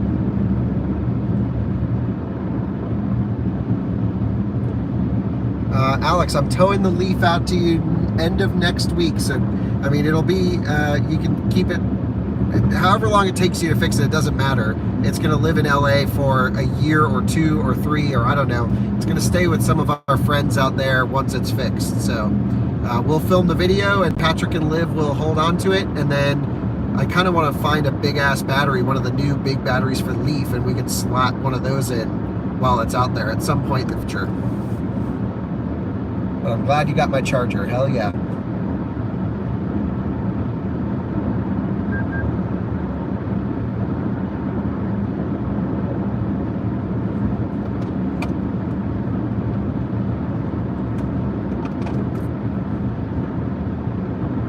All right, so this is where we got off last time. Now we're going past.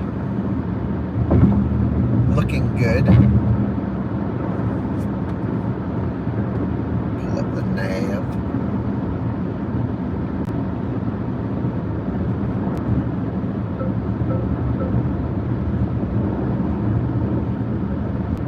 We're at 175 miles driven so far. 25 miles left on the guessometer.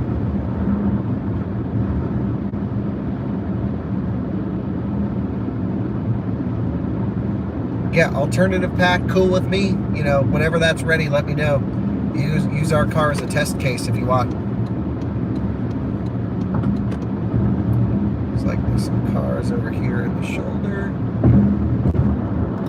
I am going to continue straight.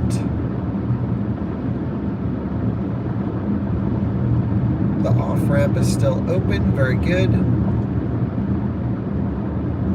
We are going to kind of hustle it through this quick chicane, full send.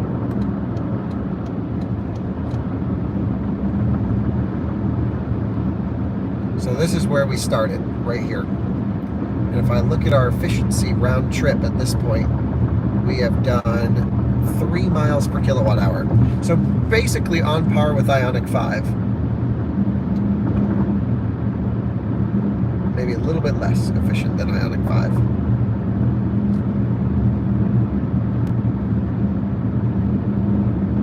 More videos coming on the Livewire. Actually, yeah, maybe towards the end of the summer I'll start doing motorcycle stuff. The thing is, I'm not like a great rider, so like me and driving, totally cool. You know, I feel comfortable that if I tell you how a car drives, I'm not the best driver on the planet, but I at least understand chassis tuning enough to tell you if it's good or bad. Motorcycle stuff, I'm not that guy. I wish I was. I'm a enthusiast rider, but I'm not a, you know, like a chassis engineer for bikes. So it would be cool to find or collaborate maybe with a real hardcore motorcycle guy locally to get you that content. Jordan's a pretty good rider, better than me. But he's also not like I'd want to find like a real racer who could, you know, evaluate the bike in performance scenarios. But Livewire seems to be the best choice just because of liquid thermal management.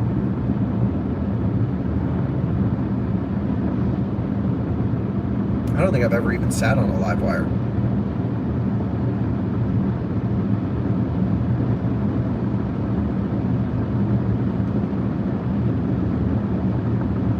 This whole area is just full of construction. That's why I love doing the tests up in Wellington, because if we do run out, it's no big deal. No one's up there. Here, there's just no breakdown lanes, nothing. Let's flip around here, because if we go any farther south, then we're just in the no man's land of not being able to turn around for 20 miles.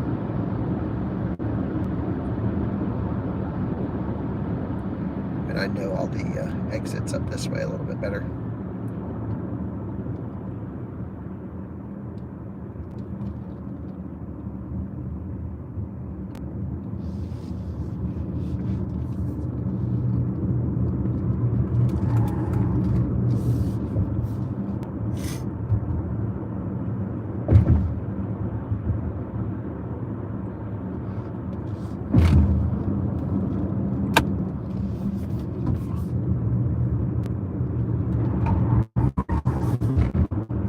Have to maintain as much speed as possible.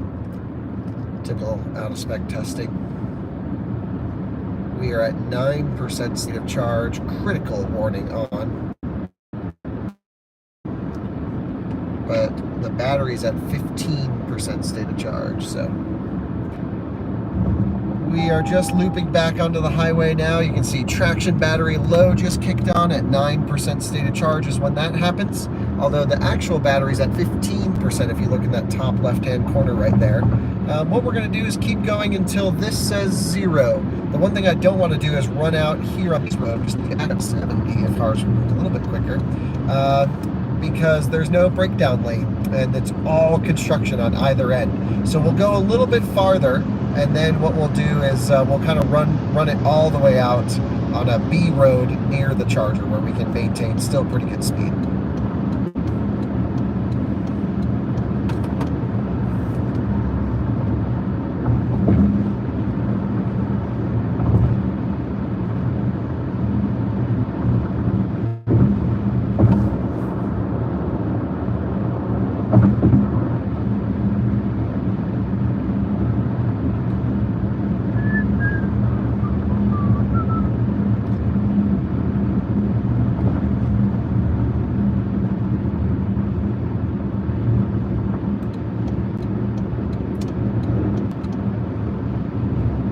So that exit's open.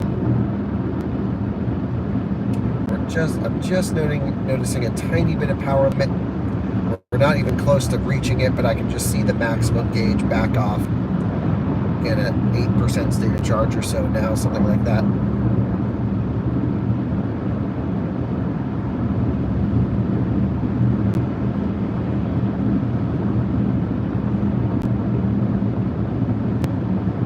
Still cruising along at 70, no problems.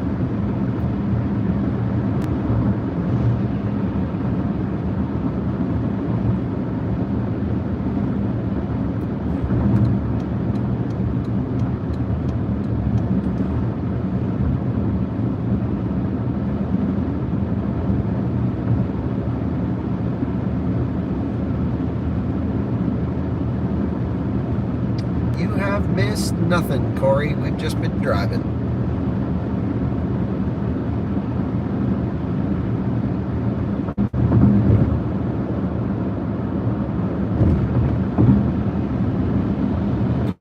No range percent on bZ4X. So it does pop up with the warnings. It'll tell you your percent. So at 9% it pops up, at 13%, but not at any convenient percentage. So we are at, I don't know, 7%, something like that. I'm trying to think how far we should really go here. But I say we keep going, a couple more exits. The main battery's at 13%. We're gonna run that to pretty much 0. 12 volts holding up just fine. It's at 14 volts right now, 13.99.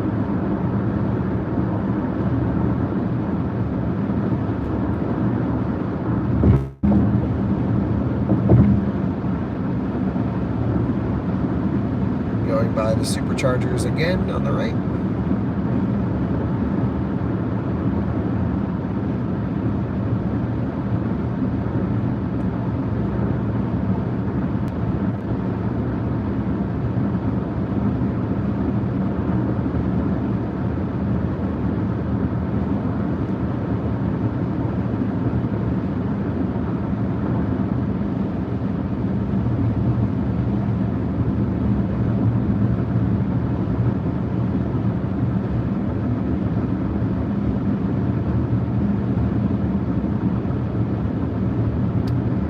Implications of switching to 48 volt will probably be not noticeable to 99% of people.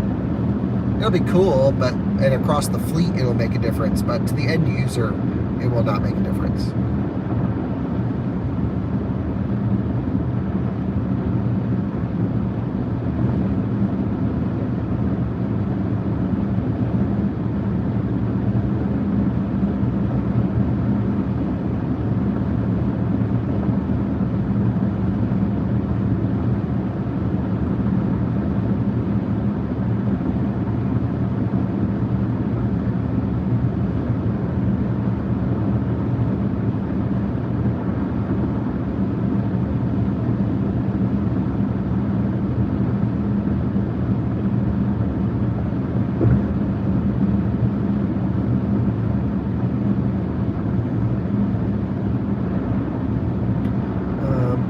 Trip videos. I mean, you'll see it when they're posted. We have a few filmed, but I'm not even sure if they're worth posting anymore because they're so old. So, yeah, not sure yet. Are you still going? Yeah, we're still driving. We're at 185 miles right now. 13 miles left on the guessometer. We have 12.5% left on the battery pack. But again, we're well under that for user displayed. I'm thinking I'm going to pull us off here. we're going to go back to the exit where we started, and then we'll run it down on the main road. I think I do not want to risk this thing running out on the highway in the construction zone. I don't think there's ever been repeatable use of someone running one of the CATL batteries out. We're at 5% state of charge, user displayed, showing here on the nav. Well, the 5% warning popped up here on the screen and then goes away. There's no way really for me to show you that. There's no percentage indicator again, but we are currently at 5%, making our last turnaround to head back to the exit where we started. We should get there probably, you know, close to 0% state of charge, something like that. And then what we'll do from there is just run it until the main battery pack goes down to 0. And the reason I'm kind of concerned about running out on the highway is I'm not sure if there's a buffer on this, like if it will shut off at 3% or 4% instead of 0. I'm keeping my eye on the power meter, which is that little tick right there above the 40 mile an hour. As that backs down, we lose our available power output. So yep, just don't want to run out on the highway. Make sure there's a shoulder if we do. I just haven't run this car to 0 yet, and definitely don't want to risk causing a traffic incident on a main highway. So we'll run it down on B roads, but hopefully we'll make it to the charger, of course, when this hits close to 0% or when it feels like the car is going to stop moving. Back up to 71. Good stuff.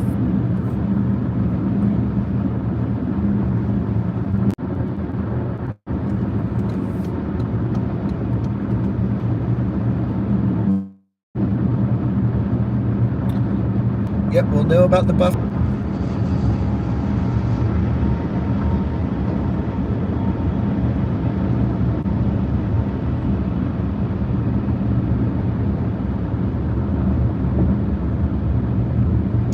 Yeah, I'm not sure the voltage range of the semi. It's got to be somewhere around 800, 900 full, maybe even closer to 1,000 full. I'm not sure. But there's got to be a big range of voltage on that thing, depending on state of charge.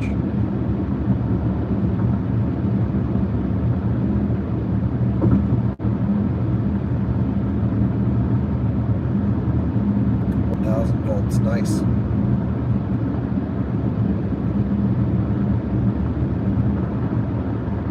My guess would be 1,000 full charged. Most charging equipment is rated for 1,000.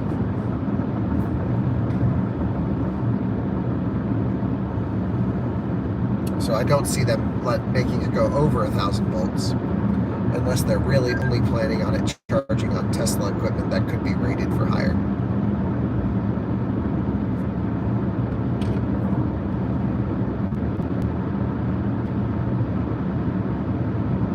Yeah, 1,000 volts, but are they saying that's nominal or full charged?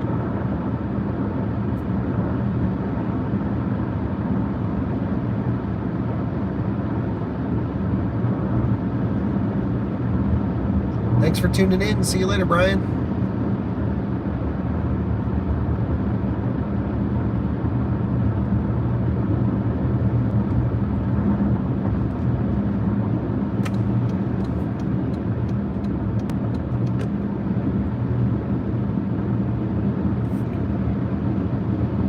We are now just getting very close to the ending of our test, and we're about to pull off the highway just up here. We are at, if we take a look, 10.2% state of charge on the main big battery. And let's take a look. This is our exit. Make sure it's still open, which it is. No one is to our right, but we have to exit. Solid line. Sorry about that, everyone. And we will pull off at roughly 190 miles right there at a constant 70 miles an hour. And we are still going to maintain very high speed on this back road, probably 70. Still continue. Car's projecting 7 miles of range left. Again, just unpredictable buffers and massive construction zones mean we are being a little bit cautious here, pulling off early.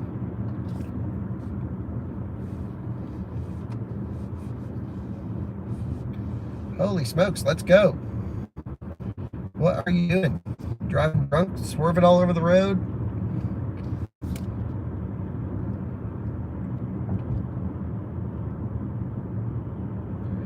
Yeah, I mean, it'll do a lot more than 190. I think this thing's 200 easily at 70. I just want to see how quickly we can maintain on this back road here.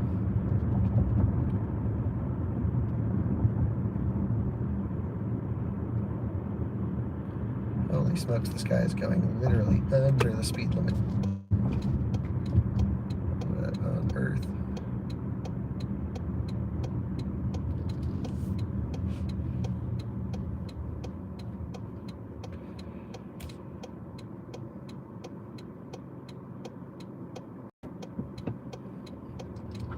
So the charger's to the right, but it's a little bit of open highway this way to the left.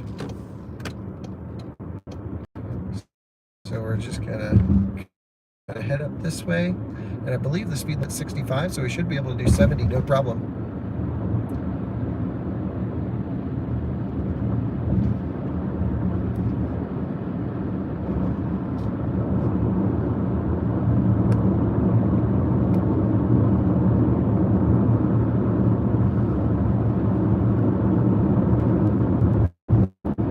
This is a much more traction battery empty, output power reduced. Well, we've just merged onto a road with a 65 speed limit, so we'll be able to maintain 70, but there are some traffic lights. It says traction battery empty, output power reduced, charge vehicle now. And there's our power limit.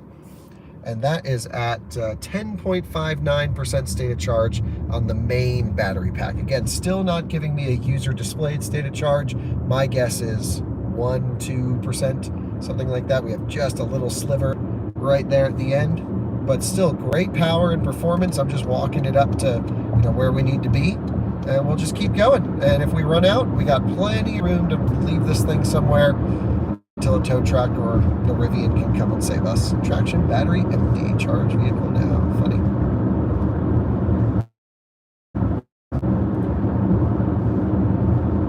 Well, we'll just keep going. Why not?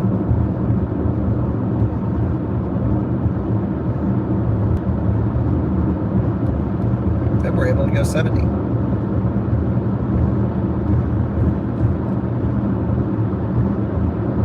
Yeah, 10%. Buffer there. Crazy. Okay.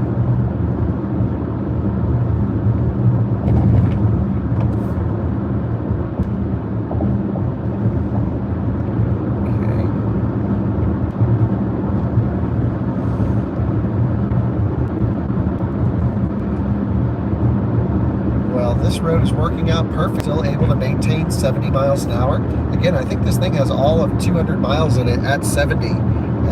Considering we still have 9% state of charge left here. But let's see what happens. Just cruising along, enjoying the drive. Livestream's been great. And now it all comes down to the wire. How far should we go this way before we turn around? I don't know. But we're going to keep going for now at least.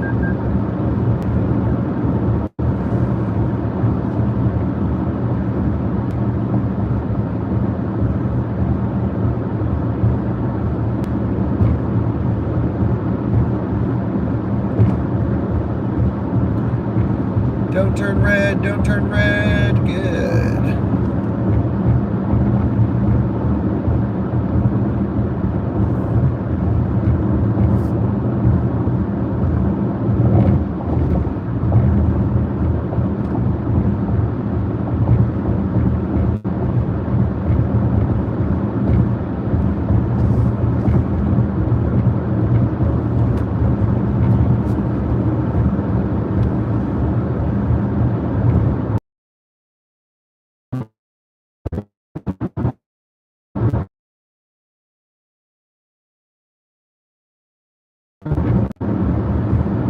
It shows 1 mile of range. We'll make this next U-turn at this light.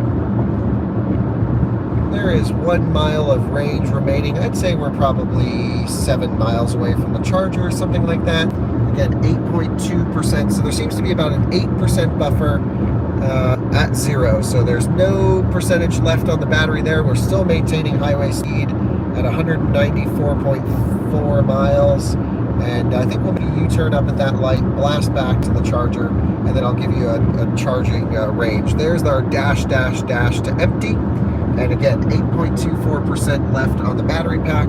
So definitely looking like an 8% buffer. Not sure if all of that's usable yet, but we will find out here soon enough. Using the regen boost to pull us down here to the end. We've still got plenty of power, no turtle mode present or anything like that. Some cars don't have turtle mode. I don't know if this does, but yeah, let's bust a U-turn and head back the other way.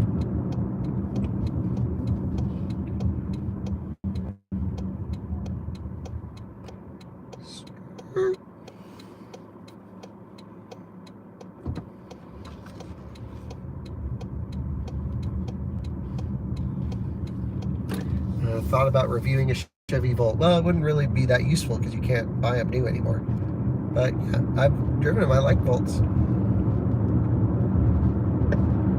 Still plenty of power available.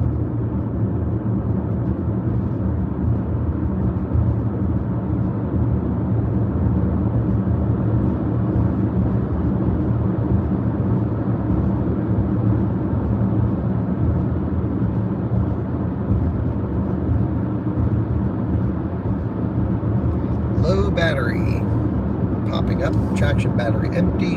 Everything's just telling me low battery everywhere. Well, guess what? This is out of spec. We're going for it. Still cruising at 70.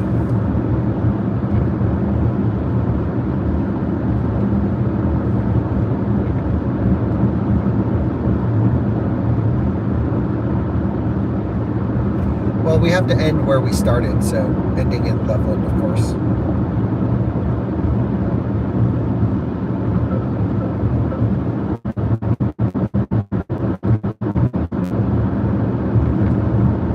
We have been on the road for 3 hours and 3 minutes, still cruising now back to the charger at 70. All is going well. The car says dash, dash, dash to empty. We have climate control running as we did, same testing procedures as always. All is looking good here in the bZ4X.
Sections where I think it's going to be hard to maintain 70, and we are coming into a work zone, so I have to slow down here a little bit. But 198.4 miles there, coming off of highway speeds. I'd say it had every bit of 200 in it at 70. What we're going to do now is, of course, run it down to 0 at typical speeds like we do here, B road speeds, to get our final tally. It should definitely be over 200 miles, assuming it doesn't brick itself. It's still showing 6% state of charge on the main battery pack, and still plenty of available power left. But yep, let's just keep moving along. Still quick, but not at 70. I would say 199 miles there at 70, just coming in for a stop. So let's run it all the way out now.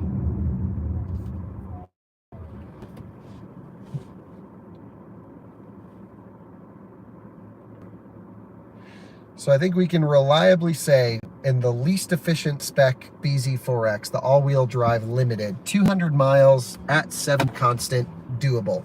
Anything more than that? No. And again, that's from 100, which no one's going to ever charge this thing to 100. You know, at a fast charger at least. So now we're just going to run it down and see how much of this buffer we can use. I mean, I'll probably still drive 55, 60, something like that. Still pretty good acceleration. I'm not going to pin it.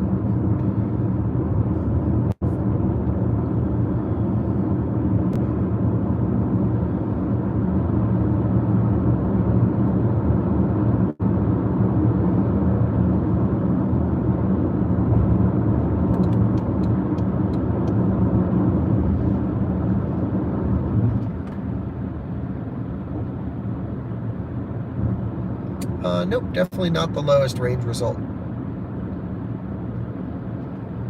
Actually, like, the efficiency isn't terrible compared to other cars in its class. It's certainly not class leading, but you know, I would say the range is it's not the worst thing about the car.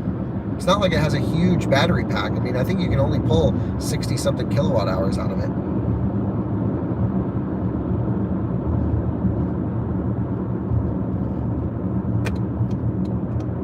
So the charger that we started at is just here on the right. You drove a VinFast recently. Interesting. What, I'm not really reading the live chat so much, but curious to see your thoughts on it. And how did you drive it? Did you just go and test drive one, or how'd that work? Yeah, the recalls on them don't really bother me that much. Cars get recalled all the time.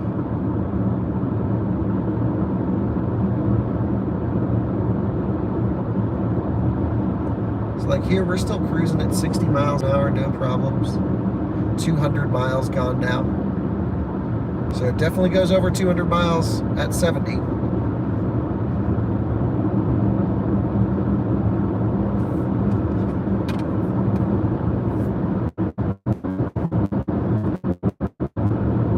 Along now, we've just passed 200 miles driven. Again, not doing 70. It's still pretty high speeds along this road. About 5.5% state of charge left on the battery pack. I'm going to keep going up a couple more stoplights, see what happens.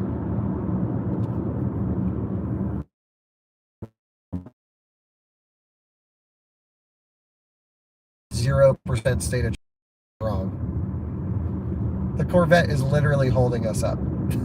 That's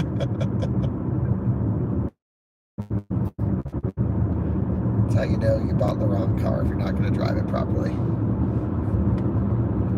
I didn't really drive it enough to feel chassis tuning on VinFast that much. I just didn't like it overall. I thought the steering was bad, but I didn't really like spend time with it.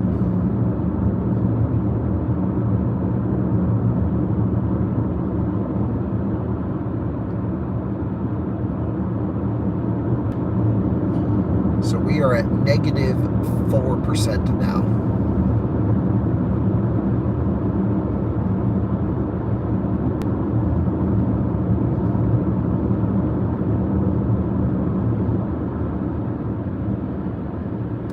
I'm not sure if there's really much that's super exciting that I'm driving coming up. Someone asked me today, I was at a little party thing. Colton moved into a new house. We're at his housewarming thing, and one of his friends asked, like, "Oh, what are you really excited to drive?" And I'm like, I don't know what's coming. That maybe GR Corolla could be really cool. Hot hatch, 3-cylinder, that could be neat. What do you think? Do we go up a little bit more or turn around here? I say since we're just running it out, let's turn around here.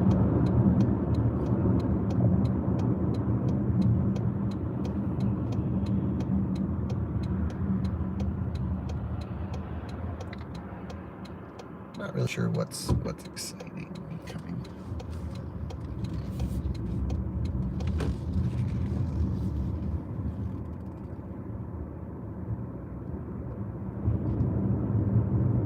What do I think about the bZ4X? Well, I got multiple videos on that topic for you. Polestar 3 could be cool. Yeah, really looking forward to EX90 Polestar 3. That's good. Yeah, absolutely. That car's got to be great. I mean, they really have to nail that car.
really sure who could recommend bZ4X. Let's think about where we need to go for a second. Next light left. All right, so I would say we're pulling off the highway portion here up ahead. You know, we're still doing 60 miles an hour. And we are back to where we started. The DC fast charger that we started at is literally right in here. I'm actually pulling off some of the main roads and going to be just driving around the back roads there. We are still, of course, at dash to empty, 204.2 miles in, 4% now left on the buffer. I started to notice some of the maximum power was being held back. We're still able to maintain, you know, 65, 70 miles an hour. I was doing about 55, 60 on that road, but that's about it for the quick driving. Now we're just going to shuttle it down to 0, see how much of this buffer we can use on truly empty roads.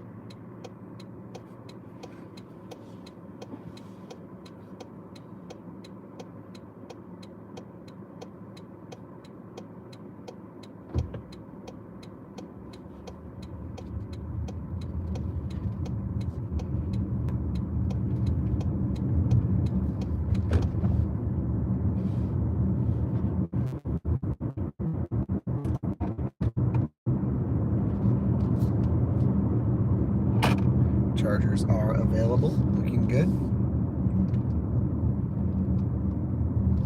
Well, I would say this test went okay. I mean, pretty close to our expectations. Someone guessed 203, we're just over that. And now we just kind of auto-cross it through all these loops here. Just kind of keep it at, you know, 40, 45 miles an hour till we're out of buffer or power. Do you guys think we're going to be able to go until it says 0% state of charge, the main battery?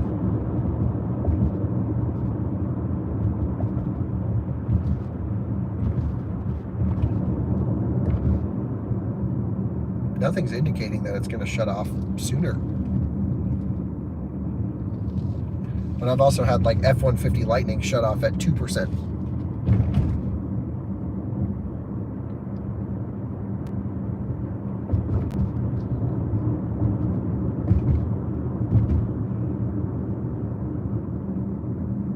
Well, since it's all just loops and we can keep moving, I really like this road. Let's just go full left. Plane coming in for landing into Loveland Airport. Which way do we want to go? We want to go this way. There's going to be a safety buffer. I agree.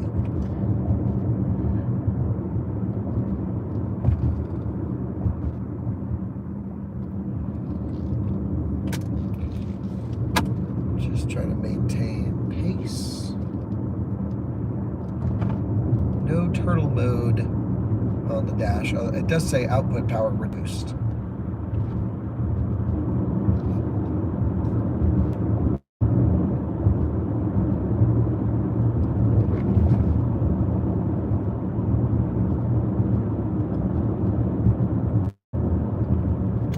We went up to Wyoming, up I-80. Went I-25 east on I-80. There were some storms, so turned around and just kind of drove up and down I-25 here.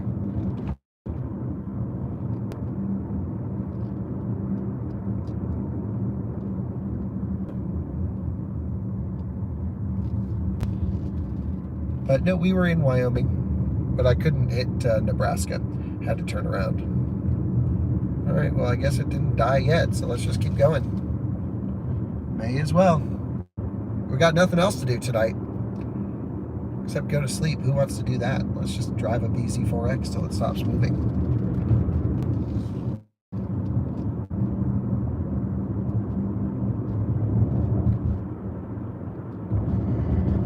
.3.5% now on the battery gauge.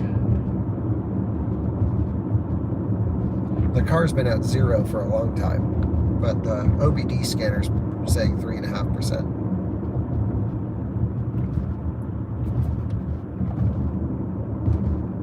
Oh, the seats are great in this car.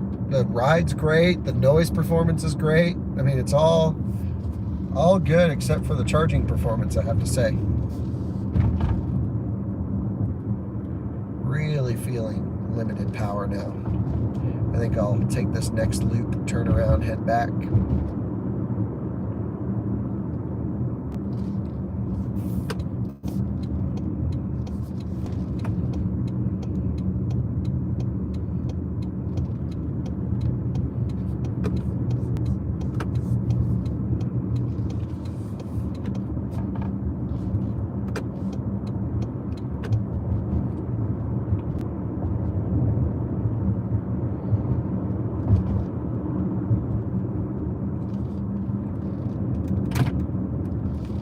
Well, this car's gonna have no tires on it by the time we give it back if we keep hustling it through all these freaking roundabouts.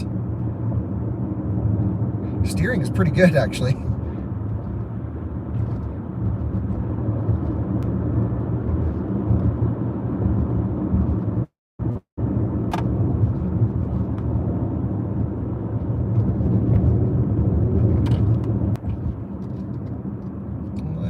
Let's go down this way. Just zooming around.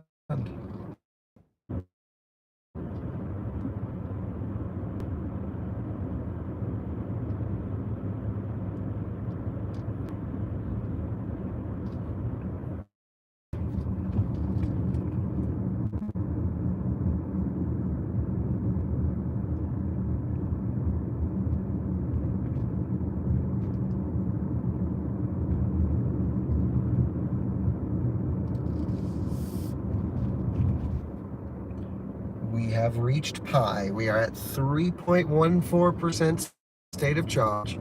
Still cruising along. Again, power limits definitely cutting back. That's floored. Not much performance. Don't want to keep it pinned for too long. But we're definitely nearing the end of this this test here for sure. So 3.14%. The car's still moving. I'm just going to kind of keep it in this little loop between the charger and this road, so hopefully if it does feel like it's about to die, we can coast it in and we don't need to call a tow truck. That's always the goal. Get it there as low as possible, but definitely get it there. We've definitely almost run out at this charger and others many times, and many times we have made it. So let's hope luck is on our side yet again. That is pretty much full throttle, but still some performance in there. So yeah, let's do another loop. May as well. Let's go for it.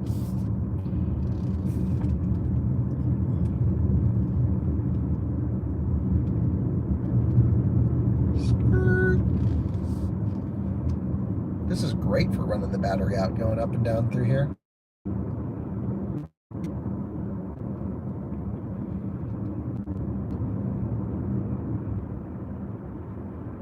.75% now.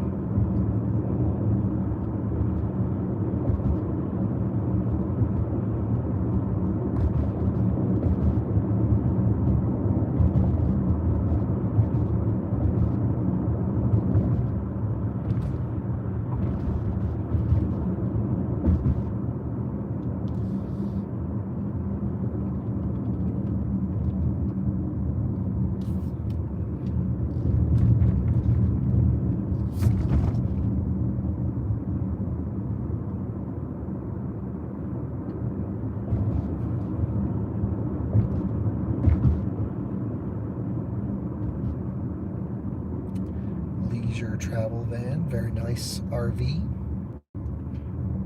Probably the highest quality RV you can get on the Sprinter chassis.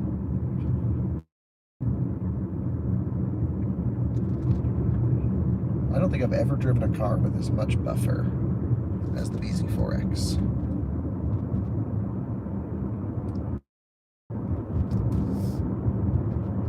This is crazy.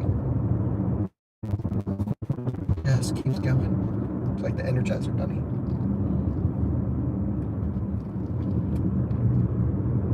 But like as an EV nerd, I want to know when it's zero. Just tell me when you're out.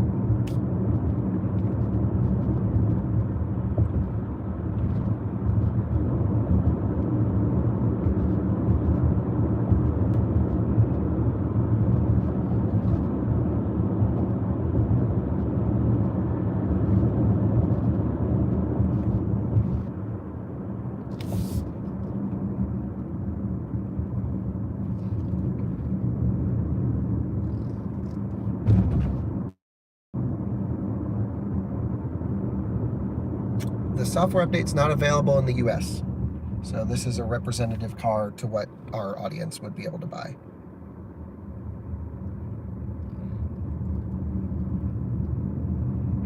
Make sure no one's coming, no one is. And we're ready for another loop. So many loops.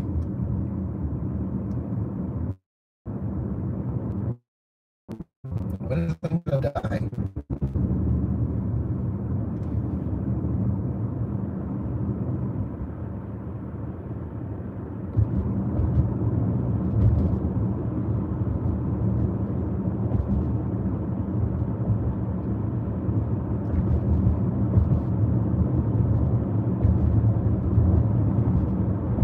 Right, it's possible the US won't even get the update. We don't know. And also, this battery's not available in Europe as far as I'm aware. This is a US only battery for the all-wheel drive cars here.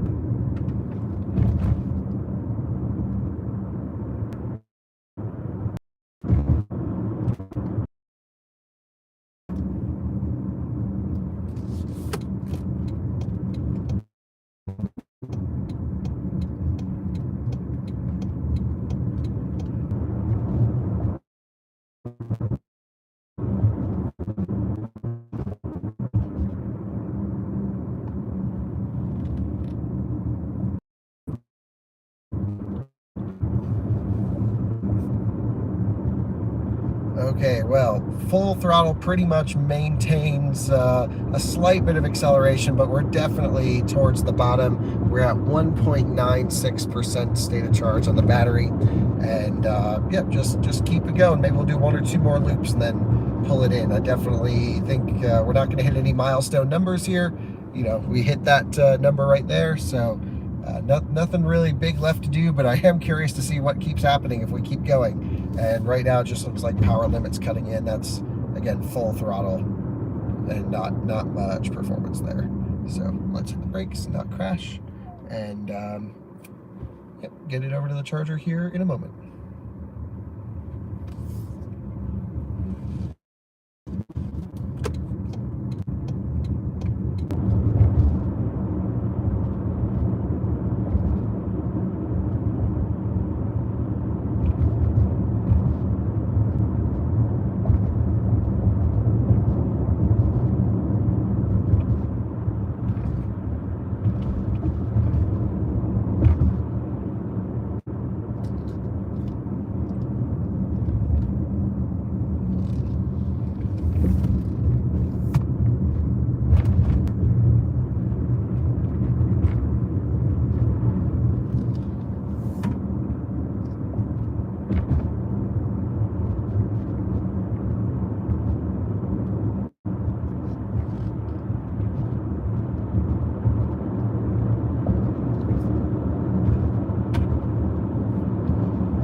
All right, I think we aren't going to hit any major milestones. We've really drained everything out of this. We're at 1% state of charge on the main battery. We're at minus something on the... There's got to be some safety buffer in this thing, you would think, would be my guess. But let's maybe lap around the parking lot for a good time. All right, well, the thing keeps wanting to go, so we're going to do a lap around the parking lot, but that's where we're eventually going to end up. You can see full throttle right there. Not much performance, but it's still moving. No turtle on the display, just that message. And yeah, let's just do a loop.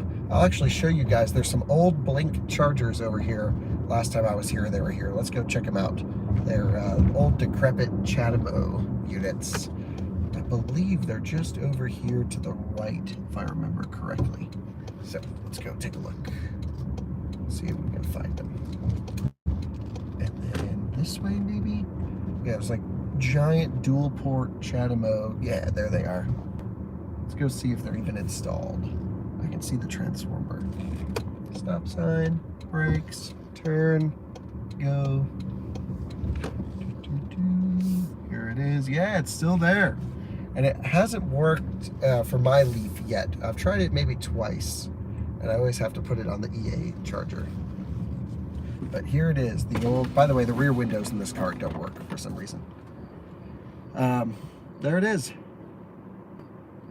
The old school blink unit. And oh, the child lock button like makes no difference to the rear windows.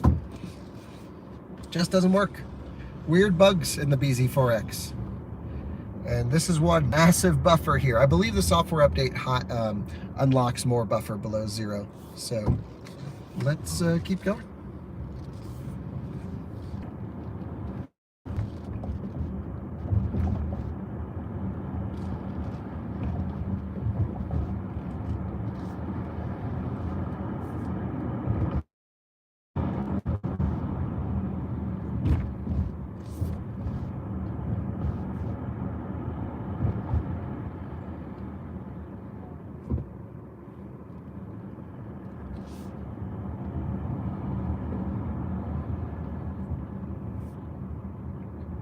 And here we are creeping up to the chargers now, very much at the end of the battery. Take a look at this, full throttle, barely wants to accelerate. That is pinned. I'd say we got everything we could out of it. Not sure what's going on here, someone getting in their car, I guess. But let's pop over to the charger we used to start this thing and call it a range test. There you have it, 212.1 miles. We're at 1.1% on the main battery. I think that's pretty reasonable, especially considering how far past 0 we went. And there we go. Let's get it plugged in, see what kind of speeds we get actually. That'll be interesting.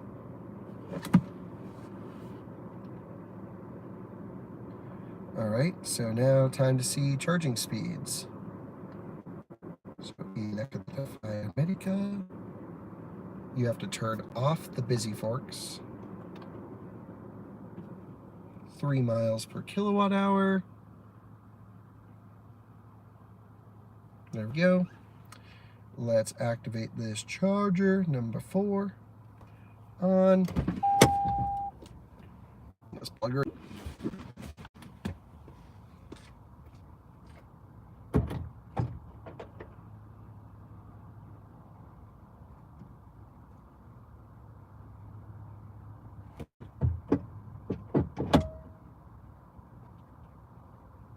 And here we are plugged in at the end of the test now.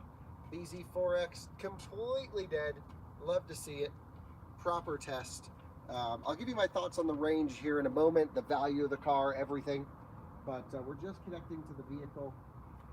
Pretty much every time I've charged the bZ4X, I've had a weird connection issue and I always have to unplug and re-plug in. I think it's actually tied to the car being left on. So this time I actually shut the car off to initiate the charging session, which is something I've never had to do in really any other electric car. But let's hope it connects. Still waiting on connecting the vehicle. Maybe we do have to do a redo.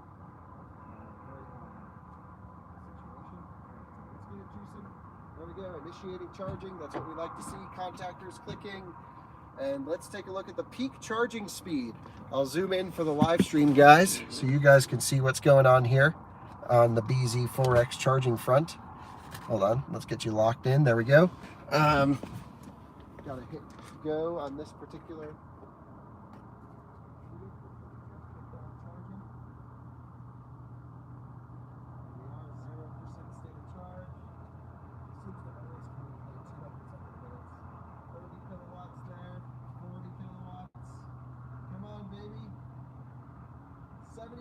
Fastest I've seen almost. 77. The car's rated for 100. Can we hit 100?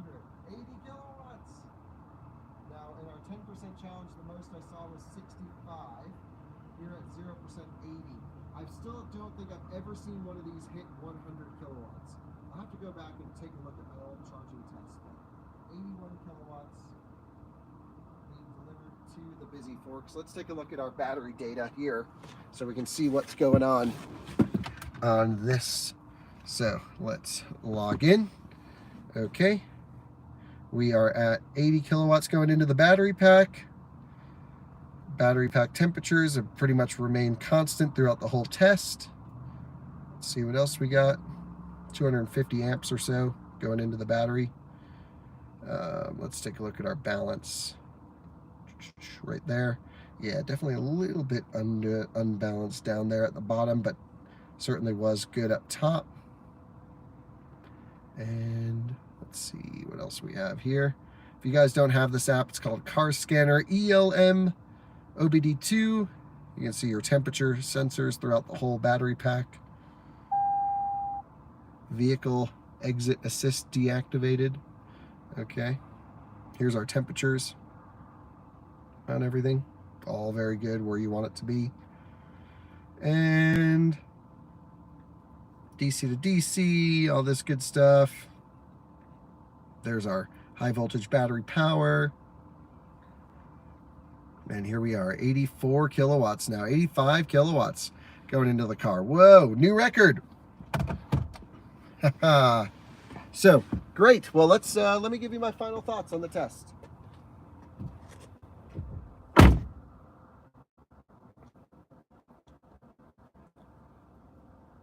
Well, there you have it. 213 miles, was it roughly? Something like that. I'll put up the final stats here. 3 miles per kilowatt hour. Well, look, none of that's really that stellar, is it? Considering it has a 72.8 kilowatt hour gross battery pack capacity. I'm not exactly sure what we were able to pull out of it. Definitely not that much, but as much as we could. 200 miles easily from, leave your house fully charged, jump on the highway, drive 70, 200 miles, assuming no major elevation or wind. That's a pretty reasonable number and expectation. The problem with the bZ4X comes when you have to recharge it. If we look at a comparable range Ioniq 5, that did what, 220, 225 miles in this test, that can recharge all of that range in under an hour, or it can recharge up to 50% in about 10 minutes. Whereas this will take hours to full charge and probably an hour or more to 80%. We'll have to go back and review my charging logs. So in terms of these, and again, you only get 2 DC fast charges on this in a day. So in terms of its usability, the bZ4X is still quite limited, considering it's priced to compare with those other models. Again, mid $40,000 range for the non-limited model, $50,000 range for this one. This is just over 50 grand spec'd as is. It's a lot of coin, especially with no tax credit. So then the question comes, how's the front wheel drive? Well, the front wheel drive has a totally different battery pack than this. Totally, by the way, this car, everyone's going to ask in the comments, did it have the software update? Did it have the software update? We're not sure if the US will get a software update or when. Europe is getting it. Totally different battery pack than this car. Totally different market. I am going to reach out to Toyota and get clarification, and keep an eye on the Out of Spec podcast for more info on that front. But yeah, we're actually still at 0%. We've already dumped in 5 kilowatt hours. So we were dead for sure on this thing. Look, just 1%. We just hit 87 kilowatts now, 5.7 kilowatt hours delivered. The fastest charging I've seen this whole time on this car. So there you go, 200 miles.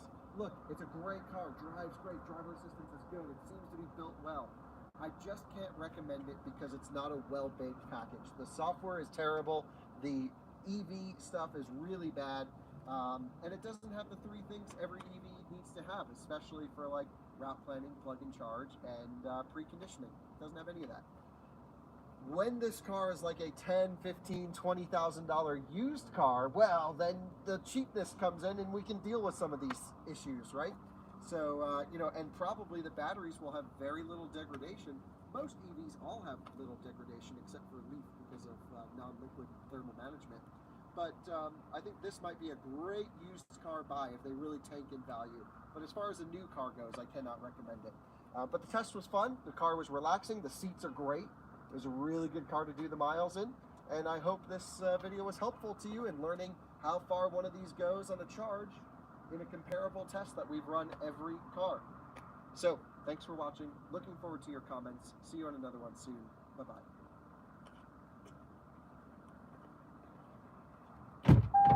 Okay, there's the video. Let me just get a quick thumbnail.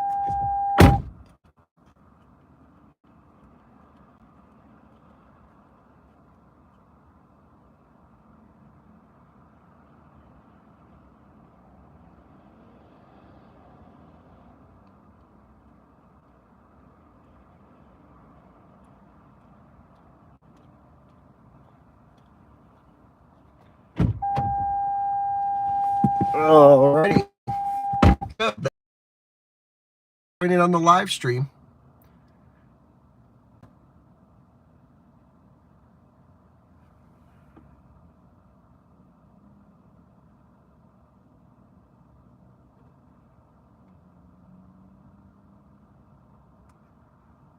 I would say it was not really close to the EPA range. It wasn't. It was as expected.